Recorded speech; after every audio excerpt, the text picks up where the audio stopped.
This rookie is an absolute menace who treats a brutal territory capture tournament like a personal piggy bank. Because he is supposed to be just a newbie, nobody expects him to be a massive threat. Even so, the rookie has absurd strength and ruthlessness, instantly slicing through anyone who steps into his zone just to farm credits at 300 a pop. Even the tournament's 10-year veteran, Schneider, is practically begging for a real fight, demanding the rookie use his legendary thunder or be cut down.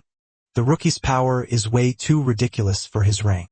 He materializes elemental lightning into a deadly thunder spear right before the veteran's eyes.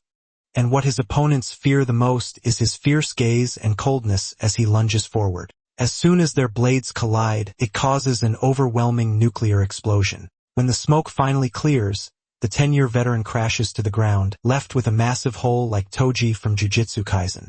In the end, he claimed first place with 283 territories and walked away with the ultimate prize, farming a ridiculous amount of aura in front of the whole arena. But how could he do this? Our MC, Narukami Subaru, famously known as the Master of Lightning and the strongest player to ever climb the tower. Our guy is not just powerful. He's practically a myth thanks to the cool mask, which is his trademark. People across different worlds admire him, and his guild, the Blue Eyes, stands at the very top. During a high-stakes raid on the 8th floor of the tower against the Poison Dragon Hydra, Subaru is brutally betrayed by his trusted ally and former friend, Kyojo Itsuki.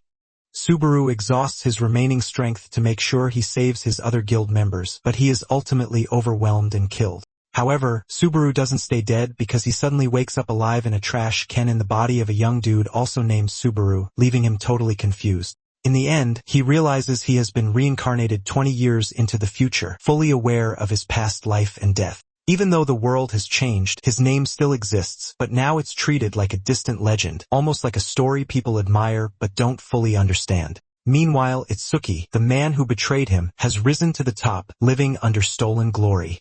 Seeing how things have turned out, Subaru immediately swears vengeance, promising to take Itsuki down no matter what it takes. Subaru is standing in the hall that was named after him when a young boy runs into him, causing him to fall to the ground. Subaru quickly helps him up, but to his surprise, the boy is putting on his trademark mask. Before he can even say anything, the boy's parents rush over to him, and Subaru is completely overwhelmed when he realizes that they all have the same masks on their faces too.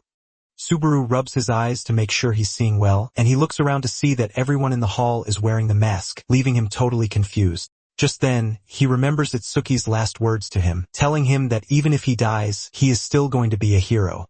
Subaru then walks over to his memorial stand where people are dropping flowers since it is the anniversary of his death. Suddenly, spots a peculiar flower among the ones at the stand, and he pushes everyone out of his way to check it out. He kneels at the stand, grabs the frost flower, which he recognizes on the spot. He believes that one of his former teammates, Asajiri Shu, placed the flower there. It appears that he is right because standing on the distant rooftop are two of his former teammates, Shu and Reina. Apparently, Shu comes there every year to drop the flowers, hoping that Subaru is still alive and he might find the flowers that he left. Reina asks Shu if he believes that Subaru is still alive, and Shu replies that he never saw Subaru's body. Reina tells Shu that with the way things are going, they are going to get caught by Itsuki even before they get the chance to find Subaru. Reina yells at Shu, reminding him that there is no way Subaru would have watched as Itsuki hunted them for 20 years if he were still alive. On the other hand, Subaru is still totally confused if Shu is truly alive or not as he holds on to the flower he took from the memorial stand. Later that day, Subaru retires to the room of Hasoi Subaru, the body he reincarnated into. Apparently, the dude is broke like a church rat and all he has in his room is a bed. Subaru searched the internet for any clue about his guild, Blue Eyes, but he found nothing. However, he is pretty sure that Shu is still alive but in hiding. Subaru holds his head in frustration because he knows that his former teammates must have gone into hiding because of Itsuki, since there is no way he is going to let anyone who knows the truth walk free.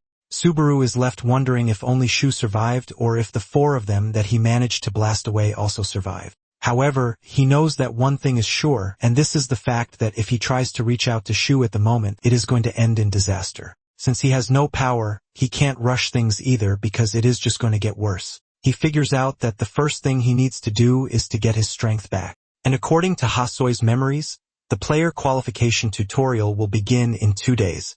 Subaru is convinced that he will meet Shu at some point if he is truly alive. At the tutorial trial grounds, Hyuga, the examiner, is not entirely impressed with the bulk of players who have shown up to take the trial. Once they manage to clear the first stage is killing 2 goblins, they just straight out dip out of there since they have gained their qualifications already. Hyuga is not really satisfied with the idea of allowing weaklings to go past the first stage, but rules are rules.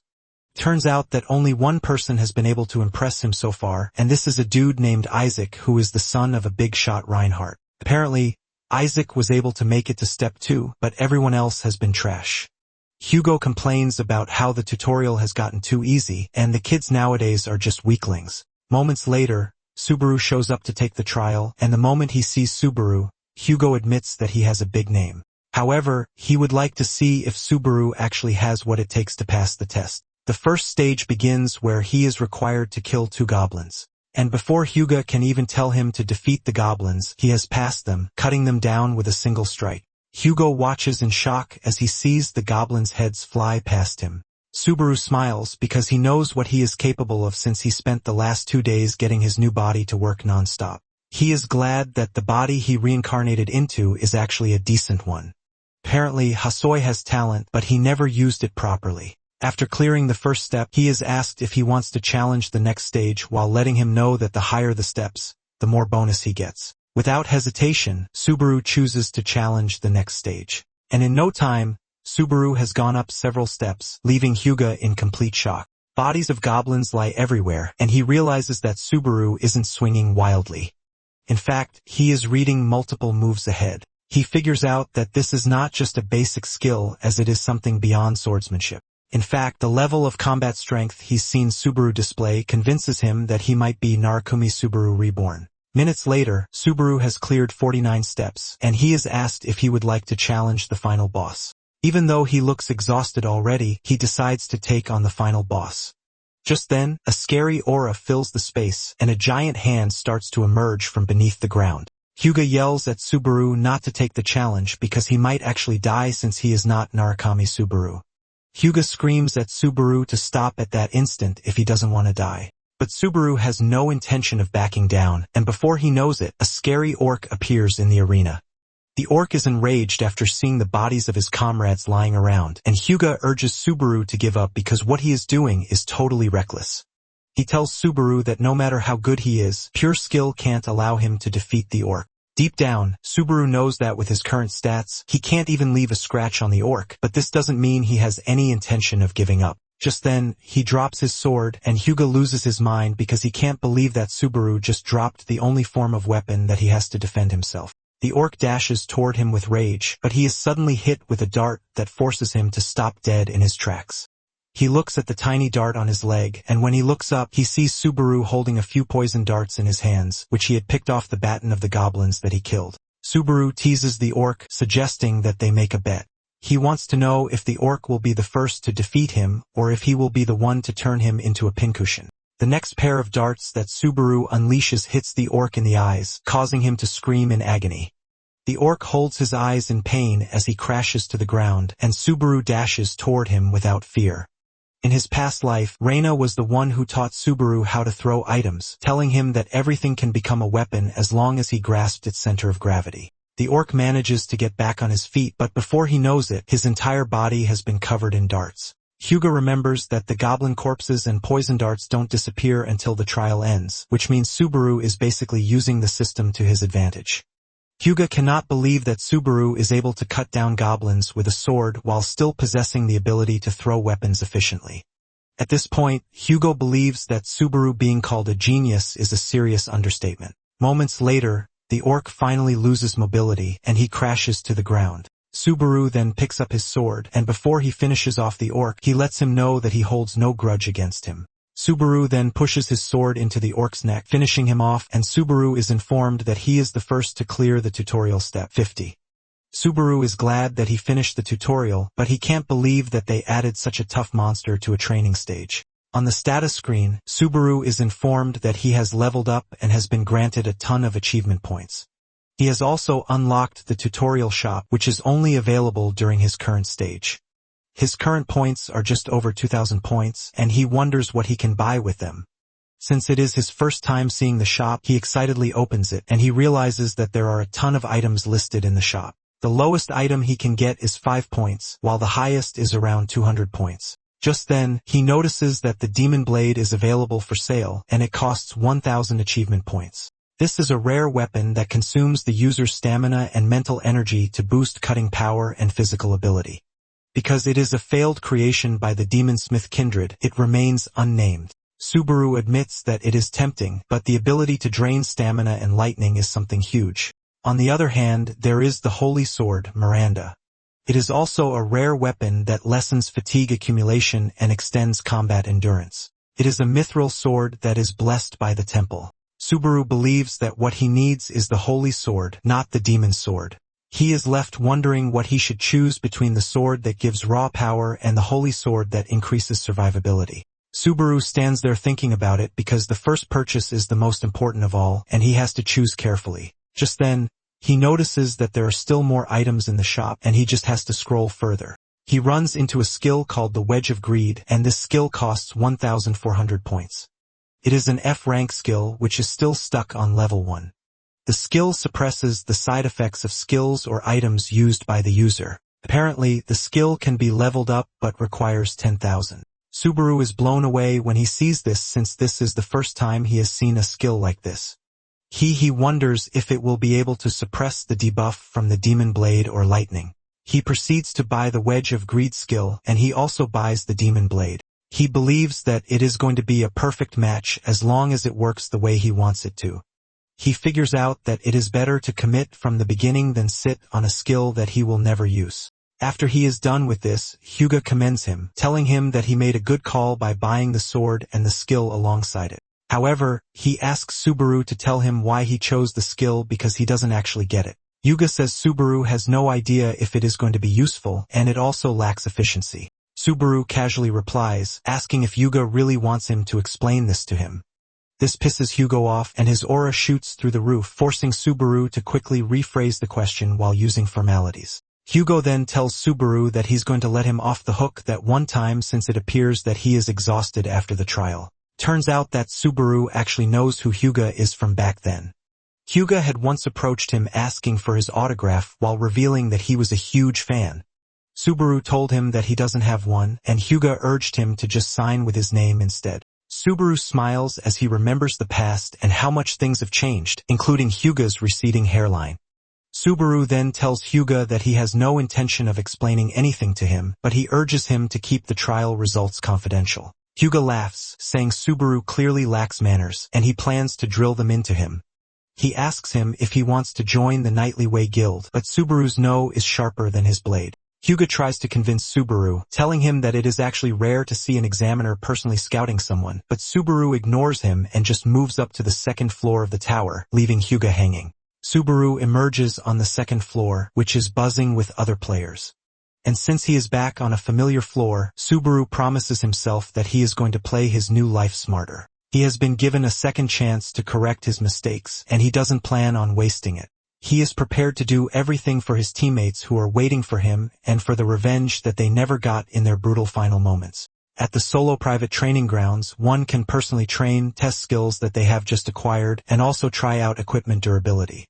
Subaru walks up to the old attendant who asks him which floor he came from. Subaru replies that he just moved from floor 1, and the man suggests that he use the first training room where there are straw dummies. However, Subaru tells him that he wants to use the 5th room, leaving the old attendant shocked as he wants to believe that he's gone deaf. The old attendant tells Subaru that he is basically going to waste his money, and he suggests that he take his advice and use the 1st room. Subaru lets him know that he actually appreciates his concern, but he would like to use the room for 30 minutes. As Subaru heads to the room, the old attendant lets him know that he is responsible for whatever happens to him inside, while reminding him that they don't do refunds even if he leaves the room early. Subaru spends 50 credits to get the room, and he has 10,000 credits left. Basically, the higher the room number, the more challenging it is, and it is normal for anyone to look at him like a fool because he is a newbie with no decent gear. But he decided to take on the 5th room. Upon stepping into the room, Subaru grabs his weapon, the demon blade. And the moment the blade verifies the user, he is informed that all stats have been temporarily enhanced. His stamina and MP are consumed, and this immediately puts a strain on him. The Wedge of Greed then comes in to resist the secondary effects of the Demon Blade to recover a portion of Subaru's stamina and MP. However, the Wedge of Greed fails to do its job because it is still a level 1 skill. The Demon Blade continues to drain Subaru, causing him great pain. Seeing how crazy it is, Subaru quickly spends 10,000 credits to level up the Wedge of Greed skill. The skill moves from F rank to E rank, and with this it is finally able to resist the effects of the Demon Blade to some extent. Subaru could finally hold the sword straight, and once his stats are enhanced, he dashes into the training grounds for a test run. Minutes later, the old attendant is sleeping and drooling when Subaru walks past him. He catches a faint image of Subaru leaving the premises with his body totally battered. The old attendant finally rubs his eyes to wake himself properly to check if he is seeing right. He doesn't want to believe that Subaru is the dude who went into the 5th room because it is not even up to 10 minutes yet. The old attendant walks over to the 5th room to knock on the door, asking Subaru if he is still in there. When he doesn't get a response, the old attendant opens the door to check, and to his utmost shock, the room has been turned upside down with almost every piece of equipment in the room shattered and destroyed. He freaks out while asking himself what happened in the room. Later on, Subaru wakes up in his room, and he figures out that he must have been out for quite some time. He stretches to try to move his stiffened body.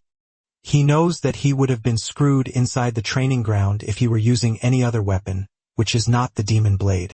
Subaru then heads to a cafe to chill out while the strain on his body gradually reduces. He checks out his stats and realizes that if not for the Wedge of Greed skill, he wouldn't be able to even hold the demon sword, let alone wield it. Subaru smiles because he believes that this will definitely work well with lightning. However, Subaru figures out that his next problem is how he is going to level up the Wedge of Greed skill because the next cost is 20,000 credits, and he is left with 5 credits. Subaru cannot believe just how broke he is, and he is thinking about his trash life when he sees a dude talking to his phone. The dude looks like a pop star, and he is chatting with people on his phone while they are sending money to him. Subaru watches in the distance as he sees the dude do a lot of weird stuff with joy on his face because he obviously doesn't know that his viewers are paying him to do the goofy stuff. Subaru then checks out his phone, and he searches for how to save points. He learns that they are in the player versus player era, and 1 in 3 players is a live streamer. This is the first time Subaru has heard about the idea of live streaming. Basically, it is a system that lets one stream videos in real time and receive donations. Subaru is checking this out when a dude suddenly appears out of nowhere, calling his name and teasing him that he has finally moved to the 2nd floor. Subaru is surprised when his body negatively reacts to the dude's presence, which shows that they are not on good terms. Subaru remains mute, and the dude, Isaac, scolds Subaru for ignoring him even though a friend is talking to him. Subaru immediately recognizes the sensation that he is getting, and he realizes that it is not some mere level of discomfort but pure fear. Subaru then replies, telling Isaac that he just got on the floor. Isaac teases him, saying it is a surprise that a nobody like him could clear the tutorial grounds because he was convinced that the goblins would beat him to death. As the dude continues saying his trash, Subaru finally accesses Hasoi's memories, and he gets to see what type of person Isaac is. In their last encounter, Isaac had beaten him up, and when Hasoi asked him why he was doing this, he simply told him that he hates his name. Isaac had mocked Hasoi for being an orphan and not being able to follow instructions. Hasoi tried to explain that the credits Isaac gave him weren't enough, but Isaac kicked him in the chest to shut him up. Hasoi crashes into the waste bin while Isaac mocks him, telling him that he is never going to be able to leave the trashy place. He even threatens to beat him up if he tries to climb the tower. After seeing this, Subaru realizes that the former owner of the body was a fool for allowing himself to get pushed around. It also dawns on him that this must have been why he woke up in a trash can. Isaac starts boasting to Subaru, telling him that he broke his father's record and made it till step 20, and Hugo showered him with praise, saying it is expected of Reinhardt's son. Subaru sits there hearing the dude yap as he talks about how he got a reward for clearing the steps, and it was a B rank skill. He tells Subaru that it is the highest tier skill one could get from the tutorial ground, and after he is done yapping, he says his throat is dry and would like a drink. Subaru gulps down his drink, and he tells Isaac to take things easy because he is about to leave. However, Isaac tells him that he should get him a cup of coffee before he leaves, and he is also free to add whatever snacks he believes suit him. Subaru puts on a confusing face when he hears this, and Isaac loses it, asking Subaru why he's been acting weird since he got there. Subaru simply answers him that he doesn't have any spare credits, and if he really wants coffee, he should buy it himself. Subaru stands up to leave, but Isaac coldly tells him to sit down.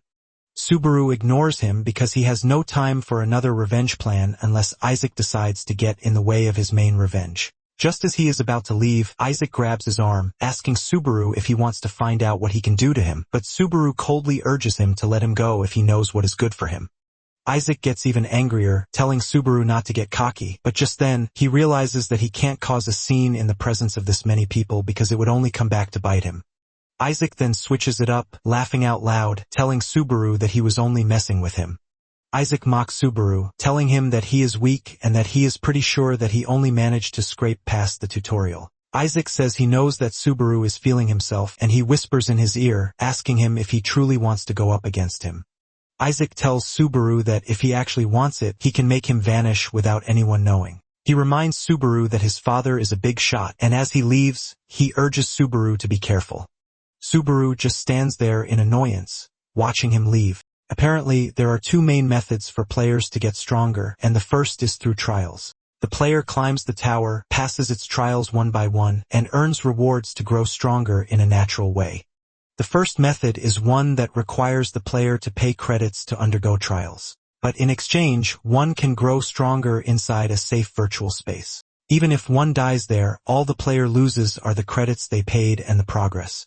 However, the second method is hunting, and the player grows by taking down monsters outside the safe zones or by clearing special dungeons on each floor. This helps level up way faster than the tower's trials, but hunting grounds exist in the real world. So if the player dies there, they actually die for good. Later on, Subaru heads to a dungeon called the Lair of the Waiting Orcs.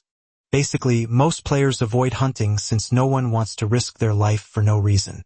However, the safer path only means that one grows slowly. However, the more dangerous it is, the faster one grows, and Subaru is all about the risk. As he sits down to rest after taking down a bunch of orcs, he scrolls through his phone, and he sees a streamer, Narukami Subaru, with 80,000 viewers just because he is playing Subaru. Subaru is left wondering just how many Narukami Subaru wannabes are out there. Just then, he sees a viewer offer to pay Subaru 20,000 credits to clear a mission, and this immediately interests him. As he sits there, he sees Subaru get a ton of missions for several credits. Subaru cannot believe how unfair it is because a wannabe is earning cool cash through streaming, while he, the real deal, is fighting monsters with his life on the line. After he is tired of watching, Subaru finally gets back on his feet to take on the boss of the dungeon, the orc general that just appeared. Even though he doesn't have poison like the last time, he believes that he has something even better this time around. Subaru grabs his weapon, and all the effects come into action. Subaru cuts through the regular orcs without mercy since his main target is the orc general. In no time, he reaches the orc general before the orc even realizes what is going on. He cuts down the orc and clears the dungeon. After this, Subaru acquires his trademark mask because he plans to start streaming so he can also rake in credits while doing what he is good at. Subaru puts on the mask with the intention of going all out since he is the real deal. He uses his normal name and he starts a live stream as he enters a dungeon. Meanwhile, at Azure Sky Entertainment, one of their managers, Wika, is scrolling through live streams for talents, but all she is getting are trash.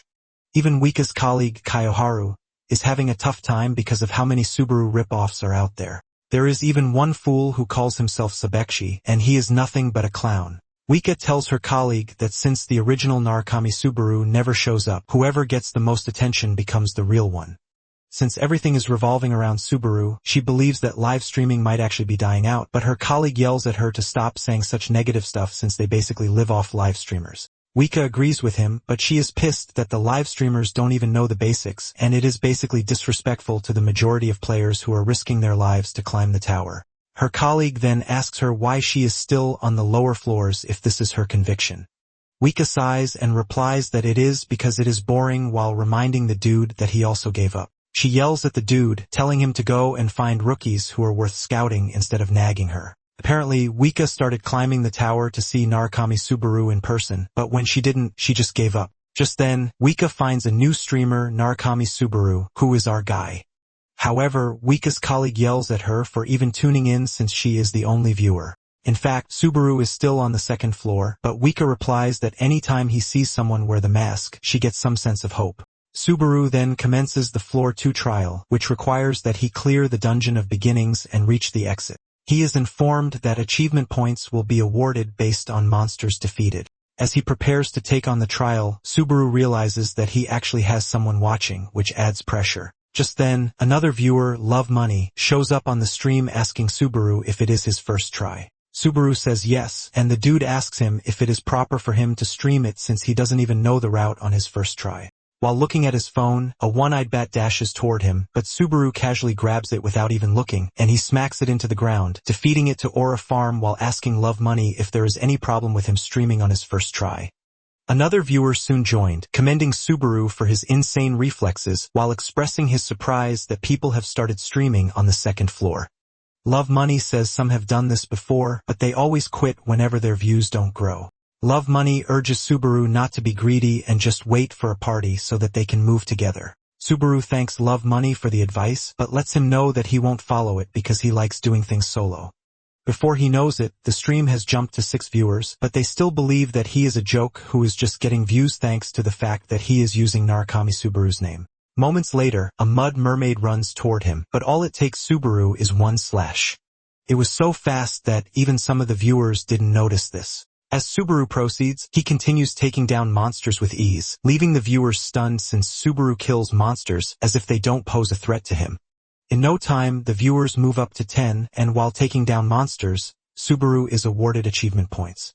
Subaru tells his viewers that if they focus on the sound, they can actually tell where the monsters are coming from and how many of them are there. Most of the viewers reply that they actually know this, and Subaru tells them that they should be able to do it if they know it. However, they inform him that no normal person can do what he is doing since talent decides everything in the game. Subaru figures out that he is just going to stack up plenty of achievement points before leaving the dungeon. Just then, one of the viewers warns Subaru that he should stop charging forward because he might actually die. Moments later, he runs into a pack of one-eyed bats, and the moment the viewers see this, they all assume that he is done for. Surprisingly, one of the viewers, My Dead Stream, gives him a mission to kill all the bats for 100 credits. The other viewers laugh at this, saying there is no way Subaru is going to clear it. However, Subaru thanks Deadstream for the 100 credits. Meanwhile, Wika is glued to her screen, trying to see what Subaru is going to do while her colleague is losing his mind. The dude moves over to check what Wika is watching, and Wika suddenly screams out in surprise. The dude believes that Wika is yelling at him for losing money on a gamble, and he tries to clear the air, but Wika tells him that he has it all wrong. She mentions Subaru's name, and her colleague cannot believe that she is still watching Subaru's stream. He decides to take a glance, and he is stunned when he sees Subaru cut down bats like paper. Subaru remembers when Shu lectured him on how to properly use his sword angle. Turns out that Subaru was just moving out of instinct back then until Shu mentioned it. Basically, when clearing one-eyed bats, one shouldn't aim for their eyes one by one because they always lunge headfirst. The more they are, the bigger the opening that they leave, and Subaru demonstrates this to his viewers by cutting down the bats at once. The viewers are left stunned, and those who believed in him from the start are calling out those who called Subaru a noob. One of the viewers says he can't believe that he is currently on the 4th floor, but a 2nd floor noob is tutoring him. Most of the viewers don't even get the explanation because Subaru is basically a bad teacher. Just then, Love Money tells him not to forget to claim his credits, but this is where Subaru ran into an issue.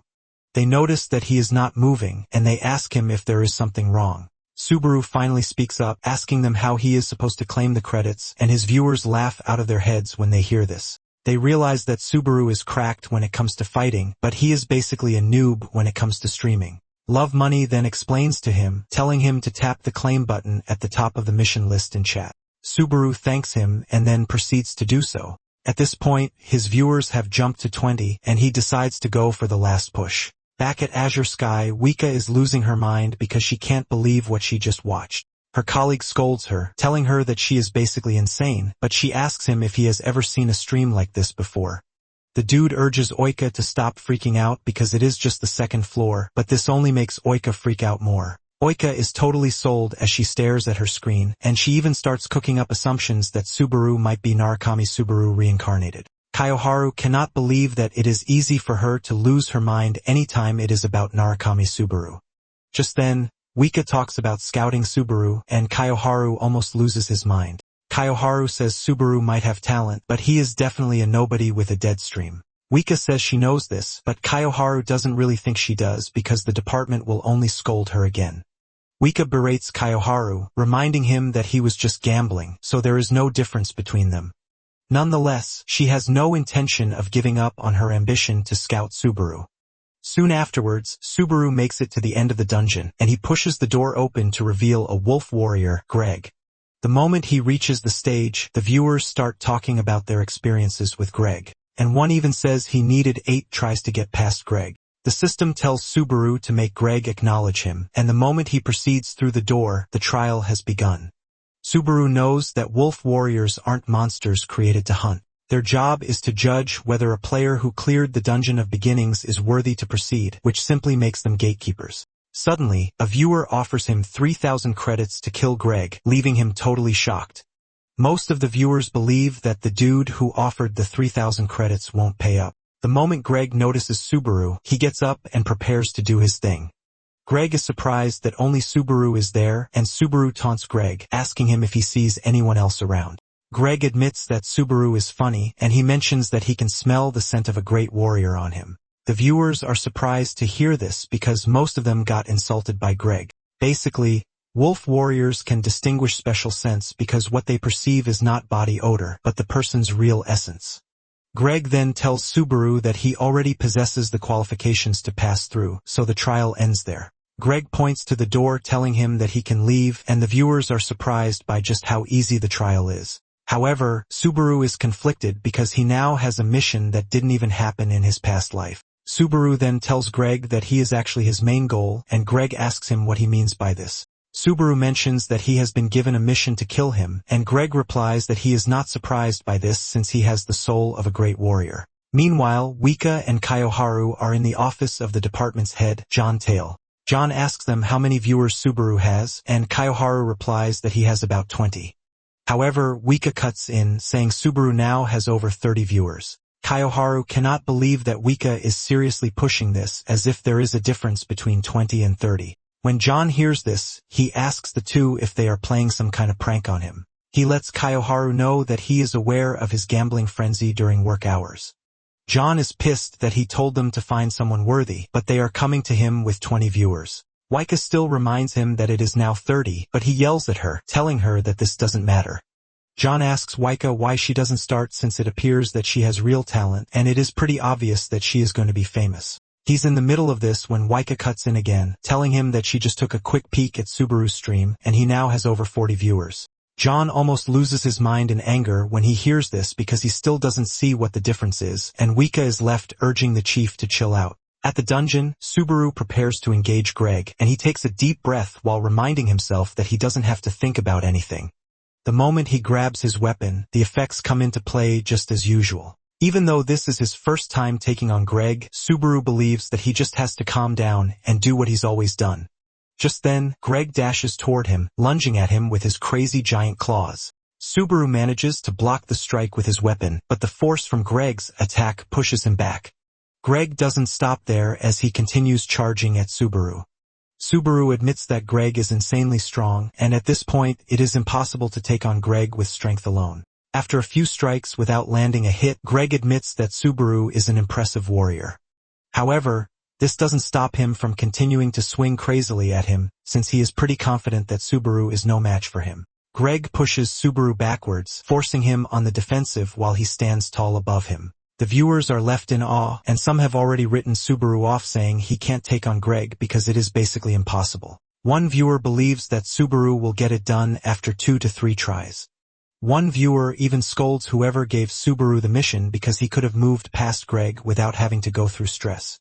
On the other hand, Subaru is analyzing the situation, and he knows that there are methods more effective than using pure strength. Minutes later, Greg decides to finish Subaru off since he is already tired of the fight. He lunges at Subaru with one crazy push, but he misses Subaru.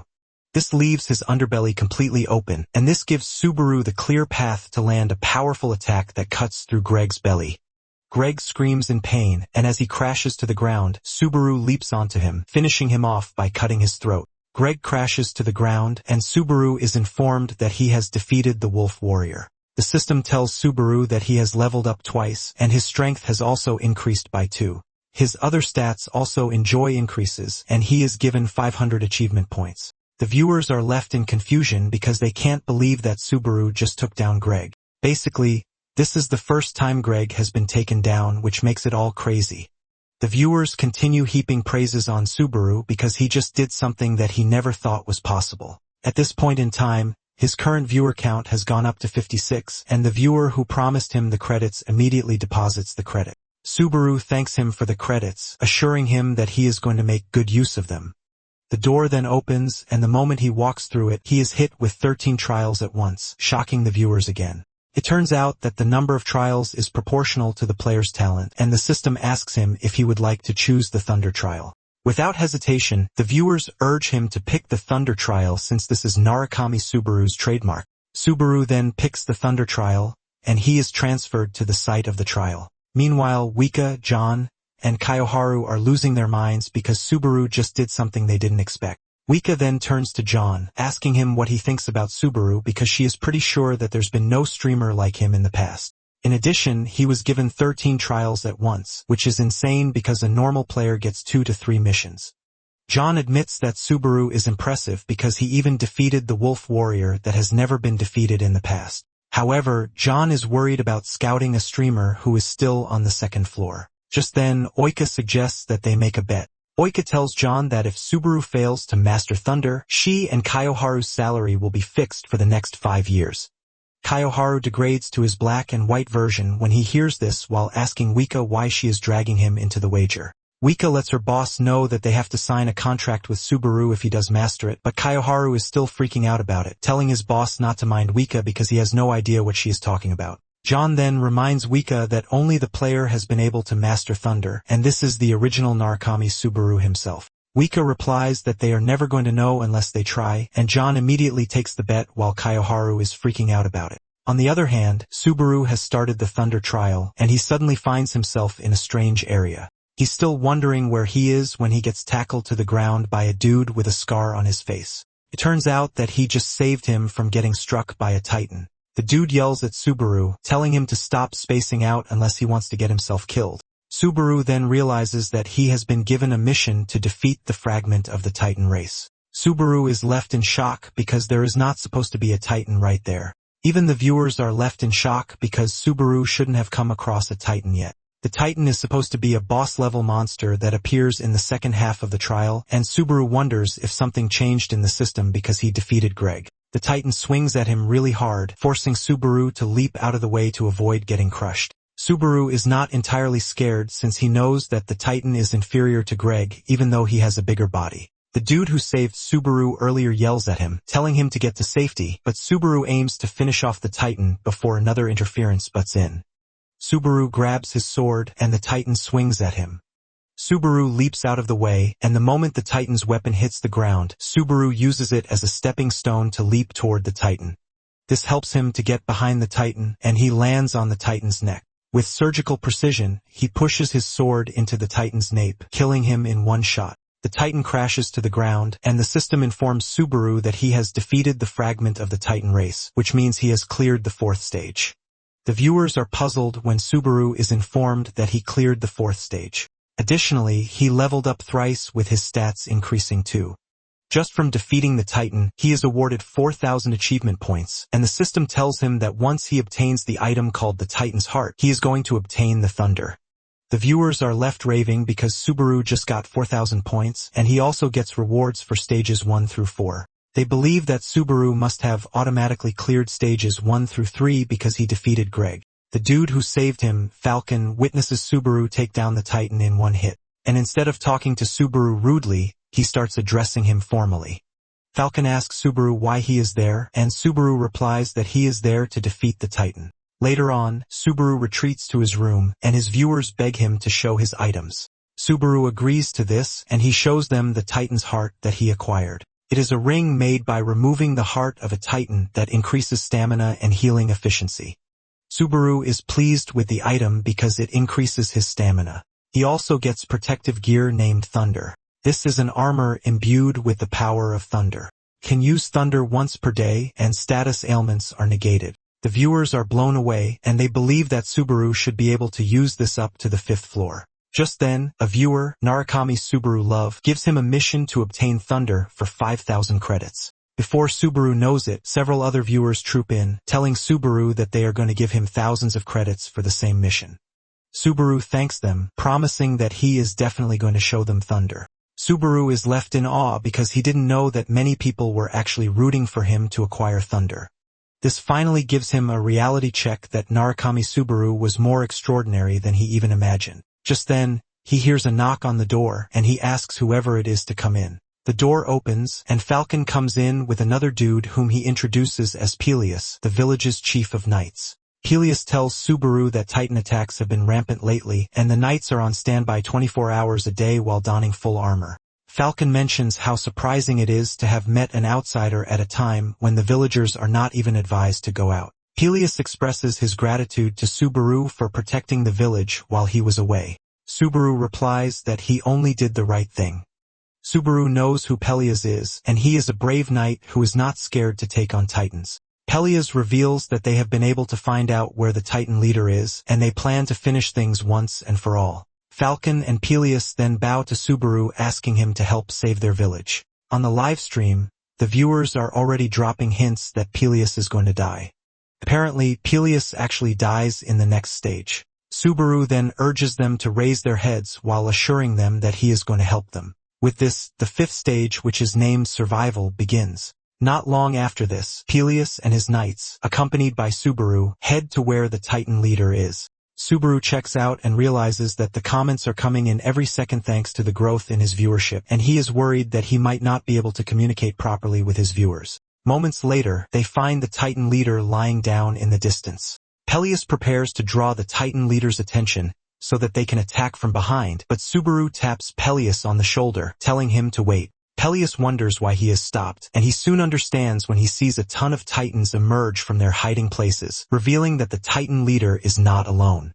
Before they know it, the Titans swarm them, grabbing some of the knights and tearing them apart. The knights scream for help as the Titans feast on them, and Peleus yells at the knights, telling them to retreat to the foot of the mountain.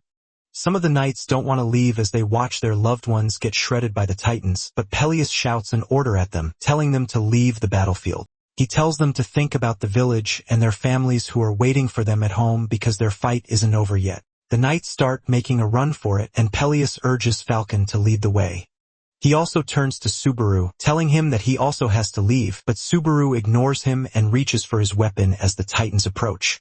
Peleus urges Subaru to retreat so that they can reorganize their troops and challenge them later. However, Subaru tells Peleus to leave instead, revealing that he won't be able to move freely if Peleus is around. He tells Peleus that he is free to stay if he would like to die. Peleus still wants to argue, but Subaru tells him that he won't like to repeat himself. Peleus finally retreats, promising that he will gather soldiers, so Subaru should hold on as best as he can. With Subaru left alone with the Titans, he charges toward them, and he makes sure to cripple their advance by cutting the heels of the Titans in front. By defeating 2 Titans in quick succession, Subaru gains the attention of the other Titans. Subaru mentions his plan not to leave any of them behind even though it is just a trial. Meanwhile, Peleus is overwhelmed with guilt that he left Subaru to take on the Titans by himself. With Subaru standing firm in front of the dozens of Titans, the viewers are left wondering if he plans to take on all of them by himself. It turns out that Subaru sent the troops away because his score is going to depend on the number of remaining troops. However, one viewer believes that without the troop support, his chances of clearing the mission have reduced to 0. On the other hand, Subaru is convinced that he can actually save everyone, including Peleus, who was supposed to die at that stage. The Titans rush at him, but Subaru remains unfazed as he cuts down one of the Titans relatively easily. He continues cutting through them while earning achievement points in the process. Subaru knows that he has no issue taking down the Titans one by one, but the time he has left to borrow the Demon Blade's power is the real issue. Subaru figures out that what he needs is the Titan leader, and he takes the fight into the air. He leaps onto the Titans' heads using them as footstones to leap forward. Subaru dashes past the Titans using this method, leaving the Titans eager to catch him, but they are having a hard time doing so. The viewers are blown away by Subaru's agility, but they know that one misstep from him and he is going to find himself in the belly of a Titan. One viewer even mentions that air combat is Narukami Subaru's specialty. Just then, the Wedge of Greed comes in, helping him restore some of his mana, and he realizes that having equipment makes a huge difference. However, Subaru knows that he has to take down the Titan leader before he reaches his limit. Moments later, he spots the Titan leader in the distance, smiling at him, teasing him to give it a try. Subaru doesn't hesitate even though the Titan leader is more than capable of finishing him with one strike thanks to the Titan leader's big baton. Nonetheless, Subaru knows that he has just one chance to take down the Titan leader, and he has to do it in one hit or else he is done for. He has a plan in hand, but he can only beg that it works or else he is screwed. Just as he is about to reach the leader, Subaru snaps his finger and activates the thunderclap. The thunderclap hits the battlefield in the most brutal way as it reverberates throughout the entire battlefield. The Titans are critically affected, and they grab their heads in agony, including the Titan's leader. He screams in pain while calling Subaru a vile human, but with the leader covering his ears with his hands, Subaru gets a free chance at his neck. While doing this, the demon blade is excessively consuming his mana. Without wasting too much time, Subaru puts all his energy into the attack, and he pushed his sword into the leader's neck. In one strike, Subaru takes out the leader by exploiting the only weakness he has. Before the other Titans can even recover, Subaru has taken down their leader, and the system informs him that he has cleared the 5th stage. The system admits that Subaru has accomplished an astounding feat, and because of this, he has leveled twice. His stats also get significant increases. The viewers are left in awe, and messages start flooding. They are totally blown away because they don't even defeat the Titans in this current stage. They don't even understand when the Titans became killable, and they admit that Subaru is an impressive person to have been able to defeat monsters that are not meant to be defeated. Even some of the viewers hate that they are so weak that they can't do what Subaru is doing. Just then, the Titans start recovering from the thunderclap that hit them. At the same time, Subaru is informed that the Wedge of Greed can no longer resist the secondary effects of the Demon Blade. This is when it dawns on Subaru that even though he has cleared the stage, the monsters will only keep respawning until he finishes the actual trial. Subaru can't believe that he is about to be bitten in the back by the same mechanism that he exploited. Subaru finds it hard to stand straight as he loses his strength with every second that passes. Just as he's about to be overwhelmed by the Titans, thunder hits from above, running through Subaru's body in an overwhelming amount. Meanwhile, in a distant remote area, Reina is on her phone when Shu steps out of the cabin asking her what she is doing. Reina talks about how nice the weather is while sadly revealing that this is the only thing that they can indulge in now. Shu tells Reina that it is about time for them to put an end to things. Shu then notices that Reina is focused on her phone, and he decides to take a glance. Reina explains that she is watching the stream of a player named Narukami Subaru, and Shu freaks out when he hears this. However, Reina urges him to chill out because she is pretty sure that he is not the one they know. Reina believes that the Subaru is just calling himself that since he is a streamer who has just started taking his second floor trials. Reina then tells Shu that it is pretty obvious that if Subaru were still alive, Itsuki would have been long gone from the tower. Shu asks her what she's trying to say, and she yells at Shu saying that what she is trying to tell him is that Subaru is dead. She wants Shu to face reality, but Shu suggests that they change the topic. Reina is not about to hold back, and he asks Shu how long he plans to continue living in Subaru's shadow. Shu retaliates, asking her why she is also watching the stream of someone using Subaru's name. He grabs the device from her, and Reina claims that she is only trying to pass the time. Suddenly, they see something insane on the stream that leaves them totally speechless. Back on the battlefield, it turns out that the thunder that struck was a sign that Subaru has acquired the skill, Thunder. In addition to this, he has been awarded 2,000 points, and he is asked if he wants to continue the trial or if he would like to move to the next floor. The viewers go wild when this happens, and it finally dawns on them that this is how to obtain Thunder. A viewer says it is pretty easy to get the Thunder since it only requires the player to kill the Titan leader. One replies that they finally understand why Narukami Subaru didn't tell anyone, but another lets them know that even if Subaru had revealed this, there is no way any of them is pulling it off. It turns out that the Thunder skill is a rank skill that drains stamina and magic to use the power of Thunder. Since it is still at level 1, it can be leveled up using additional Thunder shards. Nonetheless, Subaru is glad that he survived the stamina drain because the trial ended at the right time. Because he cleared the mission, his credit started rolling in from people who gave him the mission to do so. Subaru thanks them, and at this point he has 20,000. Subaru then decides to put on a thank you show for the support and he resumes the trial. He wastes no time spending 20,000 credits to level up the Wedge of Greed so that it can finally hold back the Demon Blade's debuff. Even though he would like to cover his entire body with thunder at that moment, he knows that he can't, and he limits the use to his hand in the meantime. As the Titans rush toward him, he envelopes the Demon Blade with thunder, and he unleashes a powerful strike that slices through the Titans with just one strike. With just a single strike, he wipes out the Titans, but it is only after he is done that he realizes that he has expended all of his strength. He planned to save some strength so he would be able to go back, but he is completely out. Subaru loses his balance but rests on his sword to try and hold on. Meanwhile, Peleus and his men are returning to the battlefield, and Peleus is shocked when he sees the bodies on the ground. He rushes towards Subaru, who is barely holding on. The moment Subaru sees Peleus, he finally gives in, and he passes out. Later on, Kiyoharu and John are seen watching Oika freak out over how she is supposed to approach Subaru now that they are finally ready to sign a contract with him. She already sent him a business proposal, but she is still feeling like Subaru might count it as a love confession. Kiyoharu cannot believe just how far she has gone when it comes to loving up, and he lets her know that she has nothing to worry about because it's nothing but business. John cannot believe that Wika was begging to be a manager for a streamer, but she is panicking when it is time for her to do the job. Wika tells John that this is different, and this is because she was a devoted fan even before she became a manager. She is also raving about Subaru getting the thunder, but Kiyoharu is just relieved that they are keeping their pay.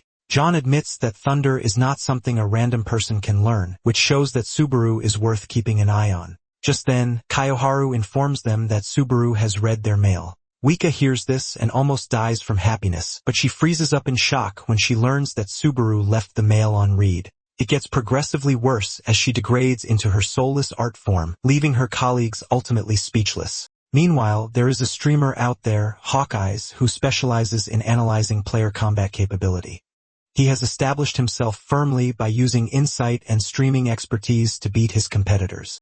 Hawkeyes has reviewed a ton of footage from various players, and he has provided an accurate analysis of them. He recently covered Kurikawa Amon, who joined the Blue Zone Guild recently. He talks about how he is a dark horse who is climbing the tower at an insane speed, which is why people even call Amon the second coming of Subaru. Hawkeyes also provides insight on Itsuki, asking if Itsuki can become the strongest. Basically, Itsuki is now the world's greatest player, and there is a lot of pressure on him. After taking a deep dive into Itsuki's skills, he still digresses to Narukami Subaru, talking about how he is the best man and that thunder belongs to him. Hawkeyes then takes a dive at the hottest player of the moment, which is Narukami Subaru. Hawkeye's viewers are left in shock when they hear about this. He plays Subaru's footage for everyone to watch, and they are all left in shock. Even Hawkeyes is stunned when he sees the things that Subaru is pulling off. Hawkeyes mentions that Subaru has an insane level of concentration for him to be able to use a skill he has only just learned in such an impressive manner. Hawkeyes continues leaving his comments on Subaru's performance, glazing him in the process. Deep down, Hawkeyes is even more blown away than what he is showing on his stream because Subaru has the concentration and technique needed for fine control of his skills while also making the right calls throughout the battle. Hawkeyes cannot believe that Subaru didn't actually make a single mistake in battle. He realizes that half of those who are watching don't even understand what is currently happening. Hawkeyes then tells his viewers that Subaru is definitely going to be a big player, and he is worth keeping an eye on. Hawkeyes is totally overwhelmed that he almost ends his stream without giving his viewers a closing remark, which is totally unlike him. His viewers are forced to remind him, and he leaves them with a big fact. He tells them that in terms of control alone, Subaru might even be better than Narukami Subaru at his peak. Soon afterward, Subaru wakes up in his room after he passed out on the battlefield. The system informs him that the stage is currently pending and his fatigue has fully recovered. He is asked if he wants to suspend the trial, and there are two conditions that must be met for a trial to be suspended. The first one is that the previous stage must have been completed without the next stage having started, and the second is that the player's fatigue level must be 0. Subaru figures out that his fatigue has recovered, but his mental exhaustion is still there. He decides that he is just going to take some time off, and he thanks his viewers for watching. The viewers are disappointed that the stream is about to go off, and one even asks for an end-of-stream performance. Subaru is left in shock when he realizes that his viewers have gone over 700 people. Subaru apologizes, telling them that the next stream is going to be on the following day after his day off. Without further ado, Subaru ends the stream, and while he is at the stage waiting area, he sees the mail sent to him from Azure Sky Entertainment. The message is composed by Oika, and she lets Subaru know that the company offers streamers full support and the highest revenue share in the industry. Wonders if it is spam mail, which is why he left it unreplied to. Later on, Subaru decides to do a quick research on Azure Sky Entertainment. He learns that they are a leading multi-channel network company that focuses primarily on managing live streamers. It is also one of the rapidly growing companies in the field. Subaru is surprised that there is a company like this, and this just shows him how much time has changed. While checking out related items to the company, he realizes that Hawkeyes is affiliated with Azure Sky. Subaru knows Hawkeyes as the streamer who is known for his bluntness, and he blushes when he realizes that Hawkeyes was praising him on his stream. Meanwhile, Isaac is also watching Hawkeye's stream, and he is pissed when he hears Hawkeyes praising Subaru. Isaac spits on the floor in disgust before making his way into the cafe. As if his morning is not ruined already, he runs into Subaru, who is just minding his business. Isaac then walks over to Subaru's table, and he kicks it to spill his drink while claiming that it was an accident. Subaru gets off in shock, and he is surprised to see that it is Isaac again. Isaac acts like he has nothing against Subaru, talking about how they are running into each other recently. Subaru just ignores him and stares at the filth that Isaac made. Just then, Isaac asks Subaru if he should pay for his coffee, but he hasn't even finished saying this when Subaru walks past him. Isaac immediately loses it, and he calls out to Subaru, reminding him that he warned him the last time. Isaac grabs Subaru's shirt, asking him if he has a screw loose in his head. Subaru stays silent as Isaac starts yapping in anger, telling Subaru that he would gladly beat him up just like the old days. Subaru simply grabs his, and he takes his hands off his shirt, telling Isaac that he doesn't have time for him. Isaac is shocked as his hand is easily slapped off, leaving him wondering if Subaru has always been this strong. Subaru walks off, telling Isaac that he is just going to pretend that he has already compensated for his coffee. Isaac yells at Subaru to stop, but Subaru ignores him, and he steps out of the cafe. This leaves Isaac raging, and he concludes that all the Subarus are mocking him. After stepping out of the cafe, Subaru finally figures out that he has to reply to Wika's email. He sends a text to her suggesting that they meet in person, and Wika is having her bath when the message comes in. Later on, Subaru takes on a dungeon, and in no time he reaches the boss room.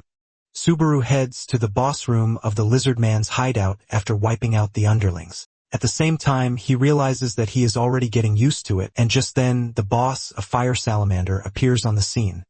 Subaru figures out that he has to know exactly how much power he can release with thunder to avoid the same situation that happened in his past battle.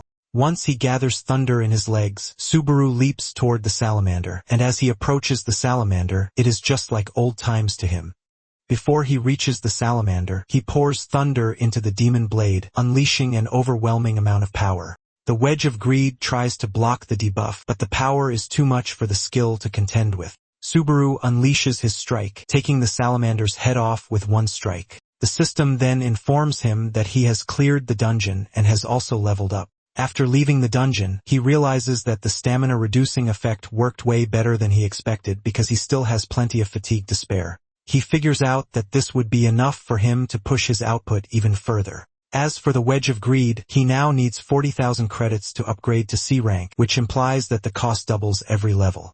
He wishes that someone would show up out of nowhere and offer him a good bounty for once. Suddenly, he hears someone's voice from the woods, asking him if he is hunting.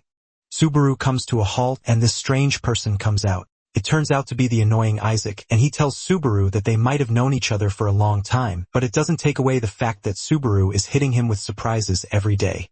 Subaru is tired of seeing Isaac's face, and he can't believe just how persistent he is. Isaac mentions that his anger has piled up, and he has finally lost it. He walks up to Subaru suggesting that they end the beef once and for all. Subaru stands there, wondering why Isaac is so annoying.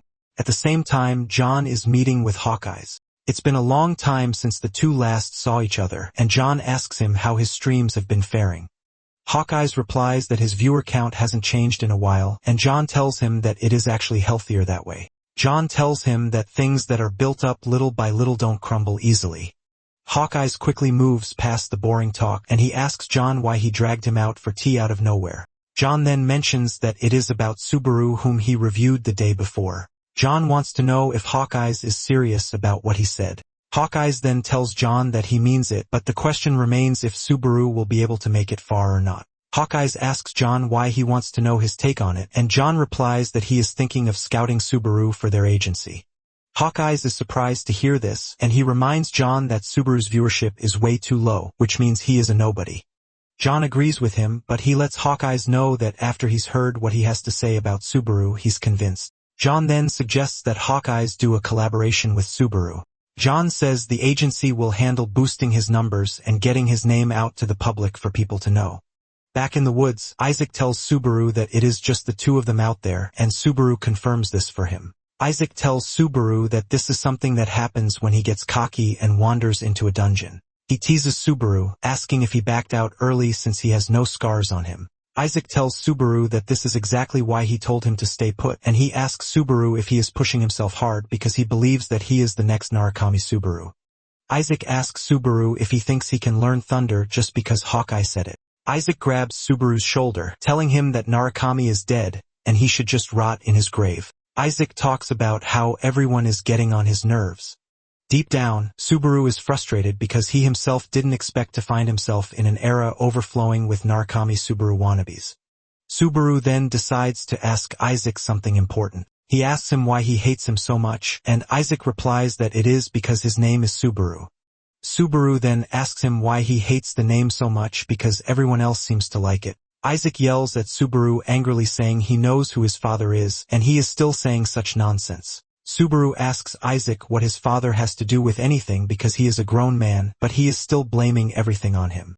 Isaac loses it and says his father is Reinhardt, a ranker on floor 9. The moment Subaru hears this, it finally dawns on him that Isaac is Reinhardt's son, and Reinhardt is known as the One-Swordsman. In the past, Reinhardt had challenged Subaru to a duel because he was a newcomer, but all it took Subaru to defeat him was a single slash. The whole fight didn't even last 30 seconds, and Subaru defeated him in such a humiliating manner. Isaac yells at Subaru, telling him not to mention his father's name so casually. Subaru finally understands that the reason Isaac hates him is because of his father, the One-Swordsman. Subaru asks him if he knows just how much Hasoi suffered because of him, but Isaac tells Subaru to shut his mouth. Isaac unleashes his firepower, enveloping his hands in flames, telling Subaru that it is time for him to die because he is tired of hearing him talk. Isaac talks about how Subaru didn't do a damn thing, but he was worshipped all around like he was a big deal. In addition, he believes that his guild, Blue Eyes, got cocky because they were riding on Subaru's influence as a grandmaster, but in the end, they got sunk. Isaac talks about how he enjoyed their deaths, and these statements are already fueling Subaru's rage. Isaac hurls a fireball at Subaru, telling him that ending up with the same name as the original Subaru is tough luck. The fireball is so massive that Isaac believes he has gotten the better of Subaru. He even talks about how he plans to go kill the mask streamer, and Subaru's voice cuts through the smoke calling him out on this. Isaac is shocked, and to add to his surprise, Subaru puts on the mask to show him that he is the mask streamer that he is talking about. Isaac starts freaking out, talking about how the blast should have killed Subaru because it was really powerful. Seeing that Isaac won't shut his mouth, Subaru dashes toward him and punches him in the chest while calling him a man-child. The punch hits him so hard that he crashes to his knees in pain. Isaac coughs up blood, and Subaru lets him know that he has no right to even talk about his past teammates. Isaac cannot believe his eyes, and as he tries to catch his breath, he starts asking stupid questions. Subaru decides to give him a pop quiz. He takes off the mask, and he asks him who he thinks is standing before him at that very moment. He wants to know if he thinks he is the Hasoi Subaru that he used to bully, the masked streamer Narukami Subaru, or the Blue Eyes Narukami Subaru himself. Isaac scoffs at this, saying it is not possible for the person standing before him to be the real Subaru. He talks on Subaru, saying his thunder isn't even impressive. Instead of staying down, he decides to attack again. But before his hand can even touch Subaru, Subaru cuts it off. Isaac watches in shock as Subaru tells him that he's gotten it all wrong. Subaru then asks him if he knows just how much Hasoi suffered because of him, and this is when sweat starts to run down his face because he realizes that he's done for. At that moment, he figures out that Subaru is the real deal. But before he can say anything else, Subaru cuts him down with anger. Blood gushes out of his body as he crashes to the ground, and Subaru tells him to consider this a payment for borrowing his friend's body. Later on, Subaru is at the resting area thinking about his plan. He wants to stick to the plan where the streamer Narukami Subaru never shows his face. While he is waiting there, some girls in the room can't believe that someone is seriously playing Subaru in there, and they talk about how embarrassing he looks. Subaru doesn't really care because he knows that keeping his identity hidden is a huge advantage when the other side has no idea who they are dealing with. Moments later, Wika shows up, and just from greeting Subaru alone, her face has turned red. Wika introduces herself and reveals that she is the manager who contacted Subaru. Subaru shakes her hand introducing himself, and Wika almost dies from excessive blushing while telling Subaru that it is good to meet him. Deep down, Wika is blown away because it appears that the real Subaru is standing in front of her. Subaru notices how Wika is staring at him, and he asks her if there is any problem, but she nervously says no. Before coming to meet Subaru, John had told Wika that she had to get everything right since it was her first time meeting a client. However, seeing how she has just messed up her intro, she can't believe that her boss's words went to waste. Subaru notices how she is acting all nervous, and he asks her if she is a fan of the late Narukami Subaru, and she says yes. In fact, she lets him know that she is a diehard supporter. Subaru then urges her to relax because he is not the real one, and he is pretty sure that he is younger than her too. Wika argues that she is also a fan of the streamer Subaru. She starts talking about the first time she watched Subaru's stream when he went into the dungeon to defeat the one-eyed bats and all. This is when Subaru starts to wonder if Wika is his first viewer because she basically remembers everything in detail even more than him. Subaru commends her saying he was sloppy back then, but it now feels dreamlike to hear Wika talk about how she watched everything. Wika boasts about this and mentions that this is exactly why she told the company to assign her to be his manager. It then dawns on Wika that it is finally time for her to act professionally so she can win Subaru over. Wika mentions that they have already drafted the contract, and since it is bulky, she will try to summarize. She places the contract book on the table, revealing that their company will handle everything from commercials, event highlights, merchandising, and anything that they can build using the brand Narukami Subaru. Subaru asks her what he needs to do in return, and Wika says all he has to do is keep streaming as he has always done. Subaru then asks Wika if being a streamer is this convenient, and Wika replies with a smile that Subaru is the first streamer to have learned Thunder. In addition, she mentions that John thinks highly of Subaru. Wika is about to push for the final part when Subaru cuts her short, asking her if this is how all the managers in Azure Sky act. Wika replies truthfully, saying everybody else is way cooler and even more reliable than her. However, Subaru tells her that this is not what he means. Deep down, Subaru can see that the aura she gives off is not like a typical player, which leaves him wondering if the average level has gone up so much that someone like her is only working as a manager. Wika is already freaking out because she believes that she's messed the whole thing up. Unknown to her, Subaru is just thinking about how decent she is, which means he has to get stronger because it appears that the people he will be facing from there on won't be regular guys.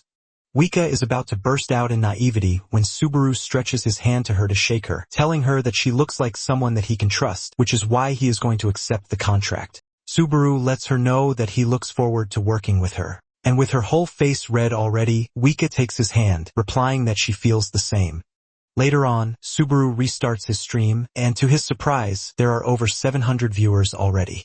It dawns on him that the announcement from Wika must have worked, and without wasting time, Subaru suggests that they get down to business for the day. Subaru then continues with Stage 6, which was already pending, and this is named Legend. While holding out in the military camp, Peleus asks his men if their savior Subaru has woken up yet, and Falcon says no. One of the knights expresses his doubts, revealing that he doesn't even think that they can trust someone who is not a knight. Another knight agrees with him, saying Subaru is a random outsider who showed up out of nowhere just to kill the Titan boss himself. They find this really hard to believe, and they ask Peleus if he knows what he saw because he might have been tricked. Peleus yells at them in anger, asking them how they are able to say things like this. Just then, Peleus is informed that Subaru is awake, and Subaru makes his way into the tent. Peleus welcomes him with all excitement, asking him how he feels, and Subaru thanks him, telling him that he is pretty good. The knights start mumbling when they see Subaru because they can't believe that he is the one who took down the boss since he doesn't even look that strong. Subaru then asks if they really don't believe that he did it or if they just don't want to believe it. Before he started streaming, Wika had explained a mic function to him to help him get past situations that might bore out his viewers. Just then, one of the older knights, Dale, stretches his hand forward to shake Subaru and to thank him. Subaru mentions that it is their first meeting, and Dale confirms this, revealing that he was protecting a village, but everyone got crushed. Subaru asks him what he means by this, and Dale mentions that it was a terrifying titan who did it. Subaru is surprised to hear this, and he asks Dale if there is someone even more dangerous than the boss he killed, and Dale says yes. He mentions that long ago, the true titans waged war against the gods, but these titans have been sealed away. Apparently, the ones around now are mostly remnants of the original.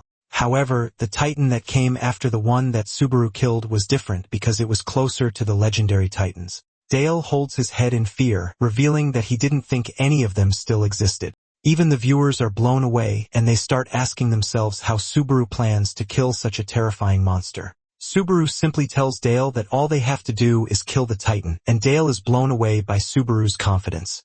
Dale tells Subaru that it is a pretty dangerous mission which might even lead to his death. Just then, Peleus mentions that there is an ancient legend that was passed down. He reveals that on the Millennium Mountain's peak there is a thunder shard that he believes only Subaru can find. While they are talking, the scary titan, which is 3 times bigger than the regular titans, is already wreaking havoc on villages. Turns out that the boss that Subaru killed is his son, and he promises that he's going to avenge him. He grabs humans like nuts and crushes them just to use their blood to wash his hands. Later on, Subaru rides toward the front line, and he spots the scary Titan leader in the distance. The viewers are left in shock when they see this, and even Subaru can see how desperate the Titan is to kill him. His viewers tell him that the mission seems impossible because what they are staring at is no ordinary Titan. According to the information and the distance, Peleus tells Subaru that it is going to take the Titans around 3 days to reach where they are. Peleus tells him that he has to run away by that time if he can't find the shard because this is the only way he is going to survive. Subaru then rushes over to the Millennium Mountain on horseback because he has to get his hands on the Thunder Shard no matter what. The viewers urge him to quit and retry later, telling him that he should be able to clear it in 2 tries at best. However, Subaru disagrees with them, telling them that there is no trial that cannot be cleared. He has just finished saying this when it dawns on him that he just accidentally slipped out his old catchphrase. One of the viewers recognizes this catchphrase but can't pinpoint where exactly. Just then, viewers start to drop credits for him to beat the mission. Subaru is only glad that they didn't catch on to what he just said. Moments later, he arrives at the peak of the mountain where the shard is said to be. He remembers Peleus telling him that the Thunder Shard only appears in legends, and no one even knows if it is a unique power item or even a person. Subaru had asked Peleus if he knew how to obtain it, but Peleus told him that the only thing they knew was the location. However, he lets Subaru know that someone who once wielded the thunder wiped out the Titans entirely. Meanwhile, when Wika told her boss that it was a success, they celebrated this as if they had just won the jackpot. John teases Wika, telling her that she's finally becoming someone reliable. John then reveals that he met with Hawkeyes. And before he can even finish his statement, Wika ends the call on him because she is done with work for the day.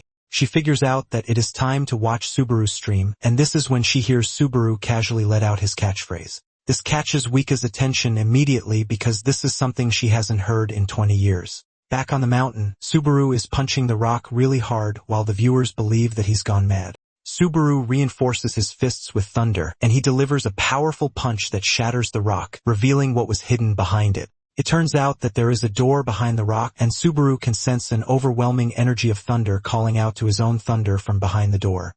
Because of how big the door is, the viewers believe that it was made by the Titans. And since there is no key, they are left asking how Subaru plans to open it. One even says he might just punch his way through it. Subaru touches the door, and it gives off a lightning reaction, which is the perfect hint that Subaru wants. Subaru immediately casts thunder, and he conjures a lightning ball in his hand because he can sense that the real trial is behind the door. Once the thunderstrike is charged enough, Subaru unleashes it onto the door. And as it courses through the door, it gives off a massive sensation, causing the door to open by itself. The viewers are eager to see what is behind the door, and they start urging him to go inside. The moment he steps through the door, the system informs him that he has entered the pathway of thunder. The door shuts behind him, telling him that he cannot leave the area until he has cleared the stage. Meanwhile, Peleus and the others are holding out at the camp, and Dale asks Peleus if he truly believes that Subaru can get the shard. Peleus replies that he is sure of it, and Dale asks him why he trusts Subaru so much even though he is an outsider. Peleus replies that Subaru has already demonstrated his skill, so there is no reason for him to doubt him. Suddenly, one of the knights starts freaking out, telling the adults that there is no way out for them. The dude says even the shard won't save them because the titans are pretty strong. He says he has witnessed what the titans can do at the village, but Peleus tells him that this doesn't mean that they have to give up. Peleus suggests that they have a bit of faith in the hero who has done so much for them without asking anything in return. However, the young knight tells Peleus that this is so easy for him to say since he hasn't witnessed what the titans can do. He is so scared down to his bones that he has bitten his fingers till blood is coming out of them. Suddenly, a scout rushes into the tent to tell them that the titans are upon them, and this immediately sends shivers down their spines. Meanwhile, Subaru is still walking through the tunnels wondering what he is supposed to do. Even the viewers are confused since they can't see anything so far, and one of them mentions that maybe thunder is just too fast to see. Subaru hears this and realizes that the dude is actually making a lot of sense since thunder is nothing more than a dispersed electric charge in the air before it discharges. This is basically why someone cannot see it, which means the trial isn't something that can be seen with the naked eye. He remembers that the trial is called the Pathway of Thunder, and there is also an overwhelming energy of thunder calling him from deep inside. Subaru bends down to pick up a small rock to confirm his suspicion that there is invisible lightning dispersed in the air. He throws the rock, and he can see lightning action on it, which means that the deeper he goes in the cave, the stronger it reacts.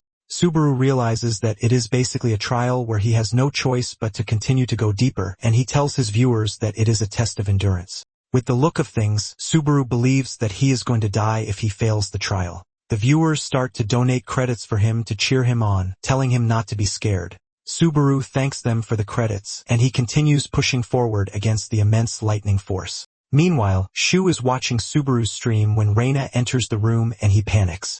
He quickly hides the device, and Reina can sense that something is up. She asks him why he is hiding the device, assuming that he is watching adult videos. Shu argues that he is not hiding it and Reina is just seeing things. Reina sits beside him to tease him, telling him that people who are secretly pervy grow hair faster, but Shu tells her to stop saying trash while reminding her that it is not what she thinks. Reina then says she has stopped watching Subaru's stream since Shu told her to, and now she is bored out of her mind. Shu sympathizes with her and then asks her why she is there with him. Reina turns around to look at him, asking him what sort of dumb question he is asking. She wants to know if she can no longer chill on the sofa, and Shu nervously replies that this is not what he means. Just then, Subaru's voice comes from the device, talking about how he has no choice but to endure for as long as he can. Shu tries to cover this up by asking Reina in a loud voice why she is twisting his words. Reina holds her ear, demanding to know why Shu is suddenly raising his voice. Shu continues shouting loudly, telling Reina that she is free to sit on the couch for as long as she wants, and in the process, Shu has managed to mute the phone.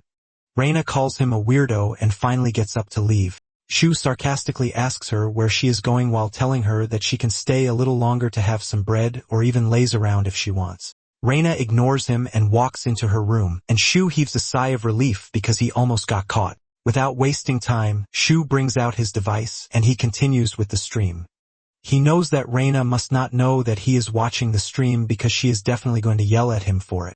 In fact, he can't imagine what would happen. Deep down, Shu knows that Subaru would never have forgotten about them if the case were reversed. Shu is surprised that the way the streamer Subaru speaks and even his personality resemble that of the original Subaru. Shu focuses fully on the stream, and when he hears Subaru thanking the viewers for the credits, he realizes that this is what makes him different from the original Subaru, because the original is never eager to earn credits. Shu smiles while asking himself what exactly is going on. Reina's hand pats him on the shoulder, replying to this question that nothing much is going on. Shu freaks out the moment he hears this, and he turns around in fear. He is right to be scared because Reina looks absolutely menacing as she stares down on him, asking him if he seriously thinks she wouldn't notice. She lets him know that it is 100 years too early for him to hide things from her. Back in the tunnels, Subaru is still at 2% completion, and he can already feel the immense sensation on his body. His body is slowly getting burned, and he realizes that there is still a long way for him to go from there. Nonetheless, he is happy that the system lets him know where the finish line is. The viewers believe that Subaru should be rushing toward the finish line already, but little do they know what is at stake. As the mission gets more serious, Subaru tells them that he won't be able to read the chat from that moment forward. This is when it dawns on the viewers that the mission might be more serious than they think, since Subaru can't even spare the time to read chats. Even though the goal is his target, Subaru plans to go higher than that if he can. Subaru continues pushing forward with the lightning coursing through his body. Meanwhile, Hawkeyes is watching the stream, and he remembers what John told him about doing a collaboration with Subaru. Hawkeyes is surprised by this because John doesn't really involve himself in creating content, which basically means this is a great deal. During their meeting, John had told him that when it comes to making a stream blow up, the only thing he can do is half the work, and Hawkeyes lets him know that he is aware of this. He mentions that popularity depends on who gets boosted and what kind of players are around at the moment. John confirms this, saying Subaru's stream feels less like chatting with fans and more like a seasoned player's vlog. He says Subaru might be a rookie streamer, but he wants Hawkeyes to just do his regular spectator-style broadcast with him. John lets Hawkeyes know that this might actually be his chance. He urges Hawkeyes to ride the comet's momentum and become a star that rises with it. These words hit so deep into Hawkeye's skin, and while watching the stream, he admits to himself that he turned to streaming because he wasn't confident that he could climb the tower. In fact, he wanted to be a star more than anyone, and he looked into the sky wondering if he could really become someone like the top dogs. Suddenly, he returns to his senses that he is in the middle of work and he is not supposed to be slacking off. He returns to watch the stream, and to his surprise, the trial is already getting even more dangerous, but Subaru keeps pushing. His body is badly burned by lightning, but Subaru has no intentions of stopping whatsoever. He crosses his arms to get a proper brace to push through the overwhelming force. The stronger the thunder is, the deeper it can strike his body. He can even feel the lightning coursing through his body, starting with the run and do meridians. At this point, he is still at 20% completion, and he is informed that thunder is now taking root inside his body. Subaru aims to make it his by all means. Basically, the run and do meridians are the two main energy paths that run straight through the center of the body. The thin pulses are the tiny pathways that connect everything throughout a person's system. Penetrating these thin pulses now represents the energy reaching every last endpoint. To put it simply, at this point, internal energy had fully spread through every corner of his body. Subaru wonders if he is clearing out impurities by unclogging his thin pulses. And if this is the case, it basically means he is currently taking a shortcut. Suddenly, the system informs him that he is getting electrocuted. And even though this is something that he would have used mana for, he is using thunder to make it easier, but the pain is overwhelming. Subaru continues pushing through the lonely tunnel, leaving immense prints on the ground. To show how damaged his body is, he starts coughing up blood. However, he has no intention of stopping, and Wika immediately figures out that Subaru is using this opportunity to penetrate his thin pulses while moving at the same time. Wika is not a baby, and she knows that by using external force instead of his own mana to do this, he must be going through a crazy level of pain. In this type of situation, most people won't even be able to sit upright, and 80 to 90% of people would have passed out instantly. Apparently, the experience in trials doesn't cause real damage, but the pain is just like reality. This leaves Wika wondering why Subaru would go that far. While doing this, Subaru's mana is also increasing, and he has managed to reach a 50% completion rate. Guilt starts to take over his mind as he remembers his dead friends. He blames himself for what happened because he was always assuring his teammates that there is no trial that cannot be cleared. He hates himself for saying something so reckless because it was his arrogance that pushed his teammates so hard, causing their deaths. He remembers Itsuki's words, telling him that everything that is happening is because he got cocky. Riddled by this guilt, Subaru continues pushing himself through the thunder pathway while bleeding along the way. He even crashes to the ground at some point, but this doesn't stop him from continuing. His mind suddenly takes him back into the past where he sees his comrades having fun under a tree. Seeing all of them alive, Subaru raises his voice in joy, and he dashes toward them because he believes that everything that has happened so far is nothing but a bad dream. He rushes over to them, telling them that he just had a bad dream, and he tells them to ask him what the dream was all about. Suddenly, everything changes as one of them turns around to stare him in the eyes, asking him why he dragged them into their deaths. Their voices start to echo in his head as they tell him that they never wanted to die. They start criticizing him, telling him that he always talks so big, and the calm, serene memory suddenly erupts into total madness. Their voices overwhelm him as they keep screaming at him, saying they never wanted to be swallowed by the darkness. In the end, the voices vanish, and he screams at his friends not to leave him, but no one could hear him anymore. He crashes to the ground in pain, crying out his heart before waking back in the tunnel. Subaru realizes that he just suffered a hallucination, which is something that happens during thin pulse penetration, and this almost sent him into psychosis. Subaru continues moving, and before he knows it, he has reached a 97% completion rate. Subaru is no longer as energetic as before, and he thanks whoever came up with the trial for reminding him why he is still alive. Itsuki's face flashes before him to show that his revenge course is the only way forward. On the outside, the Titans have descended on the villagers. They see a bald-headed Titan appear behind the wall smiling down on them, and the knights freak out. The Titan is so scary that they believe that he is the boss, and one of the knights talks down on Subaru saying he ran away when the fight came to meet them. However, Peleus defends Subaru, saying he is pretty sure that he is going to make a triumphant return. Peleus cannot believe that they are already putting all their burdens on an outsider, but they are still doubting him on top of it. The knights try to change their words, but Peleus scolds them, asking them if they have no shame whatsoever even though they call themselves knights. Dale taps Peleus on the shoulder, telling him that he is absolutely right because it is their job to protect the village before pointing fingers. Dale grabs his sword to motivate the knights, telling them that it is their job to protect, not to ask for protection. Dale then leads the charge while the others follow. Soon afterward, Subaru reaches a 99% completion rate, and just then, he sees a lightning sphere in front of him. He immediately figures out that this is the target, but to make it worse, his fatigue has reached 97%. However, Subaru is not about to give up when all he needs is just one more step. He continues pushing forward while the system yells at him that the fatigue levels have increased exponentially and further activity might be dangerous. Subaru ignores the warnings, and he continues moving. On the outside, Dale uses his speed to his advantage, as he is able to cut the Titan's heel, causing him to scream out in pain.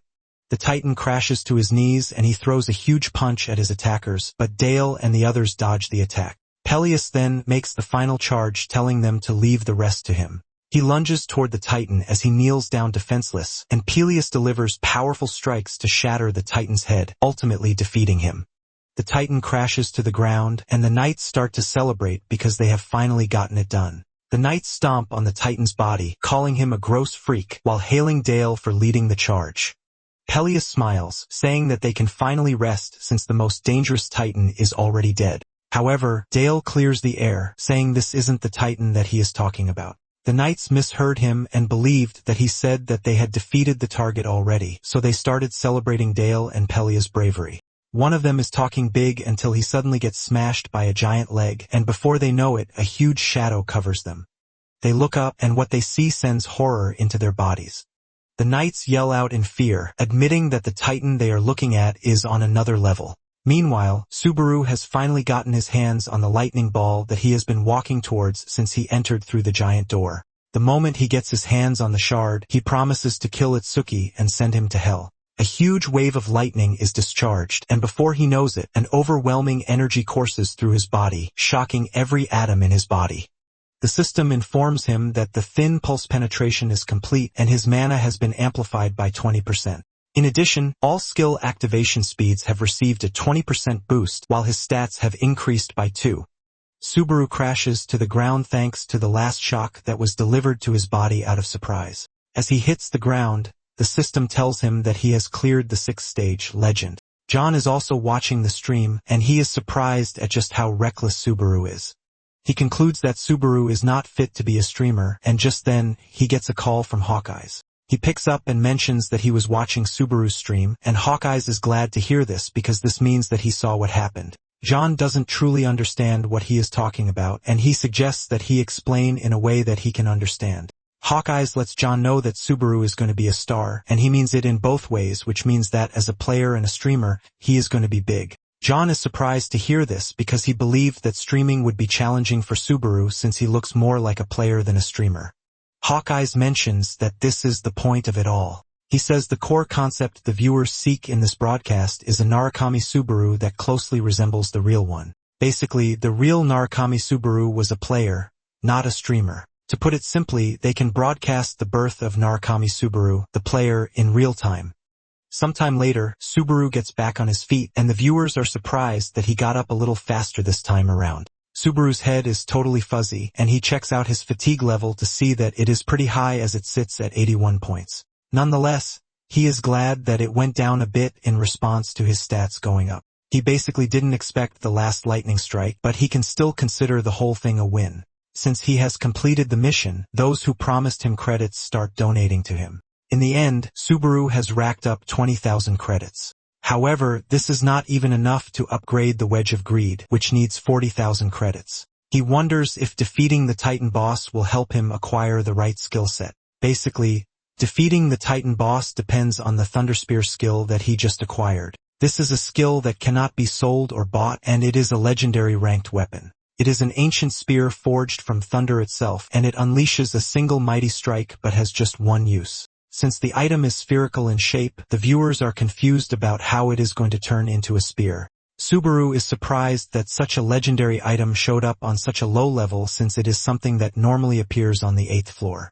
Subaru stashes it in his inventory, and he tells his viewers that depending on the conditions, a high-ranking item can change shape. The viewers are surprised to hear this, and they ask him how he knows this. Subaru doesn't answer this and continues his way back out so that he can take down the Titan boss. At the village, the knights are still frozen in fear from the sheer size of the Titan King, Grog, and how menacing he looks. Suddenly, the young knight from the tent rushes over to the Titan King, and Peleus yells at him, asking him what he is doing. He turns around, telling Peleus and the others that he warned them.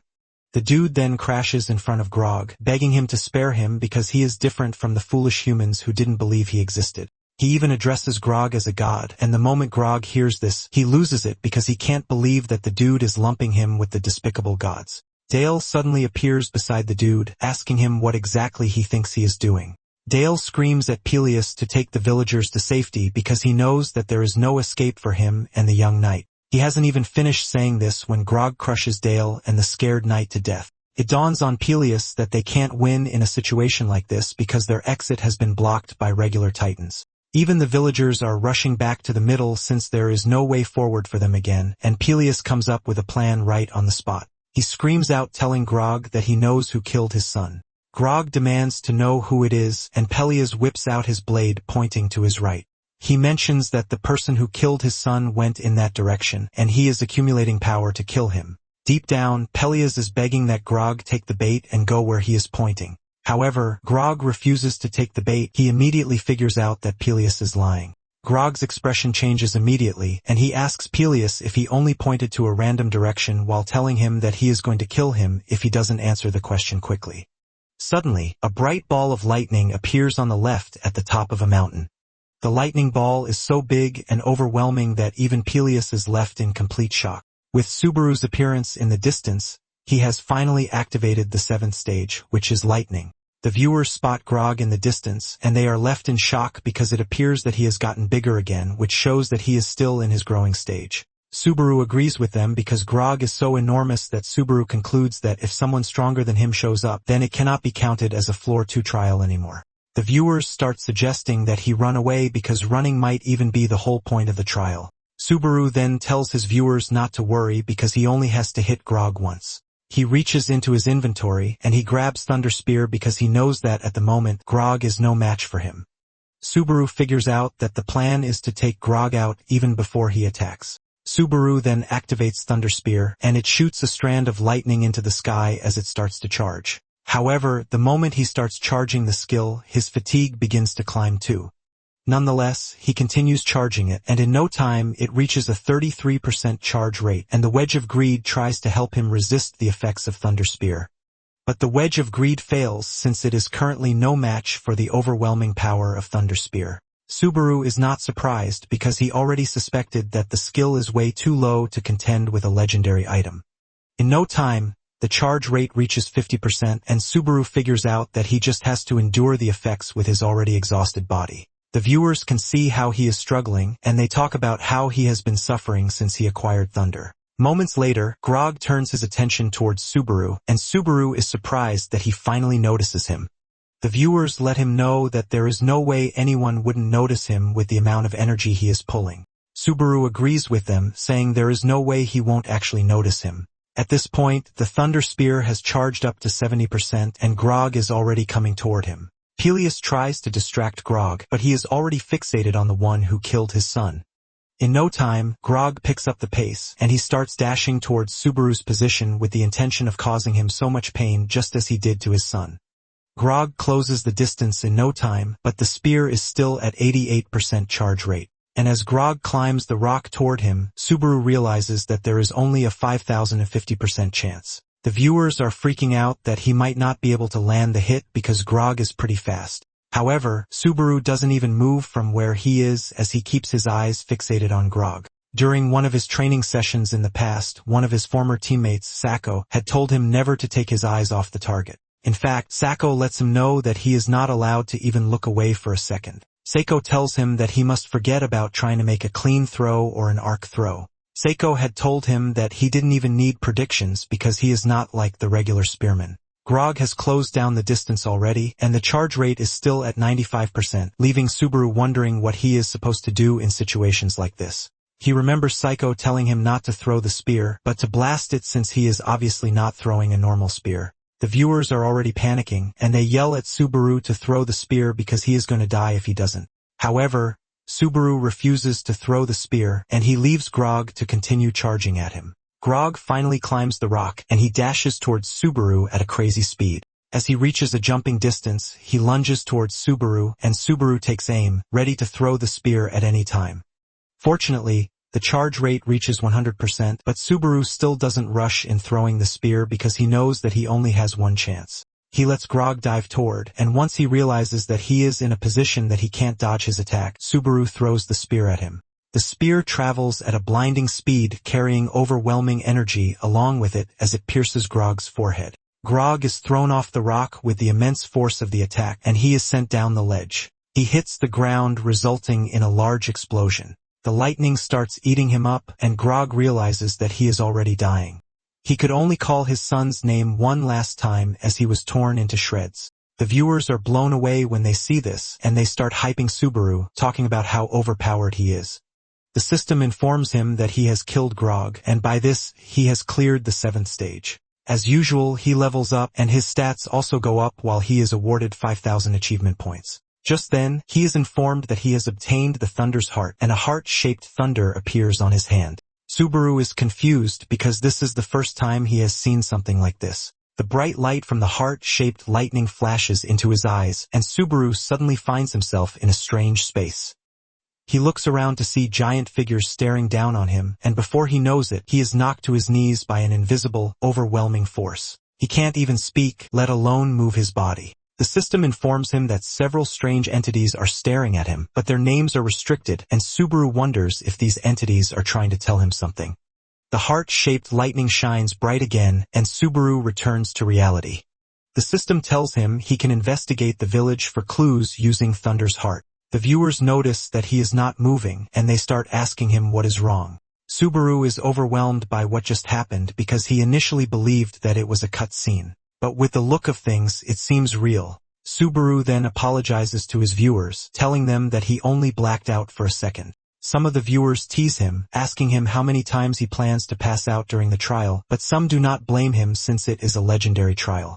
Subaru then clicks on the claim section to claim his credits, and by the time he is done, he has racked up to 40,000 credits. The viewers urge him to show them the Thunderheart, but he lets them know that he is exhausted, so he might show them another time. Subaru then ends the live stream at that moment, and later on, he meets with Wika, who commends him for his good work. Subaru is surprised that he is getting praised, and he asks if the stream was okay the way he went off. Wika lets him know that it is perfectly fine because he actually peaked over 3,000 viewers, and he must not have noticed this. Subaru is surprised to hear this because he was so focused on the trial that he didn't even check the viewership. Just then, Subaru detaches the lower part of his mask to take his drink, and Wika is surprised since this is the first time she's seen him do that. Wika lets him know that it is an incredible feat for a rookie to peak at 3,000 viewers. In addition, the timing of his stream ending was perfect, and it was his fatigue that worked in his favor. Subaru asks Wika if this is the moment people care about, like a situation where they want to see the next episode drama. Wika is surprised, and he asks Subaru if he did it on purpose. Subaru mentions that he planned to check the rewards with the viewers next stream, and this way his reaction is genuine, not fake. Wika is blown away by this because she didn't expect Subaru to figure out streaming that easily. She realizes that John was just worried for nothing, and Wika tells Subaru that she has a present for him. Subaru asks her what it is about, and she assures him that it is something he won't be able to resist. Wika then tells him to look up a Hawkeyes, and Subaru immediately whips out his phone to do this. Hawkeyes is talking about him when he tuned into his stream, and it appears that Hawkeyes has something to explain to his viewers. Hawkeyes mentions that during the pain endurance trial, Subaru was also taking on another challenge. Basically, Subaru was facing the main trial while putting himself through another trial. Hawkeyes decides to sum it up in one sentence, and he mentions that the streamer Subaru might be Narukami Subaru himself. Subaru is surprised when he hears this, and he wonders if Wika thinks the same thing. Wika then asks Subaru if she can ask him something weird, and he tells her to go ahead. Wika says what she is about to ask is rude, but she's gonna ask anyway. Wika asks Subaru why he streams, as she wants to know if it is for money. Subaru takes a minute before answering, and he replies that it is for money. Subaru says there is no other reason why he does it, and Wika almost turns into a tomato thanks to how red she is. Wika apologizes for asking something so weird, saying money is pretty important, and Subaru lets her know that he is not taking any offense. Wika mentions that Hawkeyes is part of Azure Sky, and he has been contracted for 6 years, so he is pretty reliable for his commentary-style content with a loyal fanbase. Wika then mentions something important, and this is the fact that all of Hawkeye's stream revenue will be split with Subaru. Basically, Hawkeye's current content is based on Subaru, which includes ads, donations, archives, and everything. Subaru is surprised to hear this, and he mentions that since he joined the agency, he has been hearing nothing but good news. Wika blushes just as she always does, and she asks Subaru if this is how he really feels. Subaru says yes while mentioning that what she just told him is basically a surprise bonus. Wika then asks him if he would like to do a collaboration with Hawkeyes as a small gesture. When Subaru returned to his room, he started wondering if he didn't need to wear the mask when he met Wika. In addition, he believes that he shouldn't have pushed the "I'm only here for money" line. He takes off his mask, and he stands in front of the door thinking about the whole thing. He figures out that the more new connections he makes, the less he knows what he is supposed to hide. Nonetheless, he now has 40,000 credits, so he can upgrade the Wedge of Greed skill. Without hesitation, he upgrades the skill to C rank. But for his next upgrade, he will need 80,000 credits, and he currently has just 120 points. Seeing this, Subaru concludes that he actually needs money. However, he is convinced that he is going to make some money from the collaboration stream that will happen in a couple of days.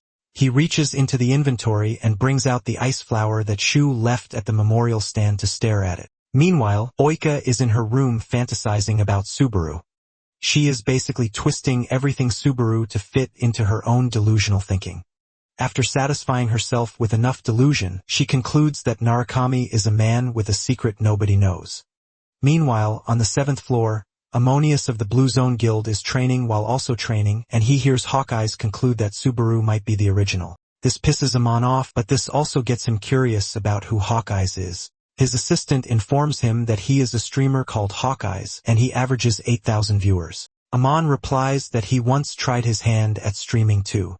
His assistant then tells him to forget about Hawkeyes and focus on Narukami Subaru, whom Hawkeyes mentioned in his stream. Amon believes that Subaru is just a fake who managed to learn thunder. He then watches a clip of Subaru using thunder, and he has no choice but to admit that it is impressive. Amon mentions that Seiko, one of Subaru's former teammates, once mentioned that keeping one's eyes on the target is everything in spear throwing. Ammon's assistant is surprised that Ammon remembers lines like this, and Ammon mentions that he tried his best to copy everything that revolves around Blue Eyes Guild since it was filled with players who stood at the very top. In addition, he believes that everyone intentionally avoids the fact that every single member of Blue Eyes was at the pinnacle, not just Narukami Subaru. Amon mentions that the way they even died didn't make sense. Amon is pissed that Hawkeyes just kept mentioning Subaru's name like they are buddies or something. His attendants let him know that this is the problem streamers have. As long as it makes good content, streamers will basically toss their pride and conviction right out the window. Amon angrily turns off the screen, asking his assistant why he would show him something as annoying as that. The dude then replies that it wasn't his intention but Itsuki's decision. Ammon is surprised to hear this, and the dude mentions that lightning was Blue Eyes symbol and the same Blue Eyes as Blue Zone's predecessor. The assistant says that they have received intel that Subaru is obsessed with money. A background character wheels in a cart and the assistant takes off the cloth covering the cart to reveal what is stored there. Amon is completely blown when he sees what was just brought in. The entire consists of a stack of gold, and the assistant mentions that Itsuki has ordered that they bring Subaru in no matter what. Amon can't believe his eyes, and he concludes that Itsuki is a moneymonger. Later on, Subaru continues the trial, and he shows up when Peleus and the knights are putting everything in order. The moment Peleus sees him, his face lights up in joy, and he rushes over to ask him how he is feeling because he collapsed right in front of the village, so they were all worried. Subaru lets him know that he is still a bit dizzy, and Peleus understands this since it's just been a day. Subaru then suggests they talk at the inn later because there are things he would like to ask him. Peleus assures him that he is up to answering whatever question he has. Peleus then rushes off, telling Subaru that he is going to see him later. Subaru admits that Peleus is such an honest person, and his viewers tease him, telling him to get a bromance going. Subaru then heads to his room so that they can check the reward together. He whips out the Thunder's heart, and the system lets him know that it can never be traded or sold. As for its rank, it's classified as a unique item. Its other stats also look insane, and it even has fire resistance. Subaru reads everything, and his expression causes him to say, "No way." The viewers ask him what this means as they don't know if he is impressed or disappointed with the expression he just gave off. Deep down, Subaru realizes that the Thunderheart has perfect stats for Thunder users, which is insane. He smiles under his mask, and he makes a fist bump because he has just stumbled on gold. Just then, he hears a knock on the door, and he tells the person to come in. Peleus enters the room bearing fruits while asking Subaru if he slept well. The viewers see this and start teasing him, saying his lover has come to visit him and even brought a fruit basket. Subaru and Peleus then sit to talk, and Subaru lets him know that the legend was true. Peleus agrees with him, saying he was also blown away when he saw the light. Subaru then whips out the Thunder's heart, and Peleus's face is covered in shock. Subaru asks him if he knows what it is, but Peleus lies that he doesn't. However, his expression basically contradicts what he is saying. Peleus finally comes clean, revealing that he's only ever heard of it in legends. In fact, he doesn't know if it is real or even if it happened at all. Subaru then tells him to tell him anything he knows, and Peleus says he only knows 2 legends. The first is that thunder was used to wipe out the titans just like Subaru took down Grog with thunder, and the second is the legend about the gods and titans fighting over thunder. Subaru is surprised to hear this, and Peleus says it is basically a legend among legends. Apparently, the gods and titans waged war over thunder and the titans lost. This basically means the Thunder's heart was most likely crafted by someone, but Subaru can't wrap his head around who would make something like this. However, this part doesn't appear in the legends, but the purpose is for humans to be able to wield thunder. The reason humans needed thunder is because of the gods and titans, since they are being so powerful that humans cannot compare to them. Thunder's heart was made so that humans could fight and defeat these powerful beings. And after Peleus mentions this, the system informs Subaru that he has viewed all chapters of The Forgotten Human. With this, he has also cleared Thunder Trial, and he is informed that he has earned 17,000 achievement points in total. His Thunder also receives a level up, and just then, he is transferred to the 3rd floor while Peleus is left screaming after him. Moments later, Subaru arrives at the 3rd floor, Ortnarl. And the moment he shows up on the transfer stand, other players are already talking shit about him because of the Subaru mask he is wearing. One of the viewers donates to him, asking him how he feels now that he has arrived on the 3rd floor. This question eats deep into him, and he remembers the first time he arrived on the 3rd floor in his past life. This was when he met Reina, who approached him, telling him that she had gotten separated from her party. She tries to describe who she is looking for, and Subaru points her in the direction she is supposed to go. Reina rushes off with excitement, revealing that she was always a happy girl. However, she couldn't even get the direction that Subaru pointed her to, and Subaru is forced to lead the way since he is also heading in this direction. Subaru showed her the way that day, and it was the day they got to know each other. This leaves Subaru wondering if Reina and the others would still be alive if he had only shown her the way and nothing more that day. After thinking about this beautiful but sad memory, Subaru answers the question he was asked. He replies that he feels as if he has lost something important, and this leaves his viewers asking themselves what he meant by this. Subaru then tells his viewers that for his next stream, he will be doing a collaboration with Hawkeyes. And after passing along the information, he ends the stream. Later on, Subaru meets with John in the cafe, and he lets him know that Wika is going to join them very soon. He explains that moving between floors takes time, unlike when a player just clears a trial and they are automatically transferred. John introduces himself, and Subaru is surprised that he is the nagging boss that Wika talked about. John asks him what he means by this, but Subaru quickly changes the topic, telling John that Wika has told him a lot about him. John also mentions that this is something he would have passed on to Wika, but he wanted to meet Subaru in person, which is why he showed up himself. John mentions that Wika has only ever praised two players so much, which is why he got curious. John reveals that the first player Wika loves so much is Blue Eyes' Narukami Subaru. Subaru is shocked to hear this, and John lets him know that he is also shocked. John didn't expect that the harsh Wika would take interest in someone with the same name as Narukami Subaru. John then asks Subaru if he is interested in the Blue Eyes Guild. This question stuns Subaru, and John immediately figures out that he is not different from those who love Blue Eyes. Subaru then asks him why he is bringing this up, and John mentions that this is actually one of the reasons he wanted to meet him. John brings out his device to show him some important information on it. John explains that what he is currently showing him is the championship prize for the tournament happening on the 3rd floor, which will be held 5 days from that day. Subaru is completely enraged when he sees what is being offered as the prize. At Reina and Shu's hideout, Shu catches some intruders who were able to find their hideout. He freezes them up with his power, and he is left with the decision of whether to kill them or not. Reina tells him to just kill them already because they know who definitely sent them. However, Shu is hesitant because they are not sure. He says if they really came under Itsuki's orders, he wouldn't have sent small fries after them. However, he is also conflicted on letting them go because they might lead people back to their hideout. Since Shu is holding off on doing what he is supposed to do, Reina decides to do it for him. She unleashes hundreds of blades and hurls them at the frozen dudes, killing all of them on the spot. Shu tries to stop her, but Reina ruthlessly kills them, leaving them in pieces. Shu yells at her, asking her what she thinks she is doing, and Reina replies that it doesn't really matter if they were sent by Itsuki or not because if they let them walk out alive, everyone will know that they are still alive. Reina scolds Shio, telling him that he has to harden his heart or his wishy-washy method is going to get them killed. Shio apologizes and then brings out his phone to show Reina something important. Just like Subaru, Reina is overtaken with rage when she sees what Shio is showing her. It turns out that the prize for the tournament Blue Zone is holding is Toshia's shoes belonging to one of their former teammates. She tells Reina that it is basically bait to lure them out because Itsuki must have realized that they are alive somewhere. However, this doesn't mean that they are going to ignore it because they need to take back what belongs to them. Basically, he is telling her that she needs to get it since it is her area of expertise. Reina tells him that he doesn't even have to say it because even if he doesn't, she is going to go get it. Shu grabs her, urging her not to charge in blindly. He suggests that they steal it the moment that they announce the winner, which is the safest way. Back in the cafe, John asks Subaru if he is interested in the shoes, and he wastes no time before saying yes. John is happy to hear this since he didn't even expect Subaru to immediately accept. John mentions that the whole project depends on his willingness.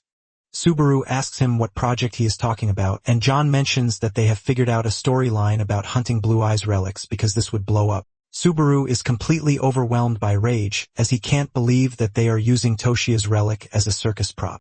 John notices that he is not saying anything, and he asks him if there is anything wrong with him. Subaru simply replies that he is going to do what they want, and John expresses his happiness again. However, Subaru gets up to leave the moment he expresses his interest in the relic. As he leaves, Subaru's inner self is burning with rage as he plans to collect the shoe and make sure no one else gets it. In fact, he is willing to die if that is what it takes to get back Toshia's shoes. While lying in his bed, Subaru is left wondering what sort of events will be featured in the tournament, and he hopes that these events are individual events. Nonetheless, he is not about to get picky at all. He is in the middle of this thought process when he hears a knock on the door, and it turns out to be Wika. Subaru thinks of wearing his mask or not, but in the end, he still chooses to wear the mask. He opens the door, and Wika is surprised to see him still in a mask, and she concludes that he wears the mask even when he is in his room. Subaru invites her into the room, and Wika almost loses her mind. Subaru then tells her that it is fine by him if she wants them to stay outside to talk, but Wika quickly enters. After settling in, Wika looks around and realizes that it is just a plain room. And at the same time, Subaru has been monitoring Wika. He is not surprised when he realizes that she has an overwhelming amount of mana, and he wants to believe that there is no way someone like her is a regular manager. Wika notices that he is staring at her, and she teases him asking if she has something on her face. Subaru replies that he is staring since Wika is also not saying anything about the tournament information she said she would give him. Wika apologizes and then brings out a paper containing everything he needs to know. It is a simple format where the player fights for a single prize. It is basically a solo match since there is only one prize. Wika adds that it is a simulated stage and the player must be a floor 3 player to participate. In addition, the entry fee is 3,000 credits, but there is no player cap. Wika promises to send the past data from other battle royales to his device so he can get the idea of the whole thing. When Subaru checks the data, he is surprised to see that everything is all about him. Subaru then thanks Wika for her stress, assuring her that everything is going to be helpful. Oika replies that she is only doing her job, and she asks him if John told him something. Subaru asks her what she means by this, and she replies that they got a message from Blue Zone. The moment Subaru hears this, anger takes over him again, since he knows that the message is definitely from Mitsuki. Apparently, they wanted to meet Subaru in person, but since they have no way to contact him personally, they emailed Azure Sky instead. Wika says they might be planning a meeting to negotiate. She mentions that they are going to offer higher compensation than the company and even better benefits. Wika is still explaining this when Subaru cuts in, telling her to ignore them. Wika is surprised to hear this, and Subaru reiterates the fact that he is ignoring them. In fact, he lets Wika know that he has no intention of affiliating with any other guild. Wika hears this and jumps up in celebration without any shame in the world. She mentions how relieved she is because she was contemplating whether to tell Subaru or not. Wika leaves with a smile on her face, telling Subaru to take his time until the collaboration starts. Subaru is surprised to see her celebrating as if it were her win. He is impressed with the fact that she has invested in her job, but he is pretty sure that she is not just an ordinary person. Later on, John and Hawkeyes are seen meeting at the site planned for the streaming collaboration. Apparently, the project for the day will be a comparison test between the original Subaru and the new Subaru. John commends Hawkeyes for bringing in such an idea, but he lets him know that he is also going to take a huge blow if he ends up losing. Hawkeyes assures him that he is ready for this since results are results, and he is going to accept whatever happens. However, he doesn't think he has ever lost a battle, and John urges him to stop being cocky because everything still depends on Narukami Subaru. Moments later, Wika and Subaru arrive at the scene, and Hawkeye stares intently at Subaru because he is his chance to become a star shining in the sky. Subaru is also impressed by the stage and how big it is, leaving him to wonder if they rent the whole place. Hawkeyes offers a handshake while introducing himself, and Subaru does the same. Hawkeyes talks about how blown away he is, but Subaru urges him to chill out because he is just a newbie streamer and he is nothing compared to Hawkeyes. John urges Hawkeyes to save the bonding for when they are on live, reminding the two to get friendly like that on the stream.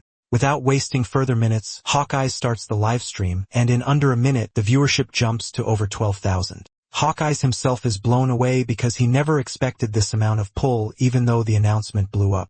Hawkeyes greets his viewers before letting them know that he brought Subaru with him. He shows Subaru's face to everyone, and the comments start rolling in. One of the viewers asks Hawkeyes if he's seen Subaru's face, but he lets them know that he hasn't. He adds that even Wika, his manager, hasn't seen his face. Hawkeyes teases Subaru, asking him if he is hiding something, but Subaru replies that it is nothing like that while assuring them that he is also a good-looking dude.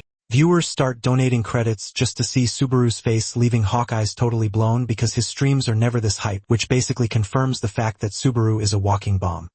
Subaru teases the viewers, telling them that he is never going to lose when it comes to looks, and Hawkeyes is impressed with the fact that he knows how to vibe with the crowd. Subaru reveals that he has no friends and no girlfriend too. Wika hears this and turns red, and John can't believe just how shameless she is. Hawkeyes then suggests that they stop teasing Subaru so that they can move to the main topic of the day. Hawkeyes starts the trial, and he decides to explain the reason why he picked this particular trial. Hawkeye says this is a trial that is perfect for measuring control, and secondly, he gets to prove his claim that Subaru is goated.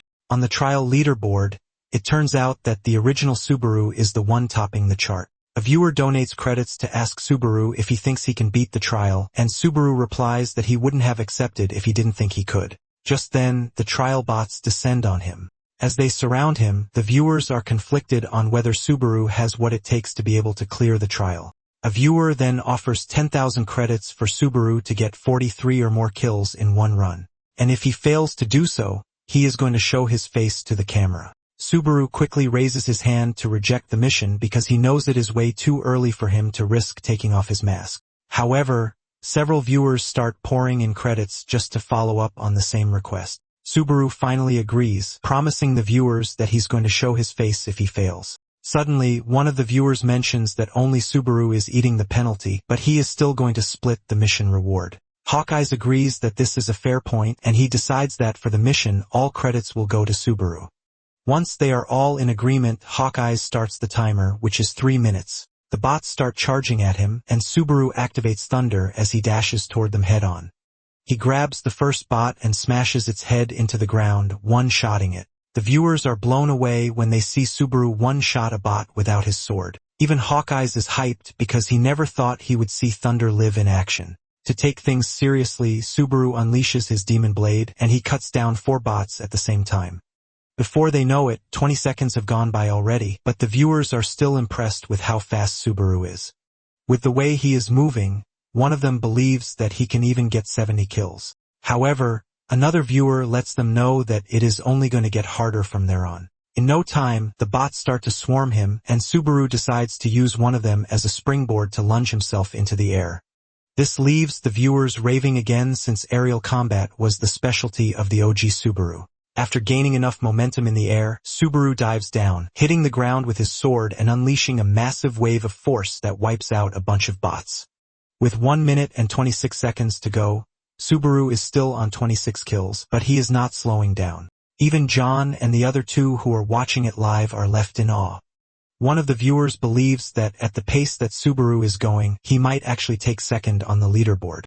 However, others believe that he is going to make it, and they start teasing those who gave him the mission to start preparing their credits. Even Hawkeyes is fully concentrated on the trial as he watches Subaru's every move.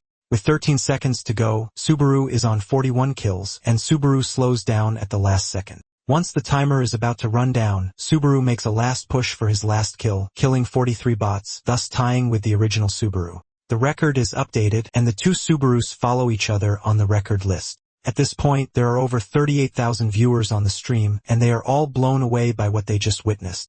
Hawkeyes rushes over to Subaru screaming out of his lungs, talking about the 43 kills and how he tied with the original Subaru.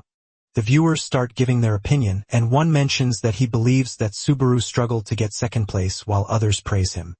Viewers also donate to Hawkeyes to get hyped on the stream. Hawkeyes then reminds the viewers who are asking that it is not Subaru's stream. Suddenly, a viewer, Reinhardt, gives Subaru 10,000 credits, and Hawkeyes is stunned when he sees the name. Even the viewers start to freak out asking if it is the real Reinhardt. They want to believe that it is a fake because they don't see why the 1/swordsman is watching the stream. Hawkeyes thanks Reinhardt, mentioning his disbelief that a high ranker is watching the stream. Even Subaru is surprised when he hears this. Reinhardt then donates another 1,000 credits, revealing that he always watches Hawkeye's stream, and Subaru's run inspired him. Hawkeyes is blown away, and he lets Reinhardt know that he is highly honored to hear this. Meanwhile, Subaru is left wondering why Reinhardt is watching the stream.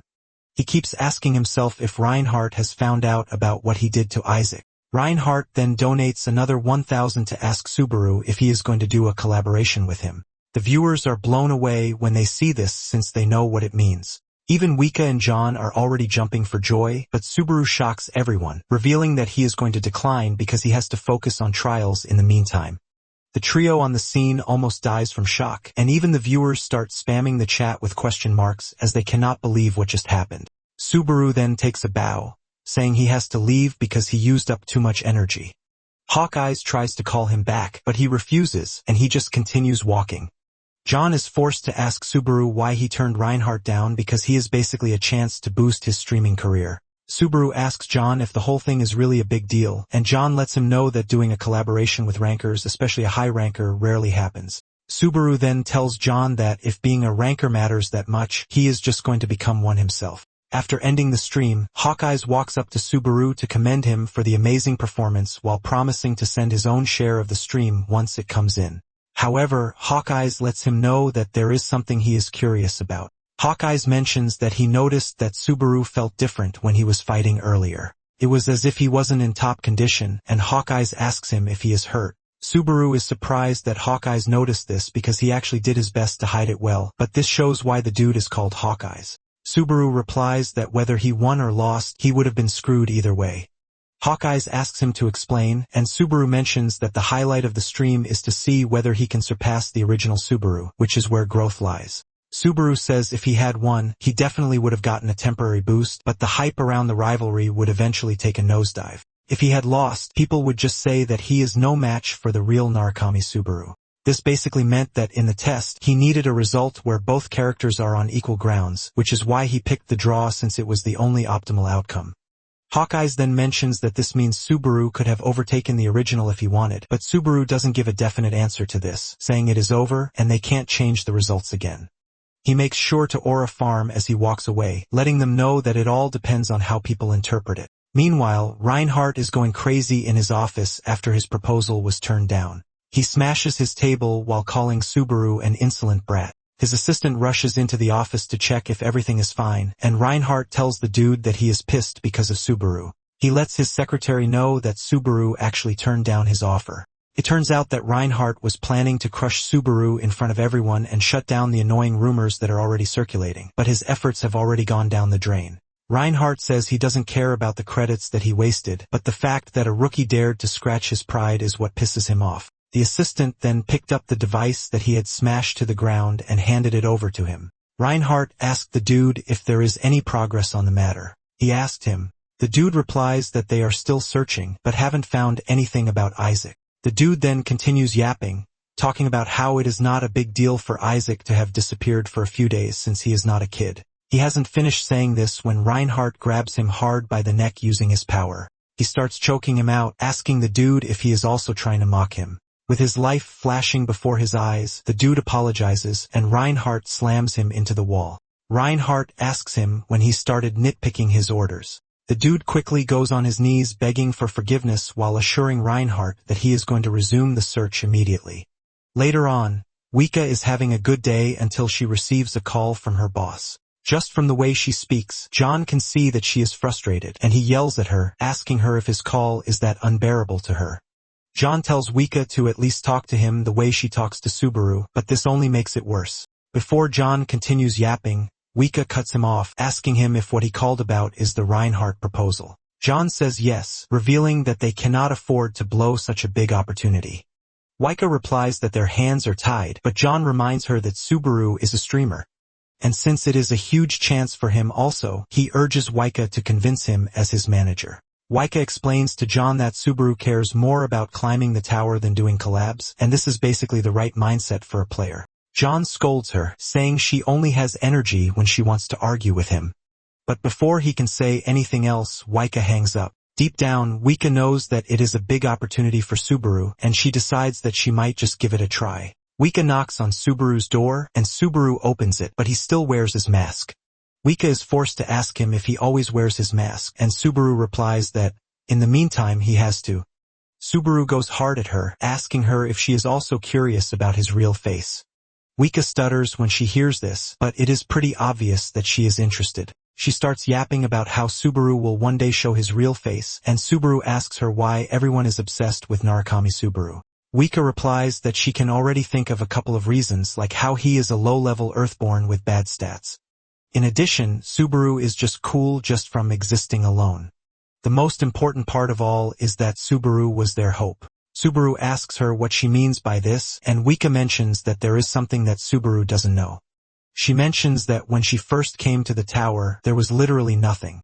There were monsters everywhere and nothing to eat, no means to make money, and stability was a fantasy. There was only one way to survive, and this was to keep climbing because if a player climbs, they earn credits, and with credits they can settle down. Little by little, people started believing the world could actually become theirs. The greatest players back then left the regular players like her with hope, and this is the hope that the tower can be conquered. It was a hope that the tower was a world where they could win, and the player who stood above them all was Narukami Subaru. Wika mentions that Subaru's achievements weren't just about clearing floors, but he was the first person to prove that it was possible. After hearing this, Subaru asks Wika if this is what she also thinks. Wika replies that this is her secret, just like what is behind his mask, and she might tell him one day. Subaru then apologizes for bombarding her with questions because he knows she must have come there for something. He suggests that they talk inside, but Wika nervously replies that it is not a big deal while telling Subaru that she is just going to head out. Subaru watches as she walks away, and to Wika, she no longer sees any reason to persuade Subaru after blabbing like that in front of him. She also wonders why he is always trying to invite her in. Sometime later, Subaru restarts his stream as he prepares to go on another mission. From the get-go, 2,000 viewers have already joined the stream, and donations are also pouring in. Subaru realizes that the collaboration was a big help in achieving this. Subaru realizes that he just has to give people what they want, and they are going to pay him for it. Subaru then starts the third floor trial, and he is asked to pick his faction. There are two factions, and it is the Ottoman Kingdom and the Conrad Kingdom. Most viewers are rooting for the Ottoman Kingdom because it is the most popular among players. Apparently, this floor's trial solely depends on the player's faction. There are two factions that despise each other, so the quests change depending on which one the player joins. Surprisingly, Subaru picks the Conrad Kingdom, which is something only about 3% of players choose, and there is a reason for this. Subaru soon arrives at the Conrad Kingdom's mercenary rest area, and the moment he steps in, a weird dude spots him. The dude looks like a troublemaker, and he quickly makes his move. He walks past Subaru and intentionally brushes his shoulder. The dude is surprised when he loses his balance, showing that Subaru is actually strong. Instead of stopping, Subaru continues walking, and the dude yells at him to watch where he's going. Subaru turns around, and the dude asks him what his problem is. Subaru simply answers that he is the one with the problem because he bumped into him on purpose. The dude angrily grabs Subaru's shirt, saying he is pretty sure that Subaru is an E-rank mercenary, so he is not supposed to talk to him who is a B-rank mercenary. The whole room is already hyped as they see the two arguing with each other. Turns out that this is a regular thing for the dude who likes to pick on newbies. Since the dude, Vulture, claims that he is B-rank, Subaru decides to test something. He gathers lightning around his legs, and before Vulture even knows what is happening, Subaru kicks him under the shin, sending him flying into the distance. Vulture hits the ground hard and passes out right on the spot. The other mercenaries are stunned when they see this, and they start wondering what just happened right in front of them. The other mercenaries lose it when they realize that Subaru is an E-rank, but he is showing off. They rush toward him to attack him, but in no time, Subaru has beaten all of them to a pulp, leaving them in embarrassing positions. Just then, a strange man approaches him, admitting that he has talent, and he introduces himself as Raymond, and a rank examiner.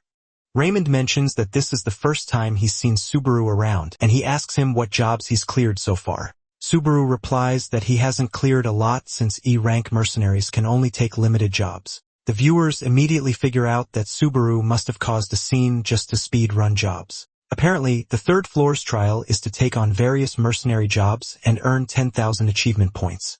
The completion reward for E-rank mercenaries is not more than 50 points, so players usually get stuck at the floor for over a year on average, which is why Subaru decided to take a shortcut. Subaru knows that he doesn't even have the time to waste. Raymond then asks him if he is an otherworlder, revealing that it's been a long time since they have seen people like him.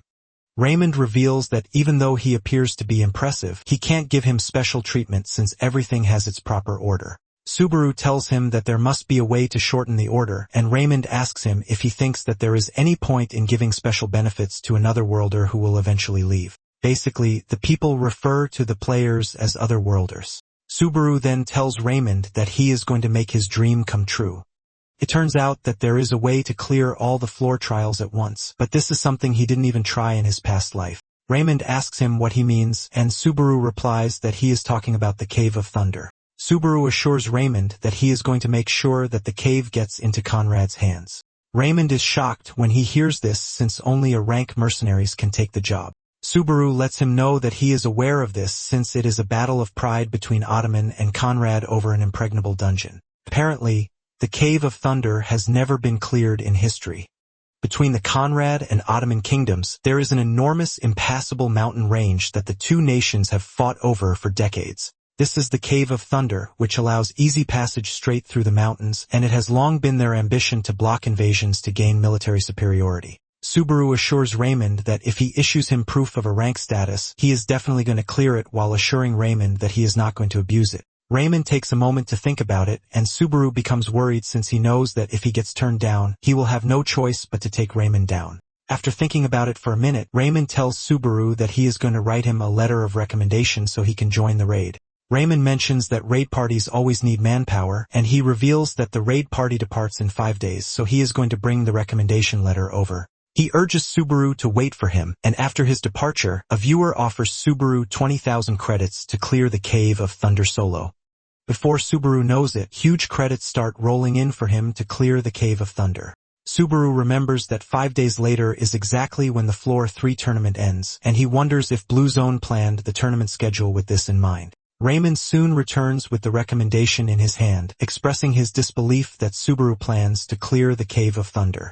Raymond mentions that he also challenged the cave when he was younger, and he lost half of his party members that very day. Subaru collects the recommendation letter, assuring Raymond that something like that won't happen this time around. Raymond then asks him why he asked for the recommendation letter, and Subaru replies that he plans to go in alone. The viewers are surprised when they hear this because it basically means Subaru has agreed to accept their mission.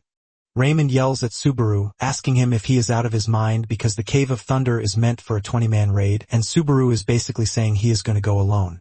Subaru replies that he heard that Conrad is short on manpower compared to Ottoman, and he doesn't really think that Conrad can even gather 20 people. Raymond admits that it is going to be tough, but he assumed that Subaru already had companions.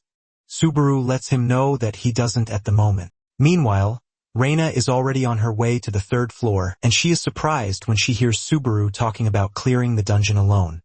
Reina realizes that he is just like the original Subaru, and just then Subaru mentions something important on the stream. He lets them know that he won't be taking on any trials, and he will also be taking a break from streaming. The viewers are shocked, and before they even get the chance to convince him otherwise, he ends the stream. Reina laughs out loud, admitting that Subaru really resembles the OG Subaru. Since Subaru is also entering the tournament, she believes that it might be a good time to stick around to chat with him, but she hopes that he doesn't win. After the stream, Subaru meets with Wika, and she commends him, telling him that he handled the stream just the same way Narukami Subaru would have handled it. Subaru lets her know that the viewers were booing him like crazy, and Wika tells him that his stream won't feel special if he had gone ahead to take regular jobs. Subaru thanks her for the compliment, and Wika asks him what he plans to do next. Subaru mentions that he is going to hunt until the tournament. Since he doesn't know what kind of rivals might show up, he has to level up in preparation. It turns out that he also wants to get a handle on how much thunder he can use with his current stats. In addition, he is looking to test the performance of the Thunder's heart too.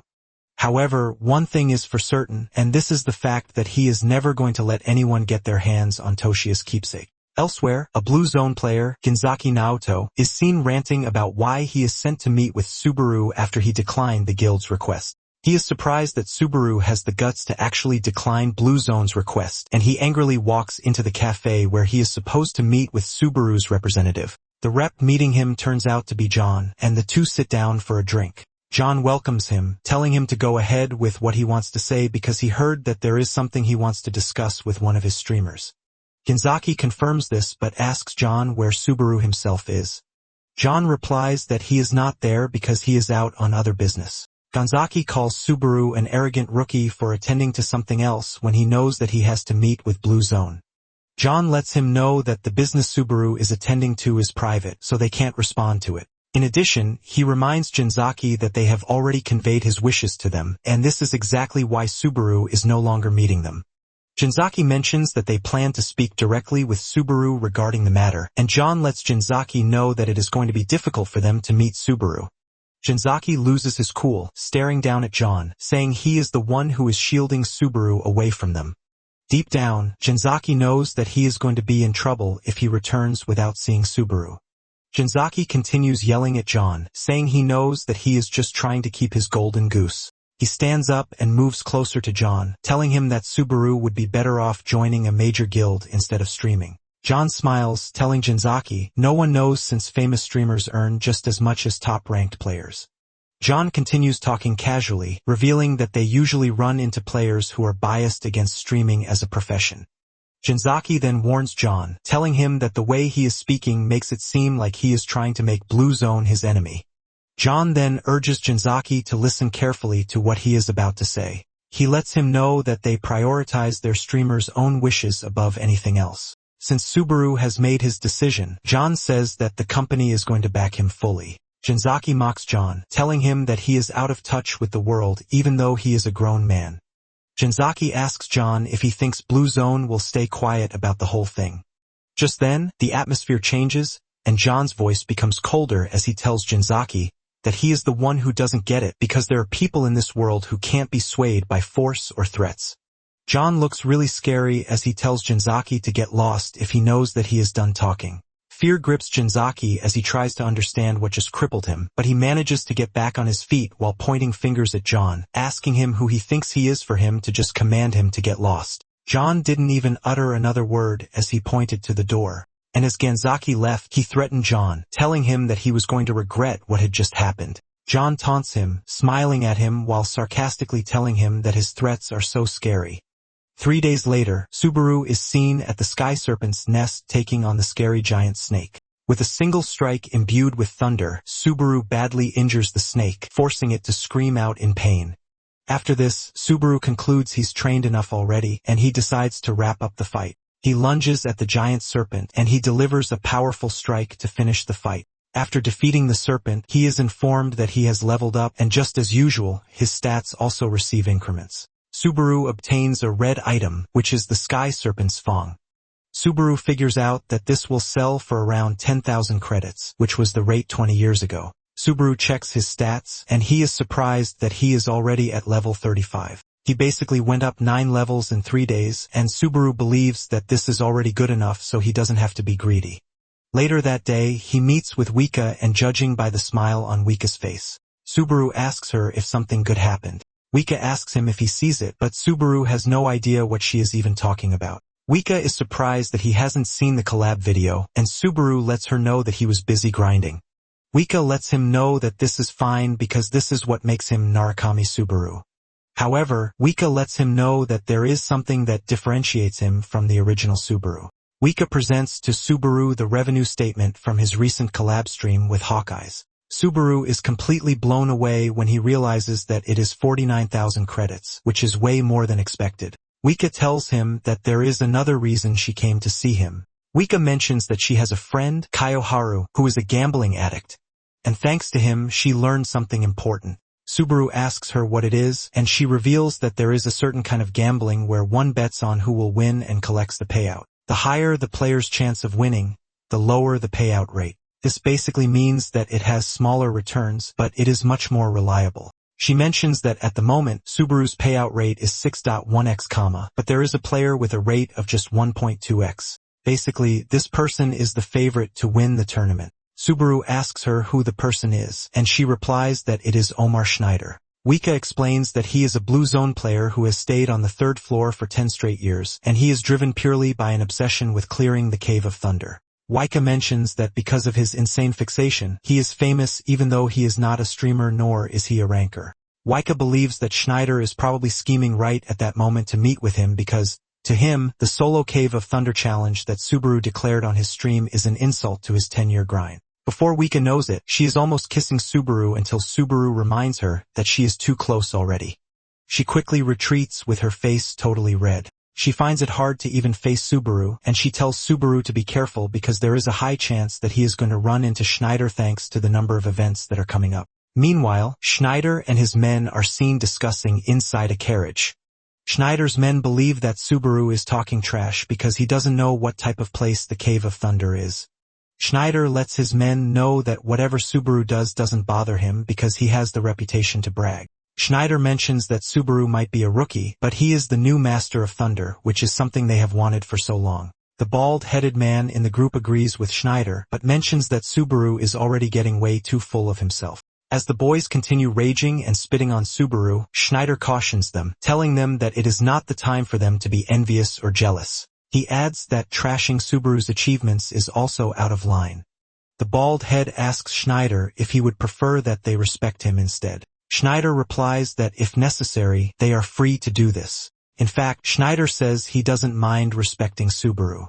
The two are completely shocked when they hear this, and they know that the captain might be talking big, but they are pretty sure that his pride is currently shredded. The two are worried about Subaru as they don't understand how he plans to go up against a monster like Schneider. Later on, Subaru reads up about Schneider in his room, and he is completely overwhelmed. He realizes that Schneider only started to stand out about 5 years ago, which is around the same time he joined Blue Zone. Subaru finally realizes why Itsuki is so confident in organizing such a tournament, and this is because there is an internal favorite to win. However, Subaru is pretty confident that Schneider has nothing on him, and he is eager to see if things will go Itsuki's way or not. The next day, Subaru heads to the market to sell the serpent's fang that he obtained. Unfortunately for him, he picked the worst trader in the market, and this is a trader who is known to defraud players. The trader is completely blown away when he sees the fang, and Subaru asks him how much he is willing to pay for it. The trader assesses the item, and he realizes that there is no damage whatsoever. In addition, it is an S-grade item, which makes it all good. However, since he picked the wrong trader to negotiate with, he figures out that he is just going to rip him off whether he is pro or not. The trader finally speaks up, admitting that the item is in good condition, but it is a B to a rank item. He also commends the hunter who obtained the fang, saying he could have called its rank if not for the tiny scratch on it. He continues yapping about how the rate for a serpent's fang is currently dropping, which is quite unfortunate. However, he assures Subaru that he is in a good mood, so he is going to offer him 8,000 for it. Subaru doesn't suspect a thing since it's been 20 years already, and he doesn't know the rate. He is considering accepting the offer when a voice appears from behind saying the fang is easily worth 15,000 credits. The person mentions that sky serpent's fangs are hard to come by, so they are basically items that name your price. Subaru turns around to see who the person is, and he is surprised to see that it is Schneider. The atmosphere immediately becomes tense as the two stare down at each other. The two then find a cafe to talk, and Subaru suggests that they get down to the whole point of why he called him because they are basically not buddies who can just chill out on dates. Subaru is also surprised by the fact that Schneider chose parfait for himself, which is pretty weird. Schneider then starts talking, and he tells Subaru that he said he would clear the Cave of Thunder. Since Schneider is doubting what he said, Subaru reiterates it in his presence. Schneider says he initially thought that Subaru was a cocky person, and Subaru asks him if he has changed his stance. Schneider reveals that it is 50-50, but tells Subaru that he is going to give him half his respect. Schneider admits that Subaru is overflowing with talent, but he still can't believe that he can be compared to Narukami Subaru. Subaru initially thought Schneider was a weirdo, but with the way he speaks, he can see that he is pretty serious. Subaru then asks Schneider if he dragged him out there to get a sticker and a pat on the head. Schneider replies that he has a proposal, and he tells Subaru that he wants him to take back what he said. He wants Subaru to take back his claim that he can solo the Cave of Thunder because it is nothing more than a statement born out of ignorance. Schneider tells Subaru to start a stream and apologize from the heart, but Subaru replies that this doesn't really sound much like a proposal.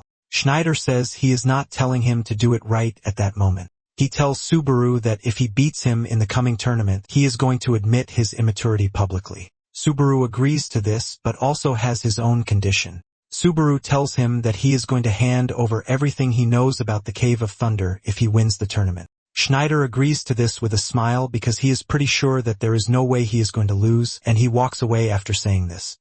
After his departure, Subaru admits that, with what he's seen, Schneider didn't waste the 10 years for nothing. At Azure Sky, Kayoharu is busy monitoring everything happening concerning the tournament, and he knows that he definitely would have joined if he were still on the 3rd floor.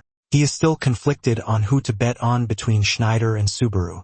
He believes that Schneider is guaranteed to win even though the payout is a bit low, unlike Subaru who has a higher payout, but the risks are high.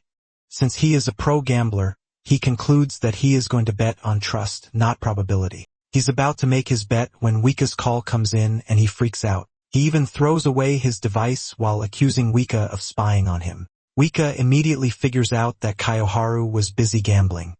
Kayoharu yells at her, asking her where she planted the bug, but Wika denies all of this. She lets him know that she called him because of something else, which is totally about gambling. Kayoharu is surprised when he hears this, and Wika tells him that she is thinking of betting on Subaru, and Kayoharu yells at her, saying that credits are hard to get. Wika immediately understands that Kayoharu believes that Subaru is going to lose.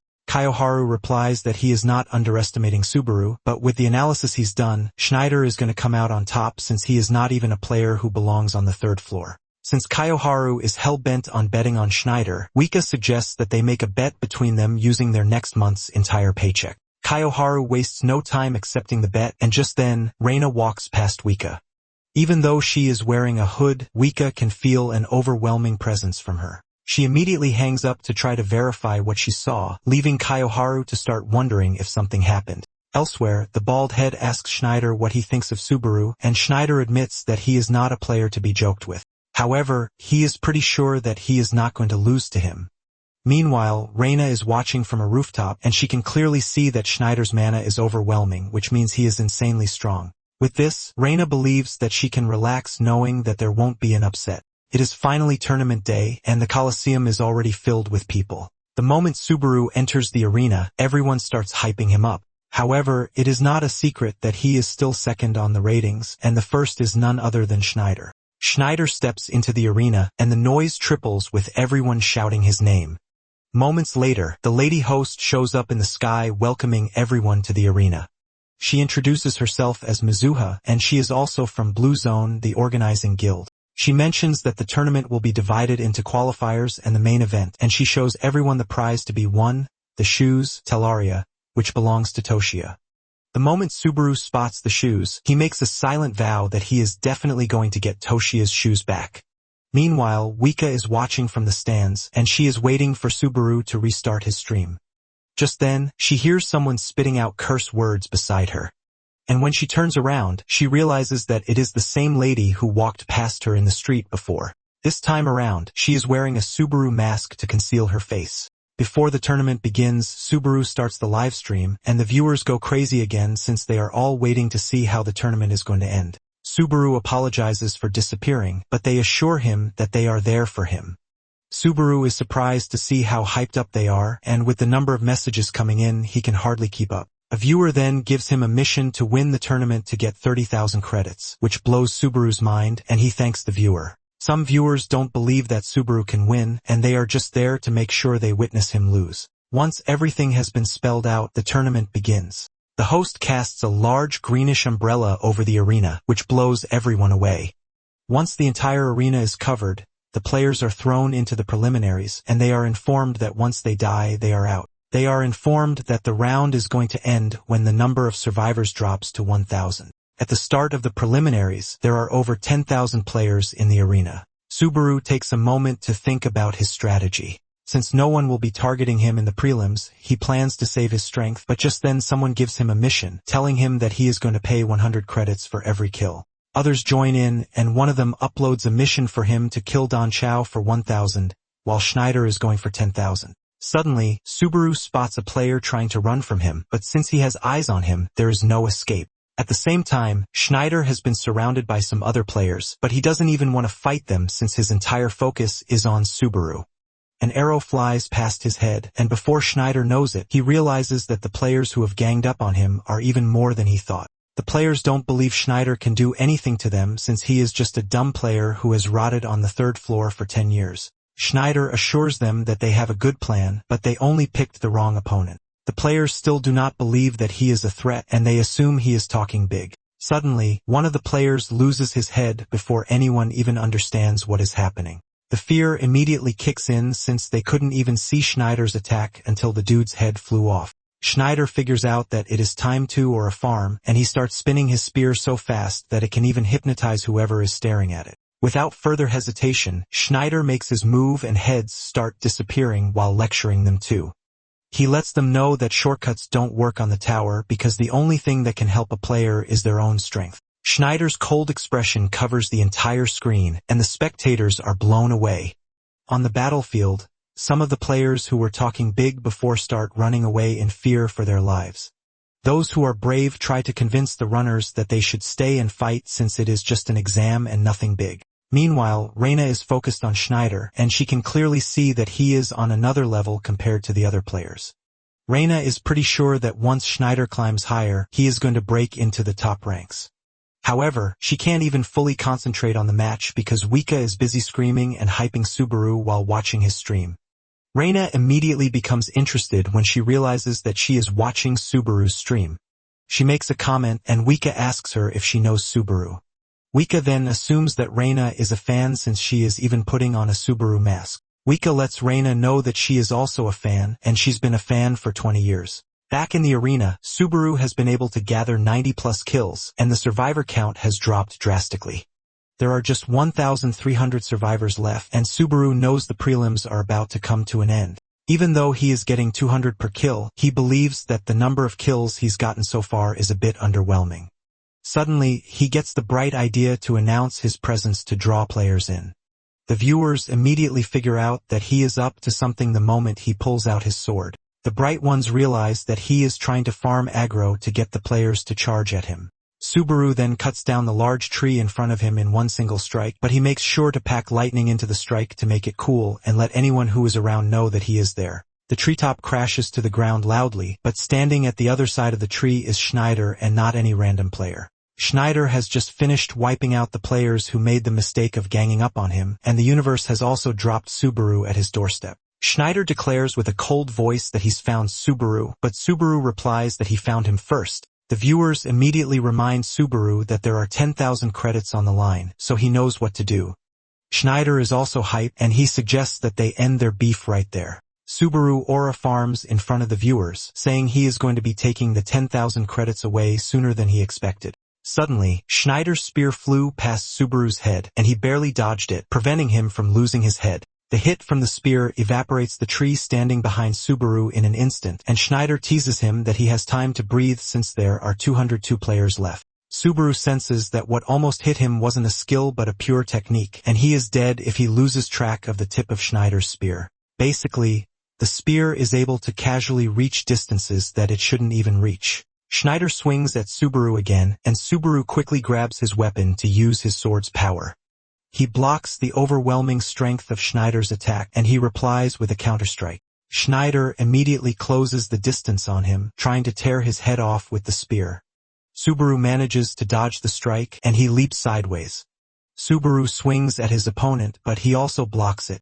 Subaru manages to create a distance between them by unleashing a powerful strike that sends Schneider flying backwards. Schneider then calms down asking Subaru why he is not using thunder, and Subaru replies that it would be a waste. Subaru then says the whole thing is about to end, so it doesn't even make any sense. Schneider loses his cool when he realizes that Subaru is basically telling him that it is going to be a waste to use thunder on him. He then realizes that Subaru was only stalling for time since there are just 7 players left before the survivor count drops to 1,000. Schneider angrily dashes towards Subaru, aiming to finish the fight at once. Subaru teases him, telling him that he can also say the same thing for him, that he is not going all out. Before Schneider gets the chance to finish the match, the number of survivors drops to 1,000 and the preliminaries end. As they are transported to the waiting area, Schneider tells Subaru to prepare himself for the next time that they are going to meet. Subaru also boasts, saying he is just going to have to wait till later to collect the 10,000. Upon arriving at the waiting room, the players are informed that they have 30 minutes to rest. Subaru stares at his hand and can see that it is shaking. He admits that he almost got pushed back right at the very end, and if it had dragged on even a little longer, he might have been killed. Surprisingly, Subaru's viewers have climbed up to 11,000. He remembers Wika's words that there is a streamer's wall which has 10,000 viewers. However, once a streamer breaks the 10,000 view count, they can survive in the industry. He realizes that the stream with Schneider ended up being a positive net for him. Nonetheless, he is left worried that someone as strong as Schneider couldn't even clear the Cave of Thunder. Meanwhile, Shu is also watching the stream, and with what he's seen so far, he realizes Schneider has the upper hand. This leaves him asking why Schneider is still stuck on the 3rd floor. However, there is one thing that Subaru has over Schneider, and this is thunder. Even though Shu is hoping for an upset, he doesn't think it is going to happen with what he has seen so far. While waiting for the match to resume, Subaru starts claiming the credits that he already has. Even the viewers are surprised that Subaru is claiming credits out of nowhere. Unknown to them, he has plans for the credits, and this is to upgrade the Wedge of Greed. After using 80,000 to upgrade the skill, he has just 16,000 points left. However, to upgrade the skill again, he is going to need 160,000 to go to a rank. With the current level, which is B rank, Subaru believes that he finally has a chance. Subaru goes quiet, thinking about his plan, and the viewers ask him what he is thinking about. Meanwhile, Mizuha has been informed that there is going to be a possible attempt to steal the shoes. Mizuha doesn't want to believe that Reina would be coming for the shoes, and just then, she learns that reinforcements from the guild HQ have arrived at the venue. Mizuha asks her assistant who is leading the team, and just then, Amon emerges, answering the question himself. Mizuha is shocked. She immediately starts asking Amon why he would climb down to the 3rd floor. Amon replies that Itsuki is in a bad mood, and Mizuha asks if it is about Subaru.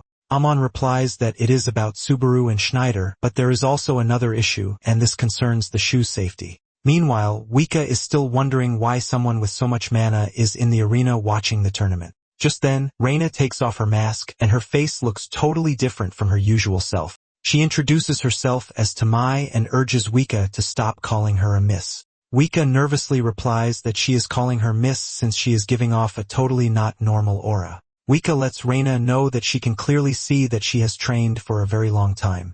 In addition, she can clearly see that she's using a disguise technique. Reina is impressed by Wika's insight because she was only testing how much she could see through before. Reina doesn't want to believe that Wika is an assassin sent by Itsuki since she won't be blabbing that much. Wika then tells Reina that she is pretty sure that she has her reasons because the stronger someone is, the more they have to hide who they are.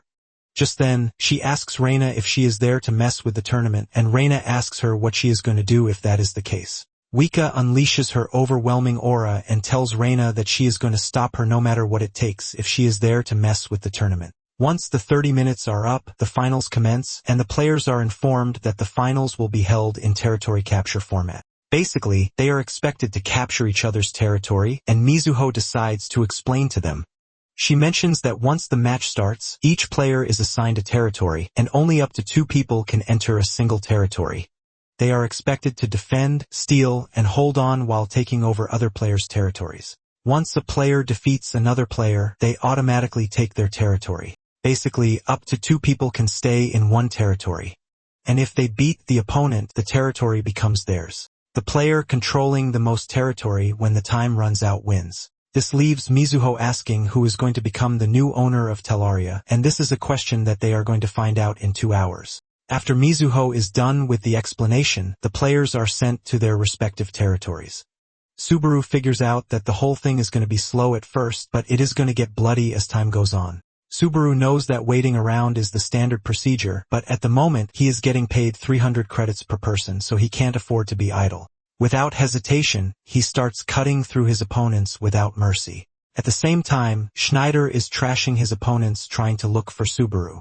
The other opponents are just little flies to be taken out of the way for the two to get to each other. The whole scene soon becomes really bloodied, and when Schneider finally spots Subaru, he is surprised to see him turning the other way.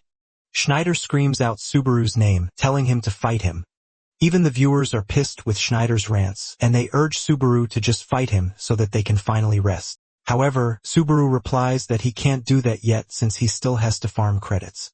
The viewers are not even surprised when they hear this since they already know how greedy he is. Minutes later, Subaru has wiped out a bulk load of players, and he is surprised that the players on the 3rd floor are all weak compared to Schneider. Not long after this, Schneider's bald-headed sidekick, Don Chow, enters Subaru's territory.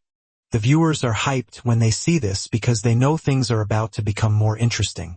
Subaru learns from his viewers that Don Chow is Schneider's subordinate, and he is also from Blue Zone. Don Chow dashes towards Subaru, aiming to kill him before his captain even gets the chance to fight him.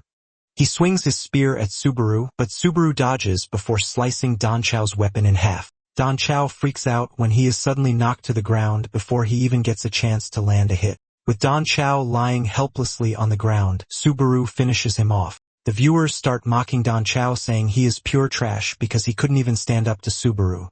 Just after taking out Don Chow, Schneider enters Subaru's territory, and Subaru's viewers tease him that everyone wants his head. Without even wasting a second, Schneider dashes towards Subaru with the intention of cutting him down. Subaru stands firm this time around blocking Schneider's attack. Schneider increases the pace of his attack while yelling at Subaru to use thunder.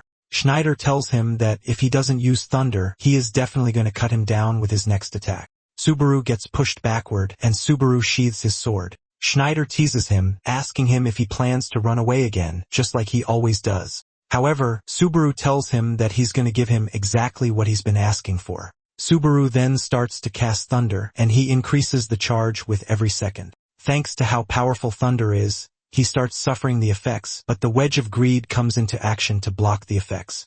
A thunder spear soon forms in Subaru's hands, and he lets Schneider know that running is for the weak.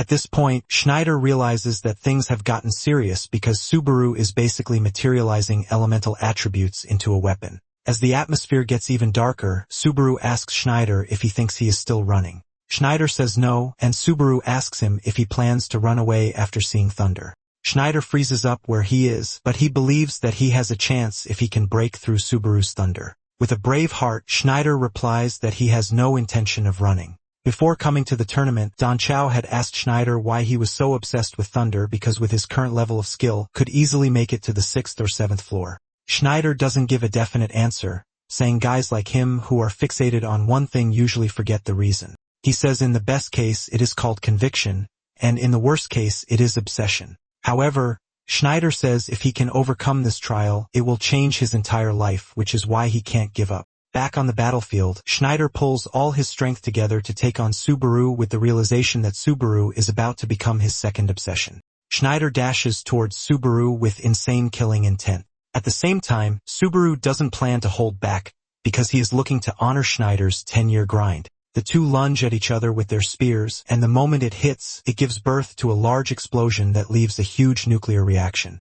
Back in the Coliseum, Wika tells Reina that she is willing to risk everything to stop her because she is Subaru's manager. And if the tournament gets wrecked, it will definitely affect his streaming career, so she is not about to let it slide. Reina wears an expression of shock and disbelief when she learns that Wika is Subaru's manager, and Wika soon forgets about the threat she just made. She switches personality, talking about how hard it was for her to have landed the role. She mentions how she pushed past the idiots who didn't believe in him, and when talking about the idiots, she is referring to Kiyoharu and John. Reina maintains her fangirl reaction, revealing that she used to watch Subaru's stream since the Wolf Warrior fight. The two are in the middle of their conversation when the explosion hits, immediately catching their attention and everyone else present in the arena. When the smoke finally clears, Wika cannot believe her eyes because the unexpected basically happened. It turns out that Subaru's thunder was able to overwhelm Schneider's attack, creating a huge hole in Schneider's upper body. Schneider crashes to the ground and dies, but Subaru doesn't trash-talk him as he hopes that they meet again pretty soon. In the end, Subaru was able to capture 283 territories, making him the winner of the tournament. Fireworks hit the arena to celebrate his win, and the spectators almost lost their minds. However, Wika notices that Reina has suddenly gone cold, and this is because she didn't expect Subaru to have defeated Schneider. Mizuho returns to the arena, and as the host, she officially declares Subaru as the winner of the tournament. As promised, Subaru is presented with the prize, and at that moment, Reina leaves her seat. As the shoes sit in his hand, Subaru is hit with a nostalgic feeling since it's been 20 years already.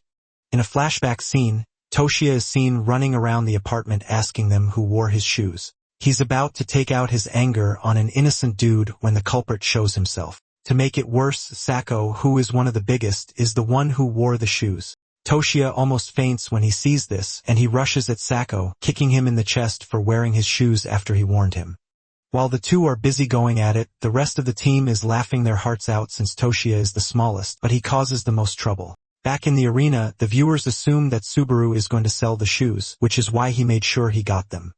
However, Subaru responds immediately that he has no intention of selling the shoes. Mizuho is confused when she hears this, and Subaru clears the air saying he is replying to his viewers because they were saying the shoes will sell for a high price. Mizuho confirms this, saying the shoes can go as high as 1,000,000 credits, but Subaru quickly cuts her off, saying no matter how much the shoe is worth, he has no intention of selling it. Even the viewers are already losing it as they are all willing to pay a high price for the shoe. Bids start flowing in from the arena, but Subaru replies with so much coldness in his voice, telling them to screw off. Lightning brews in the air as he makes himself clear to everyone that he is never going to sell the shoe, even for 10 million credits. The aura from Subaru is so overwhelming that even Mizuha is shaken by it. After making his decision clear to them, he walks away. After the event, Ammonius is surprised to see that Subaru actually won the tournament. He admits that it is way above his expectations. Ammonius' colleague Hanamaki Hiyori talks about how amazing Subaru is because he was able to defeat Schneider of all people. Hiyori asks Amon if he thinks Subaru will go ahead to become like the real Subaru. Hiyori says people have been going around talking about things like if the original Subaru can do it, the new Subaru should be able to as well. Amon asks her what this means, and Hiyori mentions that this is basically what people are calling the two. The Blue Eyes Subaru is the original and the streamer is the new one. Amon is not really comfortable with this, and he says it should be the other way around. Hiyori replies that it is still the same thing, but Amon argues that it is not. And Hiyori frustratingly whispers that the Blue Eyes fanboys like Amon are the worst. Amon lets her know that he is aware that she is mumbling under her breath, but she yells at him, asking him if he is not interested in what will happen from that moment forward. Amon replies that no matter what happens, they still have a job that they need to sort out, and this is their task to catch the shoe thief. It turns out that Amon and Hiyori have an entire squad backing them up just in case. On the other hand, Subaru is glad that he was able to get the shoes because this is his own way of getting into contact with Toshia again. Subaru thanks his viewers for the missions, telling them that because of them he was able to scrape through. Talking about Toshia's shoe, Tellaria, it is a unique item that grants a 25% increase in movement speed and a 15% increase in jump power. It also grants the Cloud Stride skill, which can be used twice a day, and it resets daily. Most of the viewers are not impressed, and they believe that the shoe is underwhelming for something that is regarded as a unique item. Those who know the Worth lecture, the ignorant ones that movement speed gear is very rare, and rankers would go to hell and back to get it. Just then, Subaru gets a text from Wika, telling him that she saw a suspicious lady, and she has a bad feeling about her. This leaves Subaru wondering what might be going on because Wika is specifically warning him that the suspicious lady might be after the prize. Unknown to him, Reina is standing on a rooftop watching him, but she is hesitant to go after Subaru even though she can see the shoe with him. After giving it a whole lot of thought, Reina tries to ditch her hesitation with the aim of slicing Subaru's ankles to get the shoes from him. Meanwhile, Subaru heads to a bar to meet up with Wika, who is hyped about the whole tournament thing. Wika congratulates him on winning, and she tells Subaru that she has already ordered a drink for him. Subaru moves to the main topic of the day, asking her about the message she sent. Wika tells Subaru that she met someone weird while watching the tournament. Subaru asks her to explain better, and Wika lets him know that it was a female player who was hiding her face by wearing the same mask as him. Wika initially thought she was only shady, but after they warmed up to each other, she realized that she was also a fan, so they just continued talking. However, the moment Subaru won, Wika explained that she suddenly made a strange face. Wika demonstrates the expression saying it was as if she got dumped, and she believes that if Reina were truly her fan, she wouldn't have made a face like that after seeing Subaru win. Wika tells Subaru that after this, she just vanished, and she tried chasing her, but she was pretty good at hiding her presence. Wika tells Subaru that she is pretty sure Reina is not a random person. After hearing this, Subaru takes a minute to think about who could hide her presence well while being his fan at the same time. Wika then mentions something important, telling Subaru that when she asked Reina if she was a fan of Blue Eyes Subaru, she showed a nostalgic expression like she was reminiscing about something. The moment Subaru hears this, everything clicks in his head, and he dashes out of the building in a rush. Wika calls after him, but he ignores her and makes his way into the streets. Meanwhile, Reina has figured out that Itsuki has sent people after her, but she is not impressed since both Amon and Hiyori can't even stand against her if she wants to take them on. Suddenly, she spots Subaru running off in the distance, leaving her to wonder where he is running to. Reina takes a look at the situation around her, and she figures that just 5 seconds is all she needs to steal the shoe from him. She even remembers promising Shu that she was going to get the shoes back. However, she has totally lost the urge to steal the shoe from Subaru. Basically, everything Subaru does reminds her of the original Subaru. Reina finally gives up on taking the shoe, but she makes it known that she is never going to forgive Subaru if he joins Blue Zone. She walks off with a promise that she is going to kill Subaru if he attempts to join Blue Zone. Nonetheless, she really wishes she could talk to Subaru even if it is just once. She wonders if it would be like she's met the real Subaru again if she meets Subaru face to face. Back on the street, Subaru finally comes to a halt after running around for a while. He hates the fact that he didn't even think of the fact that Itsuki could be using Tellaria as bait to lure Blue Eyes out. Subaru figures out that Reina was the one who came after the shoe, which is why her presence was well hidden. In addition, he senses Shu's mana from the ice flowers, and just that someone who could be Reina was at the tournament. With this, Subaru receives a great deal of hope that all 4 of them might still be alive. At the same time, he doesn't want to assume things too early, because Reina would have had a hard time chilling out while Toshia's shoes were right in front of her. He is busy thinking about all of these right on the streets when Wika shows up behind him, asking him why he suddenly bolted out of the bar. Subaru replies that he ran out because he thought the person she was describing was someone he knew. Wika is surprised to hear this, and Subaru replies that he must have been mistaken. This then pushes a hard question out of Wika, asking Subaru if he has friends. She looks completely embarrassed while asking the question, and Subaru stays mute, forcing her to clarify that she is talking about female friends. Subaru ignores her question and suggests that they go home. He walks off hastily, leaving Wika to run after him, asking him if she had upset him. Later on, Amon and Hiyori are still staking out the shoe thief when Amon gets a text telling them to back off. Hiyori is surprised to hear this, and Amon mentions that the order is directly from Itsuki.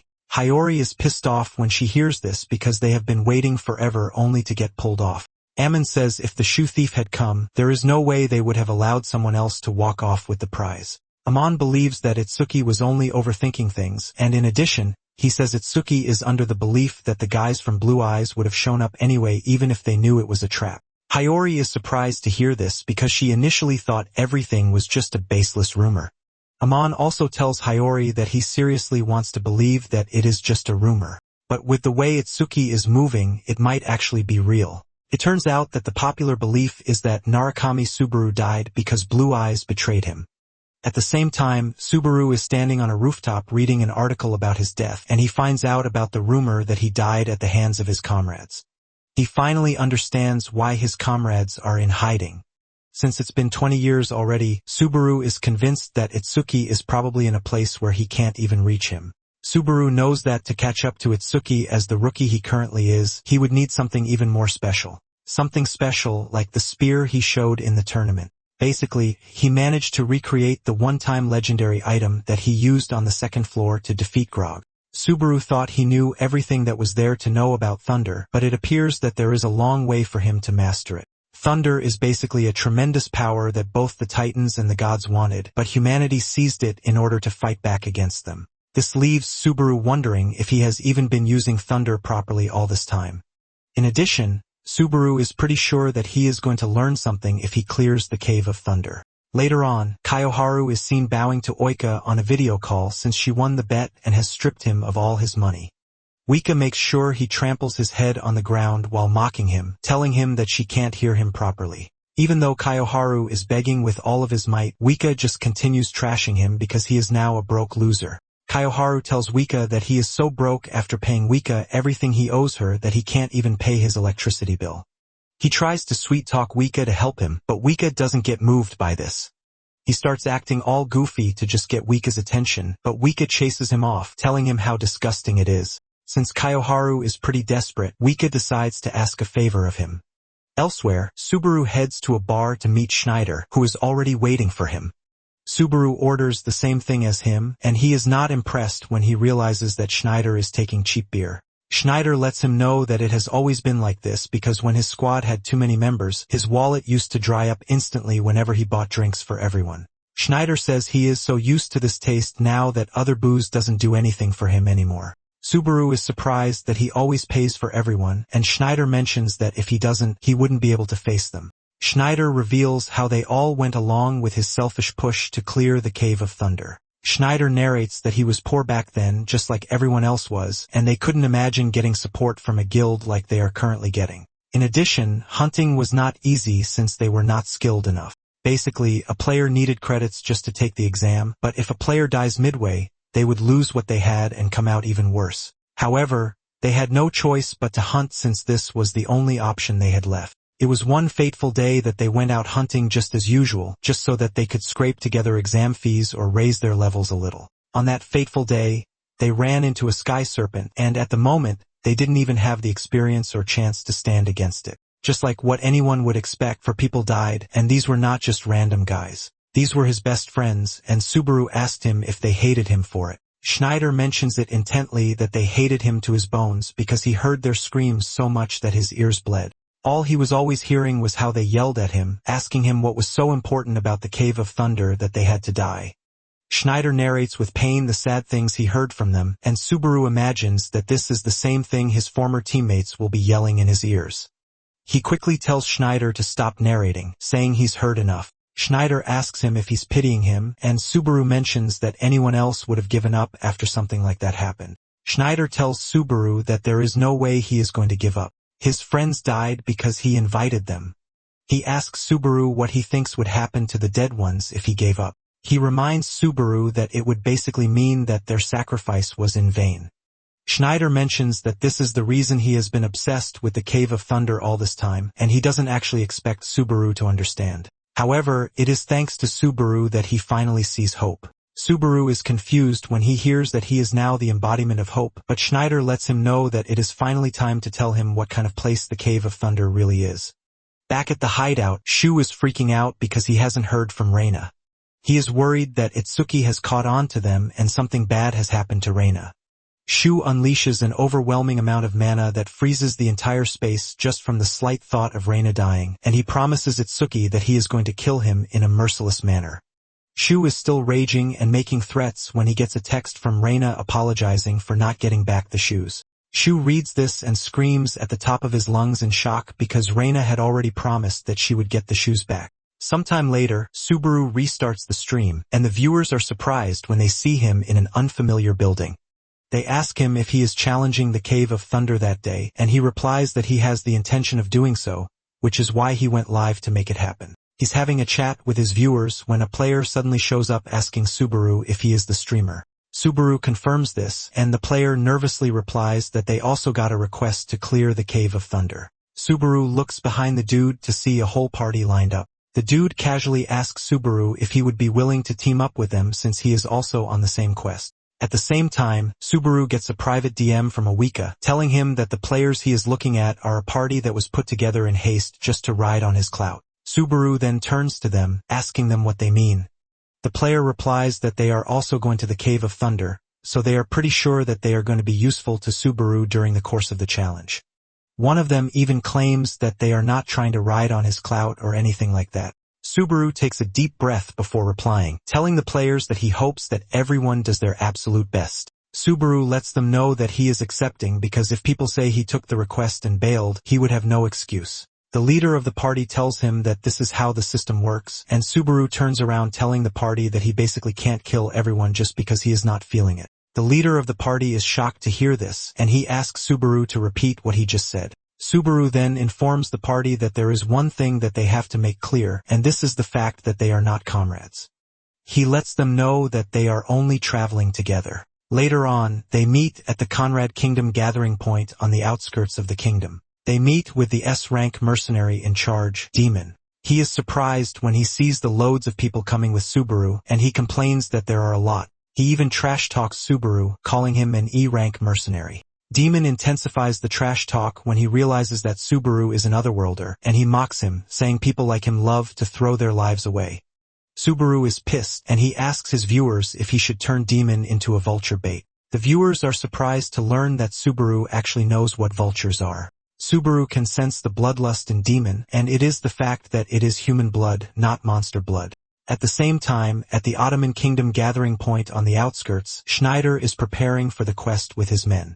Out of nowhere, a Blue Zone player, Pulleyman, shows up telling Schneider that he and his squad have been sent by the headquarters to join the raid. In fact, Schneider will have to drop half of his men. Schneider is surprised that such an order was passed from above, and Pulleyman teases Schneider, telling him that this is happening because he messed up. Pulleyman says Schneider lost to Subaru, which made the guild lose valuable assets. Schneider asks Pulleyman if he thinks he would have done better, and Pulleyman replies that it is pretty obvious that he wouldn't have lost to a rookie who just got to the 3rd floor. In addition, Pulleyman doesn't think he would even have to waste 10 years on the 3rd floor. Don Chow almost unsheathes his weapon when he hears this, but Schneider stops him. Pulleyman boastfully tells Schneider that he should be grateful that he showed up because they might finally have the chance to clear the Cave of Thunder now. Don Chow yells in anger, eager to shut Pulleyman up, but Schneider tells him to leave the dude. And since the raid team is full of rookies, swapping people out won't matter. Schneider lets Don Chow know that Pulleyman actually said one thing right, and Don Chow asks what it is. Schneider replies that it is the fact that he said they would definitely clear the Cave of Thunder this time around. On the other hand, as Subaru and his opportunist teammates head to the Cave of Thunder, the viewers are pretty sure that Subaru is pissed that they have just come to ruin his vibe. Demon mentions that the whole area feels really off because doors opening on a fixed cycle feel way too man-made. Subaru doesn't really understand what he is saying, but just then, they arrive at the Cave of Thunder. There is a giant door at the entrance, and Demon mentions that insane lightning keeps striking the entrance repeatedly, which is why one can't get in at specific times. The leader of the opportunist party rushes over, asking Demon how many times he's challenged the Cave of Thunder. Demon replies that this is his third time, and fewer than 10 mercenaries have ever gone in and made it out alive, which means he is one of them. The dude gets closer to Demon, asking him if he kept challenging the Cave of Thunder afterward, but Demon replies that he is not dumb like the other worlders. The dude asks Demon why he is now coming with them, and he replies that there is only one thing he is after, and this is the traces of thunder itself. Demon mentions that if he can get this, he will be able to quit his job for good because he is done with a job that wants his life every minute. The party leader is surprised that Demon is not planning to go all the way, and he replies that he has no intention of doing this. He tells the dude that they are acting all jovial the way they are because they have not witnessed the Cave of Thunder firsthand. Demon still makes sure to turn around to trash-talk Subaru, telling him to die quickly if he wants to. Upon arriving at the entrance, the party comes to a halt, and Demon tells them that in about an hour, the thunder will stop and the entrance will open. One unlucky rat runs past at that moment, and Demon slaps it toward the door. The rat gets electrocuted to death, and Demon basically uses this to show them what will happen if they try to approach the door when the lightning is still active. He urges them to stay put until then, and the viewers urge Subaru to tell them a story while they wait. However, Subaru shocks everyone as he walks toward the door, ignoring Demon's warning.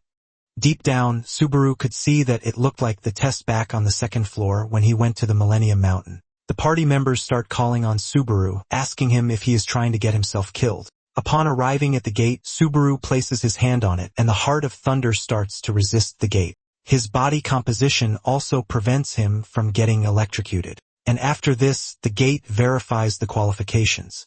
This unleashes a massive thunderstrike that shocks the party members who keep asking themselves how Subaru is still able to stand. After the verifications are done, the thunder gate disappears, thus revealing the traces of thunder. Traces of thunder drops on the floor, and Demon freaks out when he sees this because it is what he is after. He immediately grabs his weapon, asking Subaru to explain how he was able to call out the traces of thunder. Subaru stays quiet, wondering if the item was waiting until someone qualified actually showed up. Even the viewers are surprised that Subaru got his hands on the item right at the entrance of the cave. Just then, Demon swings his big axe at Subaru, and he barely dodges it, but the axe cuts him on the shoulder. The system immediately detects that he is being attacked by his own party members, and because of this, no counterattack penalty will be applied. Demon believes that Subaru must have gotten lucky, and he demands that he hands over the item to him. Subaru asks him why he has to do his bidding, and Demon mentions that items gotten from the cave should belong to the locals like him instead of people like Subaru who are outsiders. Demon tells Subaru that he is pretty sure that he is scared of dying even though he is not from that world. Subaru agrees with him because even if dying in the trial doesn't mean that the player would die, the pain still feels 100% real. Dying in the trial leads to extreme fear and mental breakdowns or even PTSD. Demon lets Subaru know that everyone fears when there is death staring them right in the face. On the other hand, Demon lets everyone know that the locals are used to killing each other. The party starts freaking out, regretting that they came because the rumors about Conrad's mercenaries killing players were real. The party starts to urge Subaru to have a rethink about what is happening. They are still begging him to be rational when one of the mercs loses his head. Subaru confidently declares his intention to wipe out those who want him dead. Even Demon is shocked because Subaru is supposed to be E rank, but the way he is moving is not even explainable. Subaru then lunges at him and he swings at him, but Demon manages to dodge the attack. Subaru teases him, asking him if not letting him kill him in one shot is his pride as an S rank. Demon starts yelling at Subaru, asking him what sort of person he is because he basically tricked him. Demon tries to attack Subaru, but he loses his attacking arm in a flash. Demon grabs his arm as he bleeds profusely, and he berates Subaru for being a Demon Blade user while calling him a coward who relies on weapons. Subaru walks up to him, telling him not to assume that he is trash like him. Subaru taunts him, telling him to save up some money and buy a Demon Blade for himself if he is mad. However, at this point in time, it is already too late. Before Demon can even blink, Subaru cuts him down, ultimately defeating him. The opportunist party members see this, and they freak out. Subaru turns to them, asking them if they also would like a chance to take the traces of thunder away from him. The leader of the party nervously replies that he has no intention of doing this while addressing Subaru as a lord. The viewers almost die of laughter when they hear this because Subaru has basically been promoted to god tier. After cutting Demon down, the gate opens and Subaru suggests that they continue moving. Upon entering the cave, the whole ceiling is crawling with a lightning effect. One of the team members moves closer to their leader, asking him if it is okay for them to still follow Subaru. The dude asks her what she means by this, and she points out the fact that Subaru is clearly not a normal dude. But the dude assures her that they are going to be fine as long as they don't pull any dumb shit like the mercenaries. He is pretty sure that Subaru won't do anything reckless as long as they don't mess with him first. The dude mentions that streaming is a business that deals with popularity, so Subaru has to suck up to regular users like them. In their group chat, the opportunists are busy talking about how they plan to ride on Subaru's wave till the very end. The dude is confident that as long as their chats don't leak, they have nothing to fear. Suddenly, they notice that they have been surrounded by beasts that they don't even know what they are yet. The only thing they can see is their eyes, and they start freaking out because there was nothing when they stepped into the cave. Subaru is not surprised because Schneider had told him that the first thing he is going to encounter when he enters the cave is the Thunder Wolves. Just then, the Thunder Wolves emerge from their hiding places. Just as Schneider said, there are a ton of them, and he lets Subaru know that if he tries to fight them one by one, he is going to run out of stamina before the end. A fierce battle soon ensues, and Subaru ignores the first wave of Thunder Wolves, leaving the party members to ask him if he is ignoring them. It turns out that Schneider had told him that there is one way to shorten the time. In typical cases, the boss of the pack is always the biggest. But when it comes to the Thunder Wolves, the smallest among them is actually the boss. Standing behind the pack is the Thunder Wolf boss, and this is the monster Subaru is going after. Without holding back, he slices the monster in front of him in half. He then activates Cloud Strike to leap into the air, dodging the hundreds of Thunder Wolves that are blocking him from getting to the boss. While moving in the air, Subaru finally sees how Toshia always felt whenever he was using his shoes. Moments later, Subaru spots the leader of the pack safely tucked in between the bodyguards. Subaru makes a powerful landing that generates a shockwave to clear out the surroundings. The leader of the pack then rushes toward him, but Subaru charges his thunder fast enough before the wolf can reach him, and he delivers a powerful strike that cuts the leader of the pack in half, ultimately defeating it. The moment he does this, the system informs him that the Thunder Wolf's frenzy has decreased. By defeating the pack leader, he has also leveled up. Apparently, by defeating the boss, the player has already won according to Schneider. The wolves are running wild when Subaru suddenly screams out an order, telling them to sit, and surprisingly, they all obey him. This is basically because after defeating the wolf leader, he has automatically become their boss. System tells Subaru that subduing the Thunder Wolves has now given him access to command the Thunder Wolves within the Cave of Thunder. The party members are completely blown away when they see this, and they start asking Subaru what just happened, but Subaru ignores the question, telling them that it is time for them to go in deeper. Subaru orders the Thunder Wolves to follow him, and the wolves heed his command, leaving the party members completely speechless. Subaru walks in front like a general, while the wolves follow him obediently like his soldiers. Moments later, they reach a hollow part of the cave, and Subaru orders the wolves to howl, which they immediately do. They start howling like crazy while the party members freak out, asking Subaru what he is trying to do. In no time, monsters start emerging from every corner of the cave surrounding the team. The party freaks out, urging Subaru to calm down because he is going to draw all the monsters here if the wolves continue howling. They ask Subaru what he is thinking, and he replies that he wants a surrounded hunt, which is how he does his things. Subaru tells the team that they don't have to worry about him because he has the Thunder Wolves, so he is definitely going to manage. However, the team leader reminds him that they are vulnerable. Subaru then reminds the team leader that he already told them from the start that they are all just tagging along, so at this point in time they have to survive on their own. After saying this, Subaru ignores them and starts cutting down the monsters on his own. Meanwhile, John and his assistant are watching the stream, and they are surprised to see what Subaru is pulling off. The lady freaks out asking John if Subaru is allowed to do this, and John casually replies that Subaru has already made his call. So it is left for him to do whatever he wants. However, with the team members getting trashed by the monsters, it is pretty obvious that he is going to get flamed. John then shows the girl a piece of info on his phone, telling her that it is a totally different case this time. It turns out that John has been able to get his hands on the group chat, detailing how the party quickly put themselves together just to tag along for Subaru's Cave of Thunder tour. John says this is solid proof that they are on a hitchhiking tour, so there is no reason for suspicion. Basically, they aren't even strong enough to clear the Cave of Thunder on their own, so they didn't hesitate when they saw an opportunity to hop on a free ride. The lady asks John if he thinks the viewers will see it this way, and John says if it is just for this one time. John explains that if Subaru had allowed them to take a ride with him, it would have continued to happen. Basically, at this point, Subaru is making an example of them so that no one would think of leeching off him. Back in the cave, after wiping out the bulk load of monsters that were attacking, Subaru turns around to see that the team has been wiped out already. Subaru is pleased with this because he just got back his solo run gig. The viewers are blown away when they see this because Subaru has just found a way to wipe them out. While some fully support what Subaru did, there are some who believe that it was overkill. Some of them even log out of the stream because of what happened. Without any care for what might happen, Subaru lets his viewers know that this is what will happen to anyone who tries to leech off him. John laughs out loud when he hears this, and he realizes that Subaru is not shallow enough to ignore how his words hit his viewers. This basically shows that every move he made and every line he spoke was calculated. John is forced to admit that Subaru is top tier when it comes to being a streamer and a player. John then puts a call through to Wika, and before she starts answering him coldly, he lets her know that he is calling because of Subaru. He wants to know if she told Subaru about the tag-along recruitment post, and Wika says yes. John then asks Wika if the whole thing was her plan from the start. Wika just hangs up on him, saying she is not ready to start chatting nonsense with him. After the call, John asks his assistant if she saved a copy of the group chat, and she assures him that everything is well prepared. John is glad to hear this, and he mentions that it is their turn to make the players understand that Narukami Subaru has a powerhouse agency backing him.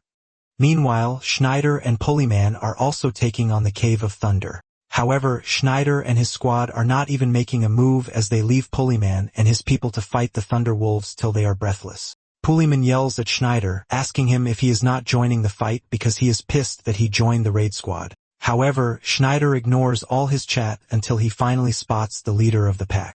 Schneider basically used Pulleyman and his squad to wear down the number of the Thunder Wolves. Schneider then hurls a dagger at the leader of the pack. The dagger tears through the wolf's head, killing it on the spot. Pulleyman is not impressed as he believes that Schneider only managed to kill the runt of the pack. However, Schneider ignores him and calls out an order.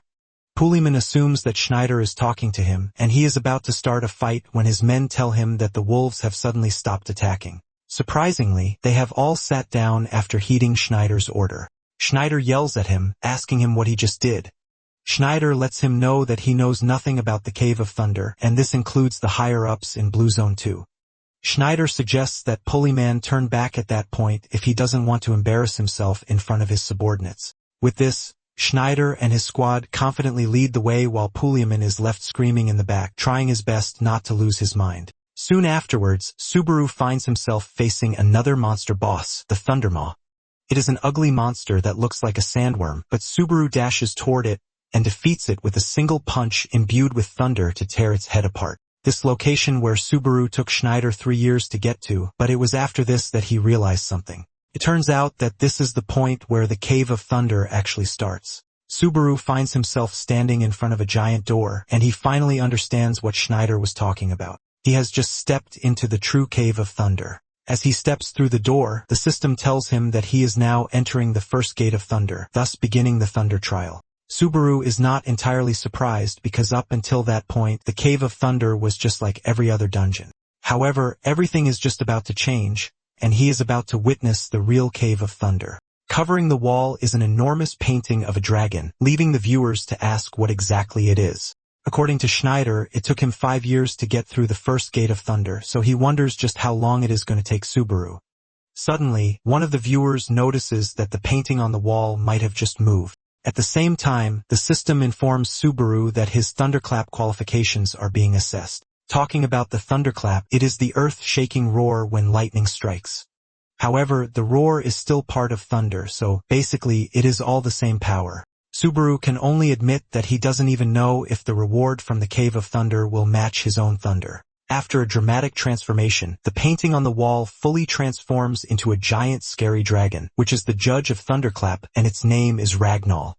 Schneider had warned Subaru not to even think of taking down the dragon because he had heard that he had defeated Greg. Now that Subaru is facing Ragnar, he knows for sure that he stands no chance against the overwhelming presence of the dragon. In addition, he only fought Greg because he was part of the mission. Apparently, Ragnar's trials are always different. Sometimes he might make the player endure tens of millions of lightning strikes, and sometimes he seals off all 5 senses to trap the player in pitch-black darkness. He can even summon a massive monster and force the player to fight it. Once Ragnar is fully transformed, he asks Subaru if he is the one who will challenge the Trial of Thunder, and Subaru casually says, yeah. The viewers are not surprised by his answer because they know how cocky he is. Ragnar commends Subaru, telling him that he has already proven countless qualifications. He then tells him to take out what he has in his pocket, which is the Trace of Thunder item. Subaru is surprised to hear this since Schneider never mentioned anything about this. After bringing out the item, Ragnar mentions that he could clearly see that Subaru opened the gate and walked in. Subaru asks him if there hasn't been anyone aside from him who has had the Trace of Thunder. He uses Schneider as an example, and Ragnar mentions that Schneider didn't enter by opening the gate. Ragnar says Schneider just happened to pick up a stone formed from the dungeon's condensed energy. It finally dawns on Subaru that he is the only one with thunder, so it basically makes perfect sense. Ragnar then tells him that it is time to impose a trial on him. Ragnar tells Subaru to swallow the Trace of Thunder because this is his trial. Subaru quickly mentions how valuable the item is, and his viewers start raving because they know Subaru is already having second thoughts about losing such an expensive item. Subaru asks his viewers if he should go through with the trial, and they egg him on, telling him to go ahead. Subaru is completely confused because he knows that just completing the trial doesn't mean he is going to get a reward that is much better than what he is currently holding. Even though it feels like a waste at this point, he has no choice, and he also remembers that he has been saving up for the next trial just in case. In addition, backing out at that point is going to be a big slap in the face. In fact, it won't be an embarrassment only to him, but to the entirety of Blue Eyes. Without thinking about it further, Subaru swallows the Trace of Thunder, and the system informs him that the gate's trial will now begin within his body. Subaru's eyes shine brightly in pain as the Trace of Thunder starts to implant itself in him. Meanwhile, Oika is also watching, and she is pissed at the fact that Subaru had to swallow the Trace of Thunder because she knows just how much it is worth. In fact, Subaru is obsessed with money, which means the item would have been good for him. She is in the middle of the stream when she receives a call from Kayoharu. Kayoharu tells her that he is about to arrive, and she is surprised to hear this. Surprisingly, Wika talks to Kayoharu calmly while apologizing to him. Kayoharu tells her not to apologize, but to make sure that she keeps her promise. Kayoharu lets her know just how broke he currently is, and before going, he wishes her good luck on the job. Turns out that Kayoharu just made his way to the 5th floor, Baron Godforging. As he walks over to the castle, he reminisces about his past and mentions that he never thought he would have to come back to the castle ever again. Back in the Cave of Thunder, Subaru is going through severe pain while the item is taking root in his body, increasing his mana in the process. At the same time, his fatigue is accumulating by the second. He soon realizes that what is currently happening to him is not the same as the last time. Unlike the last time, it is as if something is blocking the flow of magic in his body. In fact, he can't even move the way he wants, and he figures out that he is screwed if it continues this way. Just then, he gets a notification telling him that the Thunder's heart is resisting the Trace of Thunder. Subaru is surprised when he sees this because he believes that the Thunder's heart is supposed to be an equipable item. Subaru crashes to the ground with the realization that the items might look similar, but it is completely different from the Trace of Thunder. He wonders if this was a hint from Ragnar to tell him to swallow the Thunder's heart. Subaru then whips out the Thunder's heart, and he immediately swallows it. The reaction in his body changes at that moment, and lightning starts to course through his body. Ragnar is impressed that Subaru finally noticed what he is supposed to do. The Thunder's heart finally takes root in his system, replacing his traditional heart. Ragnar berates him, telling him that he didn't even know how to use it, which is a total waste of treasure. However, he is also impressed that he was able to realize it on his own. After everything settles down, Subaru scolds the dragon, telling him that he almost died thanks to him. Ragnell then commends him, telling him that the last wielder of thunder couldn't even handle what just happened to him. Because of this, he now has high hopes for him. Subaru's thunder then upgrades to level 5, which is S rank. On the other hand, Schneider and his men arrive at the door where they are supposed to find Ragnall's drawing but find nothing there. Schneider stands there in confusion because he is trying to understand what is happening. Don assumes that Schneider was the one who cleared the test, but Schneider replies that he didn't even take the test. This basically means that someone else who isn't them has come in to take the test. When Don Chow hears this, he immediately concludes that it was Subaru. However, it also begs the question of what Subaru could have done to make the dragon disappear. Holyman opens his stupid mouth to say he doesn't care about the dragon or the freaking painting. He suggests that they hurry through if it means that Subaru has already passed. He asks Schneider if he is fine with Subaru snatching up all the rewards before they get there. Schneider bows his head in silence while saying he came for the reward. Holyman assumes that he is sad or something, but Schneider suddenly smiles while saying there is finally some change because someone besides him has actually made it to the end of the Cave of Thunder. Schneider moves closer to Puliman, telling him that he is currently more hyped than ever, so he shouldn't even try to ruin his mood. Puliman can sense the threat and he backs off, telling Schneider that he gets it. Donsho taps Polemon on his shoulder, telling him that he once got cut down with a single strike from Subaru. Polemon asks him why he is telling him this, and Donsho says that what he is just trying to say is that even Subaru won't be able to make it through what lies ahead easily. Schneider then urges the team to stay sharp if they want to witness the historic first conquest of the Cave of Thunder. He lets them know that the bare minimum is surviving. Polyman is surprised to hear this, and this is when it dawns on him that Schneider didn't even have the intention of clearing the Cave of Thunder himself. At the same time, he wonders what is currently waiting for them ahead. Schneider tells them that beyond the door in front of them is the end of the Cave of Thunder, and he believes that Subaru is currently beyond the door. Schneider pushes the door open, and the system informs them that they have entered the second gate of thunder. At the other end of the room is a throne, and they are informed to take a seat on the throne. Schneider is surprised that Subaru is not in the room, and Pulleyman yells at him, asking him what their next plan is. Schneider reiterates what he said, that Subaru is not there, and Pulleyman yells at him saying he has been raving about Subaru since the beginning, urging him to give it a rest. Pulleyman says Subaru has most likely sat on the chair and moved on. However, Schneider argues with him saying it is not possible. Schneider then takes a step forward. The moment he does this, they are informed that they have trespassed upon the domain of the throne, and a huge wave of lightning hits the hallway.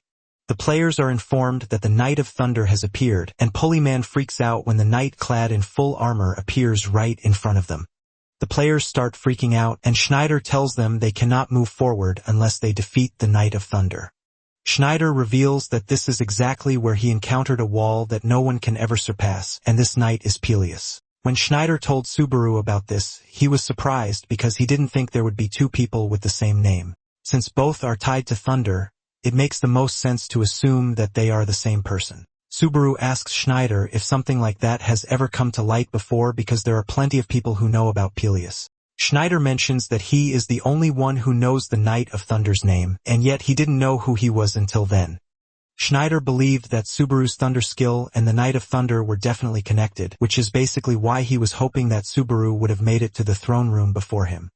The Knight of Thunder has armor covering his entire body, and he even wears a helmet to cover his face. He walks up to Schneider, revealing his surprise that he is back again. Schneider quickly figures out that the knight was waiting for someone else, and Peleus commends his intuition. Schneider then asks him if he has met the person he is waiting for, and the knight says no. Schneider smiles when he hears this, and he grabs his weapon. But before he can do anything, Pulleyman orders his men to surround Peleus to block off his escape. Schneider panics, and he screams at the players to stop whatever it is that they are trying to do. Before Schneider can even finish shouting out his warning, the Knight of Thunder has wiped out the players who surrounded him with a single strike. Schneider watches in horror as the players are killed, and he lets them know that such cheap tricks don't work on the Knight of Thunder. Instead of listening to Schneider, Peliman decides to do things himself, and he whips out his blade. He dashes toward the knight and tries to cut him, but Peliman easily blocks his attack, thus breaking his sword in the process. This leaves Peliman completely open, and he watches in horror as Peliman's weapon makes its way to his throat. Elsewhere, Subaru finally wakes up, and he asks his viewers how long he was out for. They let him know that he has been out for 30 minutes, and one of them even teases him, saying passing out is basically his thing. One of the viewers then gives him a mission, telling him that the next time he passes out, he has to do a collab with Narukami Subaru. Some of the viewers believe that this is asking too much because Subaru is basically the king of destruction. Subaru figures out that the collab with Hawkeye turned into great publicity. So if it is a collab with Subaru who has a huge audience, he believes that it would be much better. Subaru then accepts the mission, and the viewers are hyped that they are finally going to see Subaru through Subaru's stream. Subaru then pulls out his information and realizes that his fatigue is currently at 71 points, which is pretty worrying. Nonetheless, he is looking to shake it off and keep going. Back in the throne room, Pullman is about to lose his head, but Schneider comes in at the last second to block Pelia's weapon from cutting his head off. Schneider is able to push Pelia's back with a single strike, and this leaves Pullman in complete shock. He finally sees the difference of 10 years playing out right in his very presence. Dansho mocks him, asking if he seriously thinks the guild doesn't trust Schneider, which is why they sent him instead. Dansho lets him know that he is nothing but a tool and bait to provoke Schneider's pride. Pullman watches as Schneider and Pelias go at each other like proper seasoned fighters. Seeing how powerful Schneider is, Pullman confirms from Dansho that Subaru defeated Schneider during the tournament, which shows how insane our MC is. As the battle intensifies, Schneider loses his stand against Pelias, and Pelias cuts off his arm, telling Schneider that he is still not a threat to Pelias.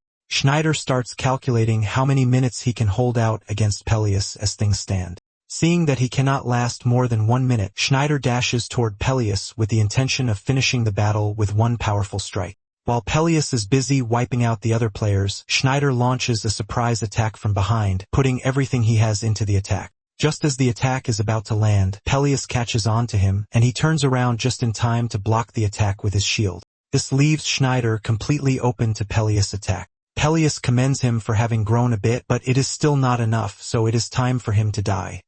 Pelias is about to cut Schneider's head off when an overwhelming lightning attack hits Pelias, pushing him backwards, thus saving Schneider's life. Schneider's savior turns out to be Subaru, and the moment he enters the stage, Pelias recognizes him. Subaru walks past Schneider, and he notices that he wants to grab his dagger, but he urges him to stay back because he is only going to get in the way in his current condition. Pelias makes the first move, and he dashes towards Subaru, but Subaru blocks his attack, generating a huge shockwave that rocks the entire room. While the two remain in a standoff, Pelias calls Subaru what he usually calls him, which is his benefactor. The two push each other back, and while they are preparing to attack each other again, Subaru mentions that he's heard the story. Pullman is left in confusion as they can't wrap their heads around what is currently happening in front of them. Pelias then takes off his helmet to properly greet Subaru, and the viewers almost vomit through the screen when they see what has become of Pelias. Half of his face is missing, and he doesn't even have eyes since they have been replaced with lightning. Pelias mentions that he didn't know where Subaru went after he left the village, but he believes that he would meet him again if he came to the cave. Subaru asks him how long it's been since then, and Pelias mentions that he stopped counting after 100 years.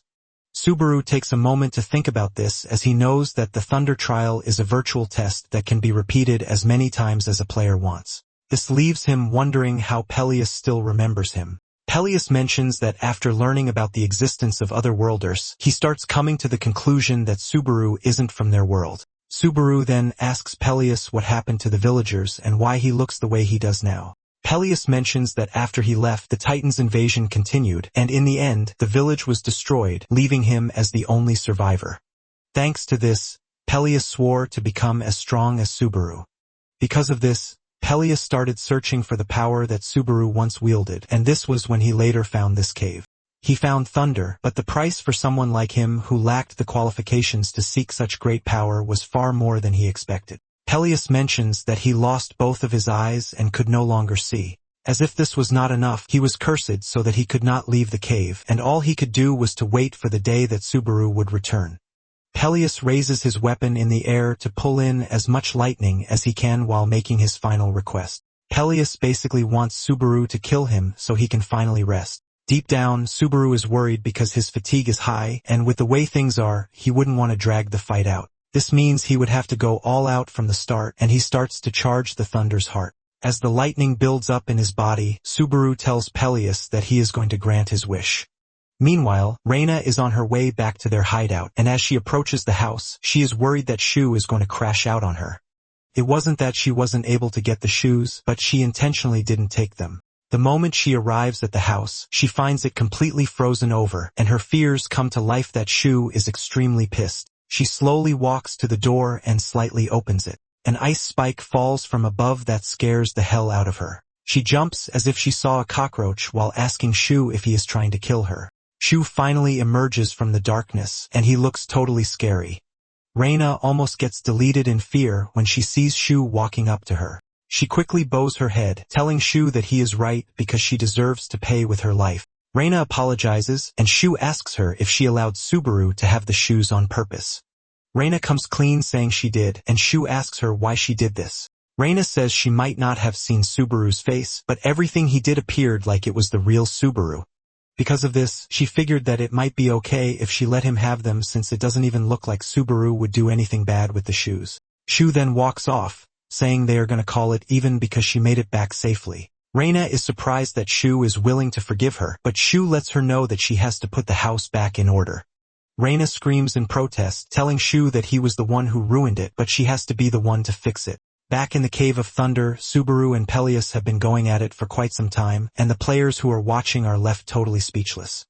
Even Polo Man cannot believe that he is currently watching a fight that is happening on the 3rd floor. The two appear to be evenly matched, and there is no opening whatsoever. Schneider then mentions something important, which is Peleus's weakness. He mentions that Peleus can't see, which is the only downside that he has. Subaru hears this, and he delivers a kick that pushes Peleus backwards. He figures out that if he can hide his presence, he can actually create an opening. However, things are not looking good for him because his fatigue is climbing up really fast. Suddenly, a dagger comes from behind, piercing Peleus's arm.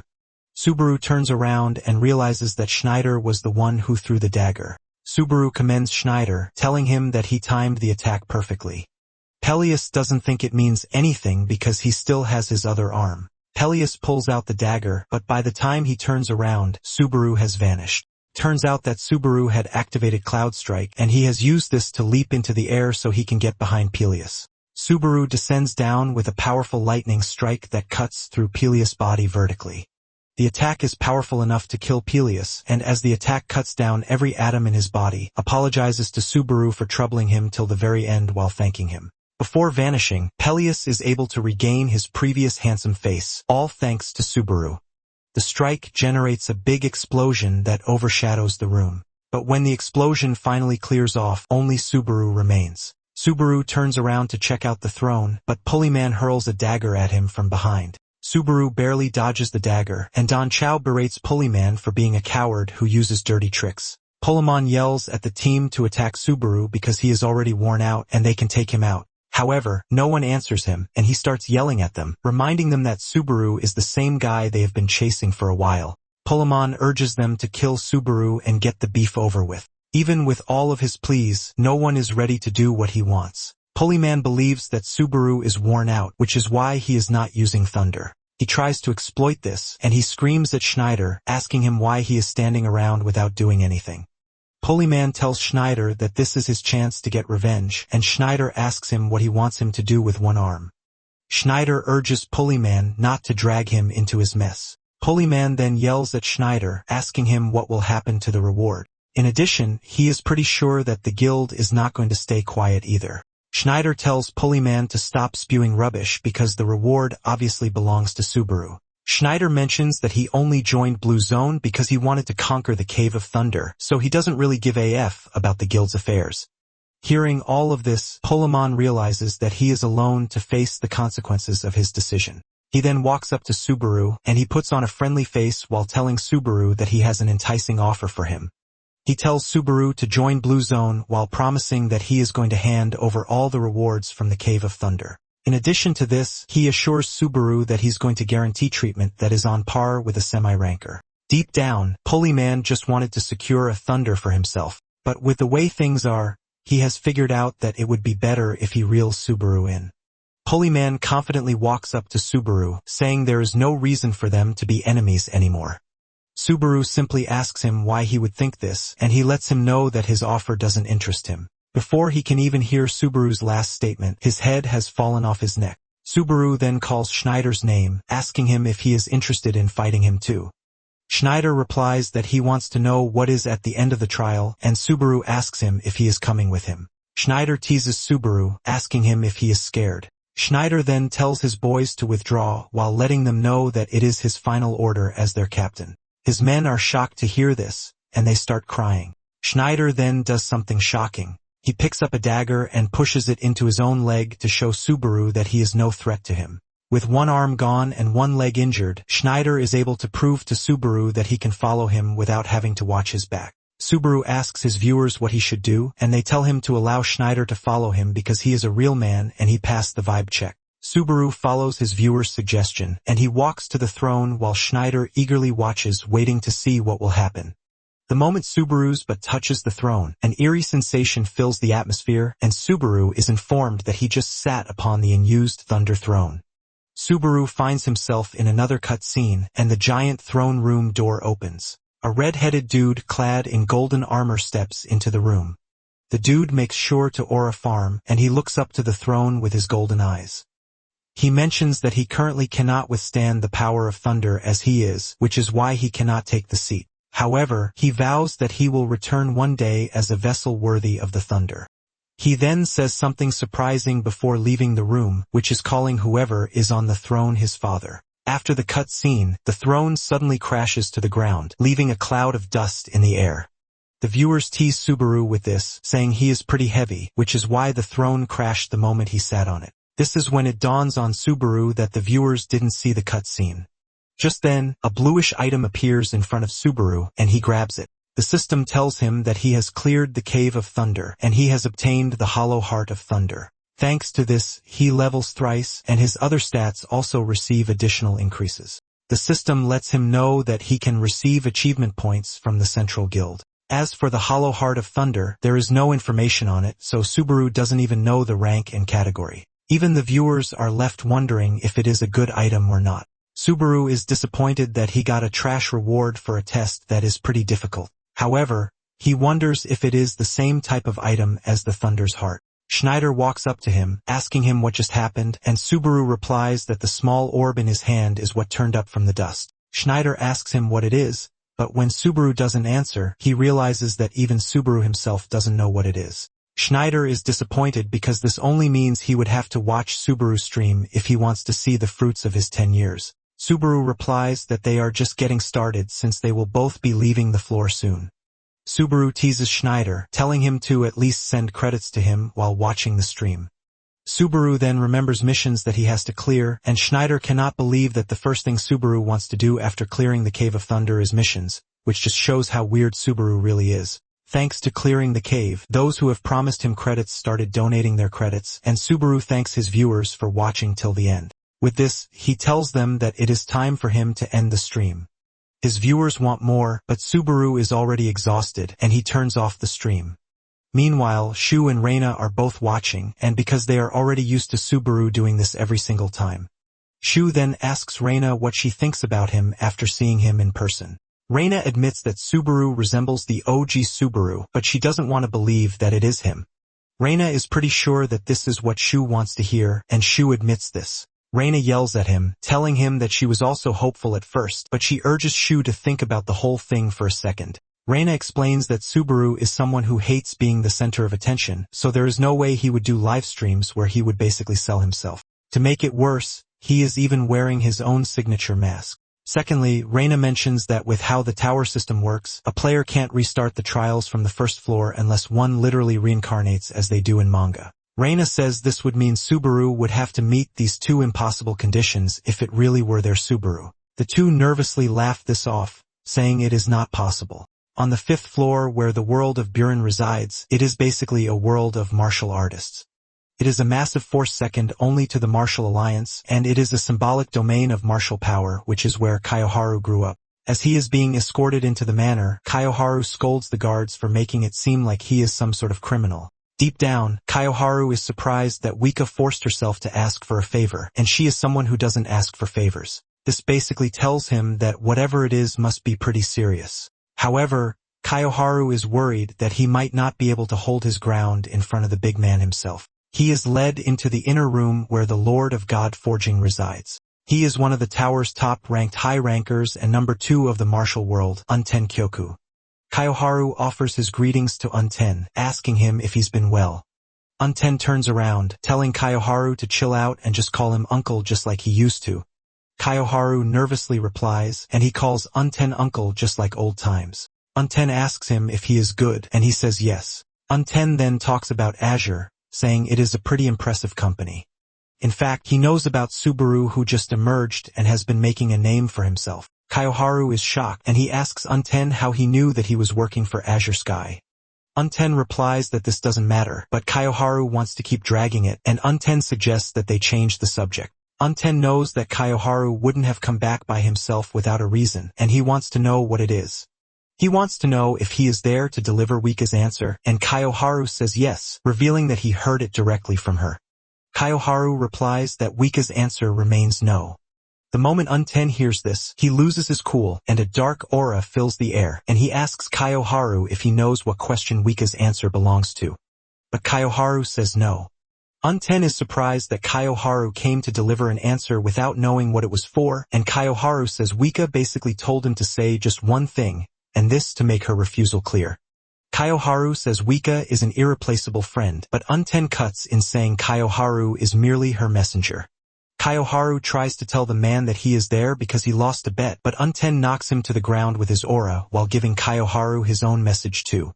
Unten tells Kaioharu to let Wika know that if she continues acting on her own, she is going to pay for it. Unten says this includes the place she's working at and every single person that is connected to her. Elsewhere, Wika and John are having a meeting about the recent scandal about Subaru wiping out the team that wanted to leech off him. Wika heaves a sigh of relief because John has managed to clear everything out.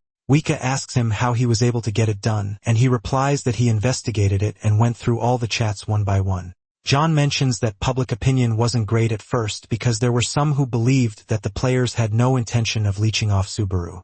However, John made sure to spread the fact that they weren't good players and that they were all trolls. John tells Wika that she doesn't even have to blame Subaru because he made the right call. Wika replies that she is not blaming him because she was a fan before she became his manager. John then urges her to stay that way because a manager has to be a streamer's biggest fan. John mentions that Wika has been way more alive ever since she got assigned to Subaru because she always looked gloomy when she first joined the company. However, she has now become proactive at work and she even smiles more. John says streamers matter, but his subordinates also matter to him, so he wants them to keep up the good work so that they can work together for a long time. He pats Wika on the head, leaving her totally embarrassed. He sees her face totally red and asks her what is wrong, but Wika slaps his hand away saying she is going to head out first. She rushes off in the rain, and John urges her to take his umbrella. However, Wika refuses, asking John why he brought just one umbrella in the first place. Back in Subaru's room, he is staring at the hollow heart of thunder that he got after clearing the cave, but he still has no idea how to use it. He doesn't know if he should swallow it or not, but it clearly looks like something that can be swallowed. At the same time, he is concerned about the cutscene, and he believes that he would figure something out if he met the redhead. Just then, Wika shows up at his door, and Subaru tells her to come in. Wika sits beside him on the bed, and she finds it hard to even concentrate. She tells Subaru that they didn't have to meet in his room, and Subaru asks her if she would have preferred that they have the meeting outside in the rain. Unknown to Subaru, Wika is already fantasizing about him just by being beside him.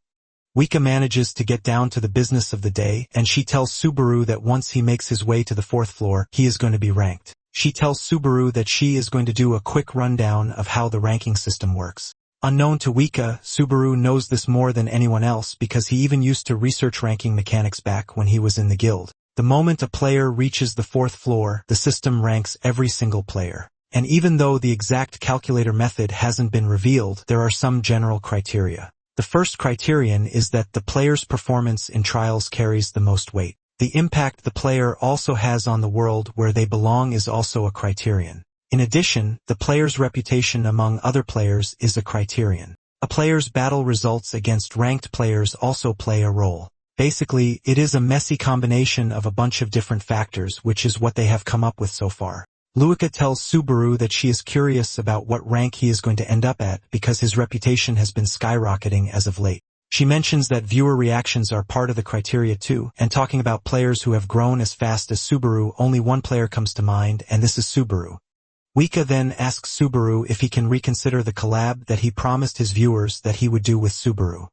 Subaru asks Wika why she wants him to reconsider, and Wika mentions that Subaru has a nickname, which is the Destroyer King. Subaru is surprised by this and says Subaru doesn't even look like someone who would have such an intense title. Wika assures him that Subaru is incredible in so many ways. She mentions that Subaru has collaborated with over 20 streamers so far. However, every single one of them has fallen off. Wika says the collab streams themselves did great, but for some unknown reasons, the streamers just disappear. Subaru asks her what she thinks might be the issue, and she replies that it might be some kind of jinx or curse. Basically, anyone who collabs with Subaru ends up falling straight into hell. Subaru asks Wika if she is sure that Subaru is not the problem, and Wika says there is a possibility that this is true, but Subaru has been with the company for a long time. Instead of backing off in fear, Subaru tells Wika to organize a collab with Subaru. Later on, Subaru heads to the central guild of the third floor to settle the trial rewards, and he makes sure his viewers are watching. The attendant tells Subaru to take out his mercenary license and proof of his quest completion. The attendant was initially talking to Subaru casually, but when he saw his rank, he freaked out. He doesn't want to believe that an E rank was able to clear the Cave of Thunder. The dude wastes no time confirming this, and he stamps the certificate that someone has cleared the Cave of Thunder. After the guild has confirmed this, the system informs him that he has completed the quest, and for this, he has been awarded 300,000 achievement points. In addition, he has cleared the Conrad Kingdom's trial, and his viewers are left in complete shock because the highest one can receive is slightly more than 10,000 achievement points. But Subaru just received 30 times the clear reward. The system then asks him if he wants to end the trial, and Subaru says yes. With this, he is transported to the fourth floor. Basically, fourth floor Elysium is a world where dreams have stopped, and it is the place where most players get stuck. Elysium is a world straight out of a fairy tale that entrances people so deeply that players forget their dreams and just stay there forever. The moment he arrives on the fourth floor, Subaru tells his viewers that he is ending the stream for the day. While some are satisfied with this, there are some who want more. However, Subaru ends the stream either way, and he stands in front of the residential building admiring how cool it is. Wika shows up asking him why he is not entering, and Subaru replies that it kind of feels like it is out of his league. Wika then reminds him that he is already a solid mid-level streamer. She escorts him to his door, and she urges him to get some good rest. Subaru asks her what they are going to do about the streaming schedule, like the trial date and the upcoming content. Wika assures him that she is going to compile everything and let him know pretty soon. However, there is somewhere she has to stop by first. Moments later, she meets with Kayaharu, who has been waiting for her. She apologizes for coming late, but he tells her to stop apologizing because it doesn't suit her since it is not her style to apologize. Since they are beside a stream, he asks her if she remembers the stream in the forest behind God Forging. He talks about how being beside the stream reminds him of when they were kids. Basically, they would play around the stream till it was dusk, and Wika's bodyguards would show up out of nowhere to drag her home. Kayoharu believed that they had grown up since then, but it recently dawned on him that nothing had changed since then. Kayoharu then shocks her, telling her that Unten, her father, knows everything. He basically knows where she is, what she is doing, and those she is associated with. Hearing this strikes fear into Oika, and she freezes where she is. With fear in his voice, Kayoharu tells IKA that they might have to quit their job. Meanwhile, on the 8th floor, the vice guild leader of Blue Zone, Akari Genji, has just learned that Subaru has rejected their offer again. He then puts a call through to Itsuki to let him know that they are moving to the next phase concerning Subaru's recruitment. Later on, Subaru prepares for the next challenge, and he lets his viewers know that he plans to climb as fast as he can even though the trial's progress is heavily affected by physical stats. With the way he is talking, one of the viewers mentions that he knows a lot for someone who is a newbie, but other players assume that he's done his research. After paying 3,000 credits, the 4th floor's trial begins, and Subaru is transported to the mission location, which is the Forest of War. On this map, 8 players are split into 2 teams to wage a small-scale war against each other. The map comprises 3 lanes called top, mid, and bot that have a jungle spread between them. Each player must defend their assigned area from enemy attacks, and each player grows stronger by defeating enemies and minions. So victory comes by destroying the enemy base. This is repeated until the player reaches the challenger rank to end the fourth floor's trial. Subaru's informed that he's been assigned the Bronze 3 rank and all stats have been adjusted to 50% based on his rank. The system lets him know that he can gain points by defeating the opposing team.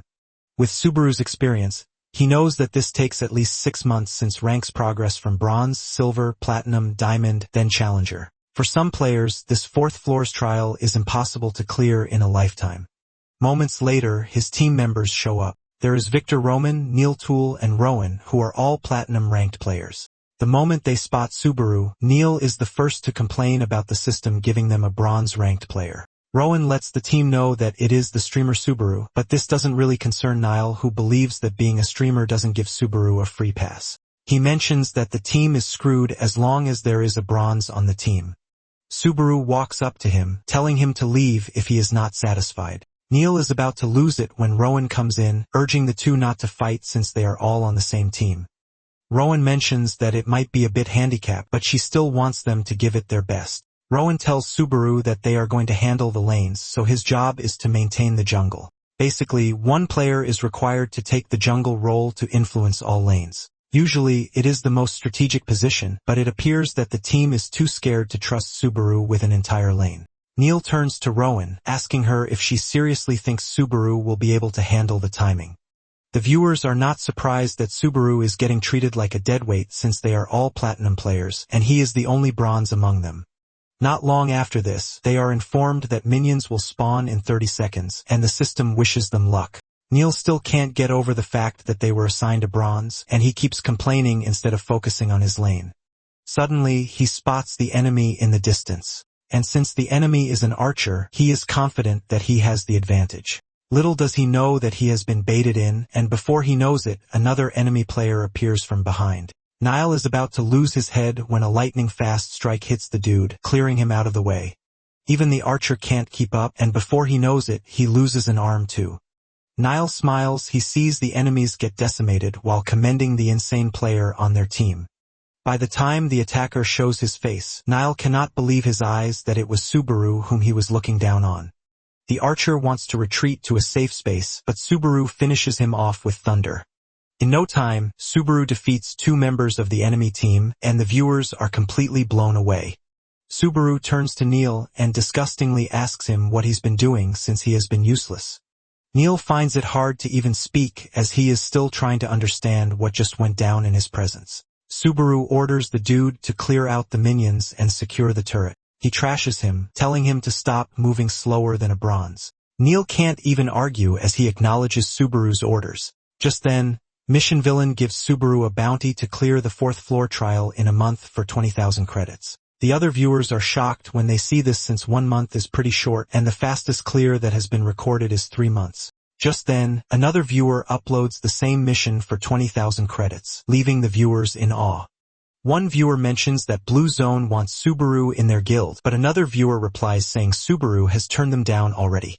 Before he knows it, the missions keep flowing in with a huge amount of credits tied to it. While Subaru is busy clearing out the enemy ranks, the viewers are spamming him with missions. Suddenly, a viewer, Safe Assets, uploads a mission telling Subaru to clear the trial in 2 weeks for 50,000 credits. The viewers start going after Safe Assets, telling him to screw off since this is basically impossible. Not long after this, Subaru's team clears out the enemies, and they win the match. After the match, Subaru had accumulated 147 points, and he also got a promotion from Bronze 3 to 2.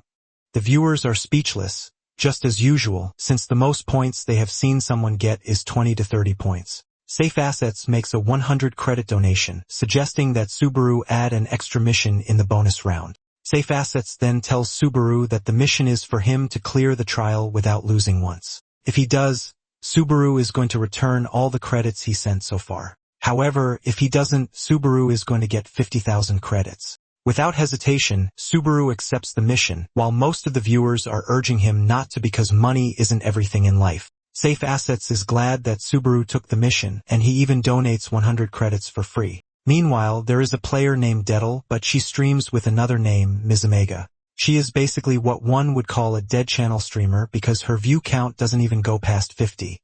Her viewers don't even rate her as they always talk down on her for being trash. Didel is broken on the inside because she knows that if she weren't streaming, she would currently be a challenger. However, she has no choice since this is the only way she can make money, so she is stuck playing with her cruel viewers. She is on her usual role when Subaru and 3 other players join her team.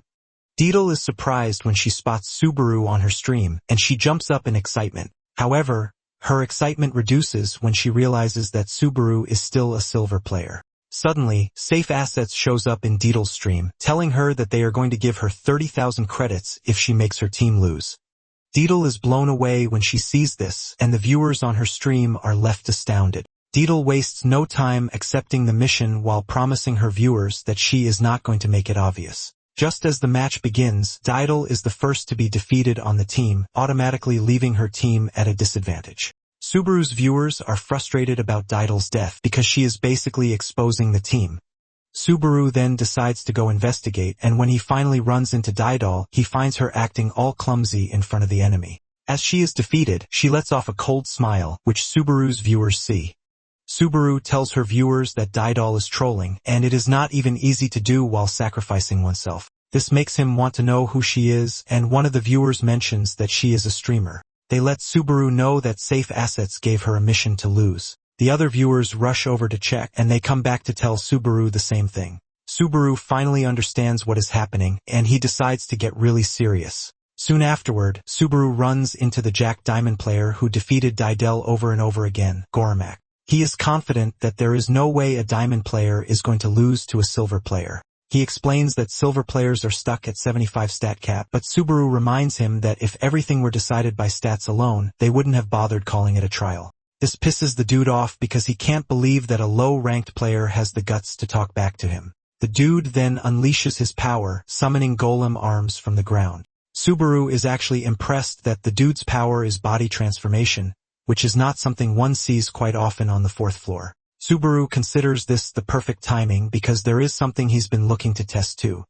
Subaru wonders if the dude can actually handle the new heart that he just got. Subaru then activates the thunder, generating an overwhelming amount of lightning that even darkens the surroundings. The air becomes thinner, making it harder to breathe, and Subaru confidently walks up to the enemy player. However, the player is confident that Subaru's tricks can't work on him, and he hurls golem arms at Subaru. Even though his skills are currently reacting to each other, Subaru still doesn't think it is going to be a hindrance. He dashes past the projectiles coming for him and then leaps toward the enemy player. The dude watches in shock as Subaru descends upon him with an overwhelming amount of lightning. The enemy player puts up his arms to block the attack, and he gets sent into the distance. The dude manages to regain his footing by using his several golem arms to grab onto the ground. Since he was able to block the attack, he trash-talks Subaru, telling him that the attack was quite underwhelming. He then amplifies his stats to 200% while telling Subaru that with the buffs from the Forest of War, his arm's durability surpasses diamond rank. Unknown to him, Subaru is also cooking up something for him, and everything has just been completed. Subaru runs through him with an incredible force of lightning with a skill called Thunder Flash before he even knows what is happening. Lightning runs through his body insanely, and before he gets taken out, he expresses his disbelief that he was taken down by a mere silver player.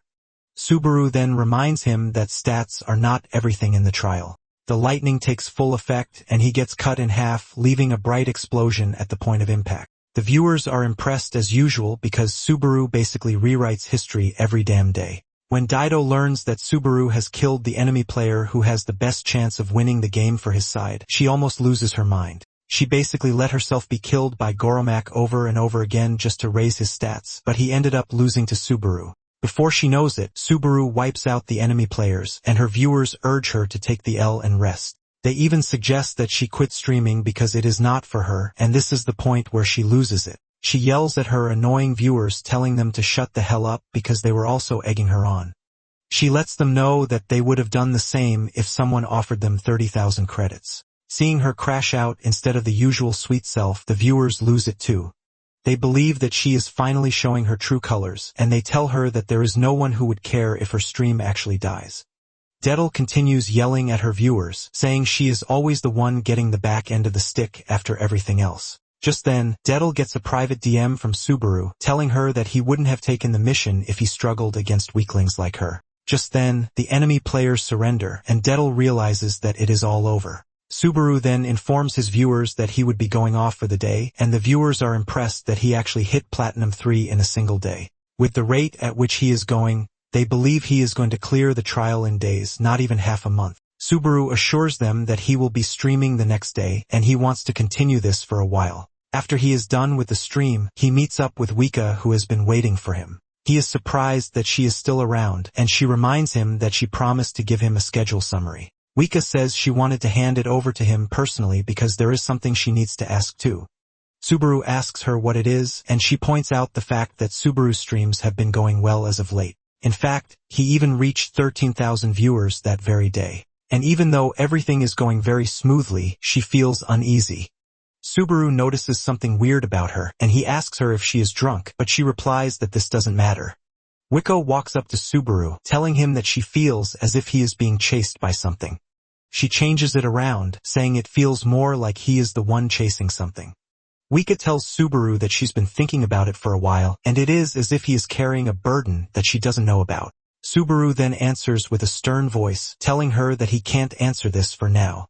Wika is not surprised, and she ends up placing her hand on his shoulder while drawing closer to him. She suddenly mentions something embarrassing, causing her file to fall from her hand. She turns around in shame while telling Subaru to just pick up the document and go. Later on, it appears that Genji has sent one of his trusted subordinates, Ryuji, to the 4th floor to try and convince Subaru or drag him over by force if the diplomatic approach doesn't work. Ju can't believe that he was about to reach the 8th floor, but he was sent to the 4th floor just to recruit someone. He believes that it is going to be a waste of time, but the moment he steps into the floor's waiting area and spots Wika sitting in the distance, he immediately becomes interested in her. Wika is busy watching Subaru's stream when Joe approaches her, asking her if she is alone. He sits with her, and Wika asks him if they have met somewhere before, but he lets her know that this is their first time meeting. He asks her for her name, but Wika stands up to leave, replying that she has no reason to tell him this. Wika is about to step away when he suddenly appears before her, shocking Wika because he is just too fast. Joe urges Wika to be cool because he only saw a beautiful flower and couldn't resist the urge to pluck it. He assures Wika that he is not some shady dude, and he proceeds to give Wika his contact card. Wika checks it out and realizes that the dude is a 7th floor player who is affiliated with Blue Zone. Ja notices the shock in her eyes, and he assumes that it is a sign that she is drawn to a talented dude like him. Wika then asks him why a talented Blue Zone subranker is on the 7th floor, but Ja suggests that she leave the boring questions and ask things that would help them get closer instead. Wika then walks off, saying there is no need for them to continue talking. Ja grabs her arm, and Wika turns around, telling him to stop casually touching because he has to know his limits. Joe then asks Wika if she was watching Subaru's stream earlier because he could see that she was staring at the screen obsessively. Joe mentions that Subaru is just a fake dude who is stuck on the 4th floor. Joe says Subaru is just cosplaying the outdated Narukami Subaru, and Wika asks him why someone from Blue Zone is trash-talking Subaru. Ja then tells Wika that not everyone from Blue Zone worships Subaru. Wika corrects this, saying she is not asking Ja to respect Subaru, but talking trash about him is kinda messed up since Blue Zone is the successor to Blue Eyes. Joe lets Wika know that there is no need to stay stuck in something from 20 years ago because in their current era, there are loads of players way better than Narukami Subaru or Blue Eyes. In fact, he is convinced that he is one of those players. Wika tells the dude to stop saying trash, but before she can continue talking, he cuts her off, telling her that there is classified information that only a handful of people in Blue Zone know. He mentions that there is a rumor that one of the Blue Eyes members teamed up with demons and is still clinging to life. Later that night, Subaru ends his stream as usual, and as he walks home, he reflects on his stable stream and the fact that it has gotten over 15,000 viewers. Just then, he walks past Joe, who calls him back as a junior, asking him if he has a minute. Subaru turns around, asking him who the hell he is to call him a junior. Joe boastfully introduces himself and then urges Subaru to join Blue Zone. Subaru then realizes that the dude is basically another recruiter, and Joe tells Subaru that he understands that he's been turning down the others because he is trying his best to raise his value, which is pretty standard. Joe then tells him that he has to do everything in moderation. And even though he is not telling him to join them right at that second, he only wants him to show his face. He says that after this, He can leave the rest to the Vice Guild Master, and he assures him that he won't regret it. Subaru then asks him who their guild vice master is, and Joe mentions that it is Ikari Genji, a floor 9 high ranker. Subaru is surprised that Genji, the lapdog who used to follow Itsuki around, has managed to make it all the way to floor 9 while becoming the Vice Guild Master. Joe tries to get closer, but Subaru slaps his hand off, telling him that he is not interested in whatever offer he has. He also tells Joe to make sure he passes it along to his boss that they are just wasting their time. Subaru is about to leave when the dude holds a sword to his neck, and Subaru asks him if this is how a recruiter does their thing. Joe tells Subaru that he has never recruited anyone, but he lets Subaru know that if he doesn't follow him, he is dead. He takes a swing at Subaru, but Subaru dashes backwards and unleashes thunder in preparation for a battle against Joe. Subaru then reminds Joe that Blue Zone cares more about its public image than anything else, so he is not sure if Joe would want to cause a scene in the middle of the city. Joe smiles while telling Subaru that he is right, but he should think about why he came there personally. Joe then decides to show Subaru, and he activates his skill, Cyrus. Subaru is informed that he is being pulled into the space of Cyrus. This is a space that decreases the external stimuli by 70%, the sense of balance by 40%, and reaction speeds go down by 30%. Subaru is not entirely shocked because he knows what Cyrus is. It is a field-type silence skill that blocks sound and vision, which basically means he can't even stream inside the field. Subaru analyzes the situation and figures out that Joe has already cleared 3 trials above him. In addition, he is already tired from the non-stop trials during the day. Subaru figures out that he has to end the fight pretty fast. He starts charging up his thunder while imbuing it into the demon blade. Subaru dashes toward Joe, but Joe lets him know that this isn't a smart move for him. Suddenly, Subaru is hit with a hallucination curse, which further diminishes his stats. Subaru suddenly finds himself surrounded by multiple jaws, and Joe lets him know that the moment he steps into his domain, there is no escape. Subaru realizes that focusing his power into a single point is not enough. Before he knows it, he is boxed in by multiple jaws who are acting just the same. Meanwhile, Wika is waiting for Subaru by the guild seating area. She wonders why he is not back yet since the stream is already over. She wants to apologize for what happened the night before, and at the same time, she can't stop thinking about Joe, whom she met that morning. She is surprised that Blue Zone is willing to move this aggressively, and at the same time, she believes that Subaru would actually learn a lot if he joined Blue Zone. To top it all off, she has no idea what is going to happen to her, thanks to the family she comes from. She starts thinking of letting Subaru go for the sake of his bright future. Suddenly, she spots a lightning effect in the distance, and she immediately figures out that it is Subaru. Meanwhile, she was already reading all there is to know about Joe because she had been uneasy since she met him in the morning. Talking about Joe's skill, Cyrus, it is a space that completely shuts out any outside interference, which basically means a player's chances of survival in there are 0. This is also a space where the player's physical abilities drop and the pain is amplified to the max. Joe believes that he is invincible inside the field and Subaru's thunder is going to be useless inside. While cutting down the other jaws in his way, Subaru's fatigue keeps climbing like crazy, and he realizes that Blue Zone has analyzed him down to the last detail. He knows that any attempt to use thunder at that point will cause him to collapse afterward. He realizes that his only option is to hold back on thunder while relying on his instinct and items. Subaru activates Cloud Strike and he takes the fight into the air, cutting down obstacles while dodging the ones he can.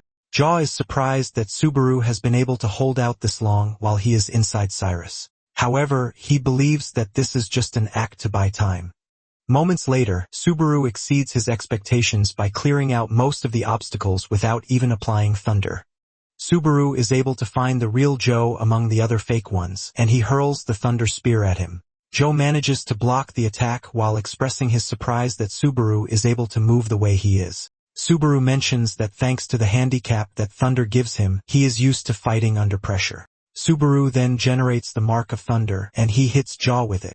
Joe is informed that he has been struck with the Mark of Thunder, and his movements are being read. Joe is pissed at the fact that Subaru just learned thunder, but he is already acting all high and mighty. Joe tries to get rid of the mark, but it won't even come off. Nonetheless, he is not worried since Subaru is already under the curse of hallucination. Joe then starts pulling the rest of his fakes in an attempt to do something even more drastic. The curse of hallucination takes further effect, and Joe starts to transform into a bigger presence. Basically, dulling Subaru's senses was just the beginning of it all because the real horror of the curse of hallucination is making the target believe that they are fighting what they fear the most. No matter the enemy standing in front of the player, they would believe that they are fighting an enemy that they are going to lose to. Without surprise, the enemy that appears before Subaru is Itsuki. Joe stretches his giant hand at Subaru, grabbing him and urging him to surrender. However, seeing Itsuki's face only reminded Subaru of why he would never join Blue Zone because this would mean he is betraying his former teammates. It then dawns on Subaru that he actually has a reason why he has to survive. His fatigue level is currently at 90, but he believes that if he can push his fatigue above the normal limit, he would be able to endure the Lord of Thunder skill for about 10 seconds. Even though it is a gamble, Subaru decides to go ahead with it because at this point, he actually has no choice. He plans to stay afloat with the Lord of Thunder with the remaining time that he has. Just as the countdown reaches 10 seconds, the output of the skill cuts off. Joe is surprised that Subaru is not pushing for a last-minute struggle, but just as he is about to finish off the job, he gets struck by a surprise attack. He turns around to see Wika inside the Cyrus, shocking him at how she managed to get in there. Wika is armed with a katana, and she tells Joe to unhand Subaru at that very moment. Joe immediately realizes that Wika is the girl he met earlier that day. Since she is able to perceive Cyrus, which is something no normal player can, it is safe to tell him that Wika is not her random rookie that can be messed with. Joe tries to change the target of hallucination to Wika, but the system tells him that he no longer has sufficient mana to pull this. Since he has run out of mana, the effect of hallucination also wears off and he slams Subaru to the ground. Joe then turns to Wika, asking her why she is there, and how she even managed to find him. Wika replies that she is Subaru's manager, and Joe is shocked to hear this. He berates Wika for tricking him, but Wika reminds him that he didn't ask, so she didn't bother to say. Joe then tells Wika that this doesn't matter because as long as they have stepped into his domain, they are trapped like rats. However, Wika lets him know that the little trap that he's relying on has been broken. She points behind her, and sitting behind her is a giant hole in the field. Joe freaks out when he hears this because he was warned by Genji not to let the incident leak out. Joe tries to go with the diplomatic route and he suggests that they talk things out. He even offers to give Wika whatever it is that she wants, but Wika tells him that she wants nothing. She helps Subaru up and tells Joe to get lost while telling him to also warn Blue Zone to stay away from Subaru. As they walk away, Joe realizes that he screwed up because if he lets Subaru go, he is just going to start streaming again. He is pretty sure that Subaru is going to tell everyone what just transpired, and Blue Zone is going to put all the blame on him. If this happens, it is pretty obvious that he is getting kicked out of the guild. Joe loses his mind at the mere thought of this because he struggled to get to his current position, and he is not about to let a fourth-floor brat ruin that for him. Joe dashes toward the two aiming to cut Subaru up, but Wika reacts to this pretty fast. She unleashes her sword in under a second, and she cuts Joe in half, shocking Subaru. Joe's field is dispelled, and the two sit down to talk about what just happened. Wika explains that she is a former ranker who dropped the exam on the 8th floor. Subaru finally realizes why Joe, who is a 7th floor player, didn't stand a chance against her. Wika mentions that she has no choice but to step in since she saw that Subaru was in trouble. She urges Subaru not to look at her like she is some kind of monster, and Subaru assures her that he is only blown away by her strength. He asks her where she learned how to draw her sword so fast because it was so fast that he even assumed she was using thunder. Wika manages to switch the conversation, and Subaru asks her how she knows Joe. Joe's split half is lying down in the pool of his own blood while the two talk about him. Wika mentions that Joe suddenly came up to her that morning, and he was acting overly familiar that she almost punched him, but she held back because she didn't want to cause trouble. Subaru asks her what she means by this, and she reveals that Blue Zone is trying to poach him again. She tells Subaru that she doesn't want to be a hindrance to him not to join Blue Zone, since they are going to offer more delicious benefits. Wika soon changes her mind saying she is going to oppose Subaru even if he wanted to join Blue Zone, and Subaru lets her know that at this point in time, he doesn't even think he would be able to join even if he wants to. Wika then asks Subaru what they should do since things are already messed up. However, for now, she lets Subaru know that she is going to report it to the agency, but Subaru lets her know that he has an idea.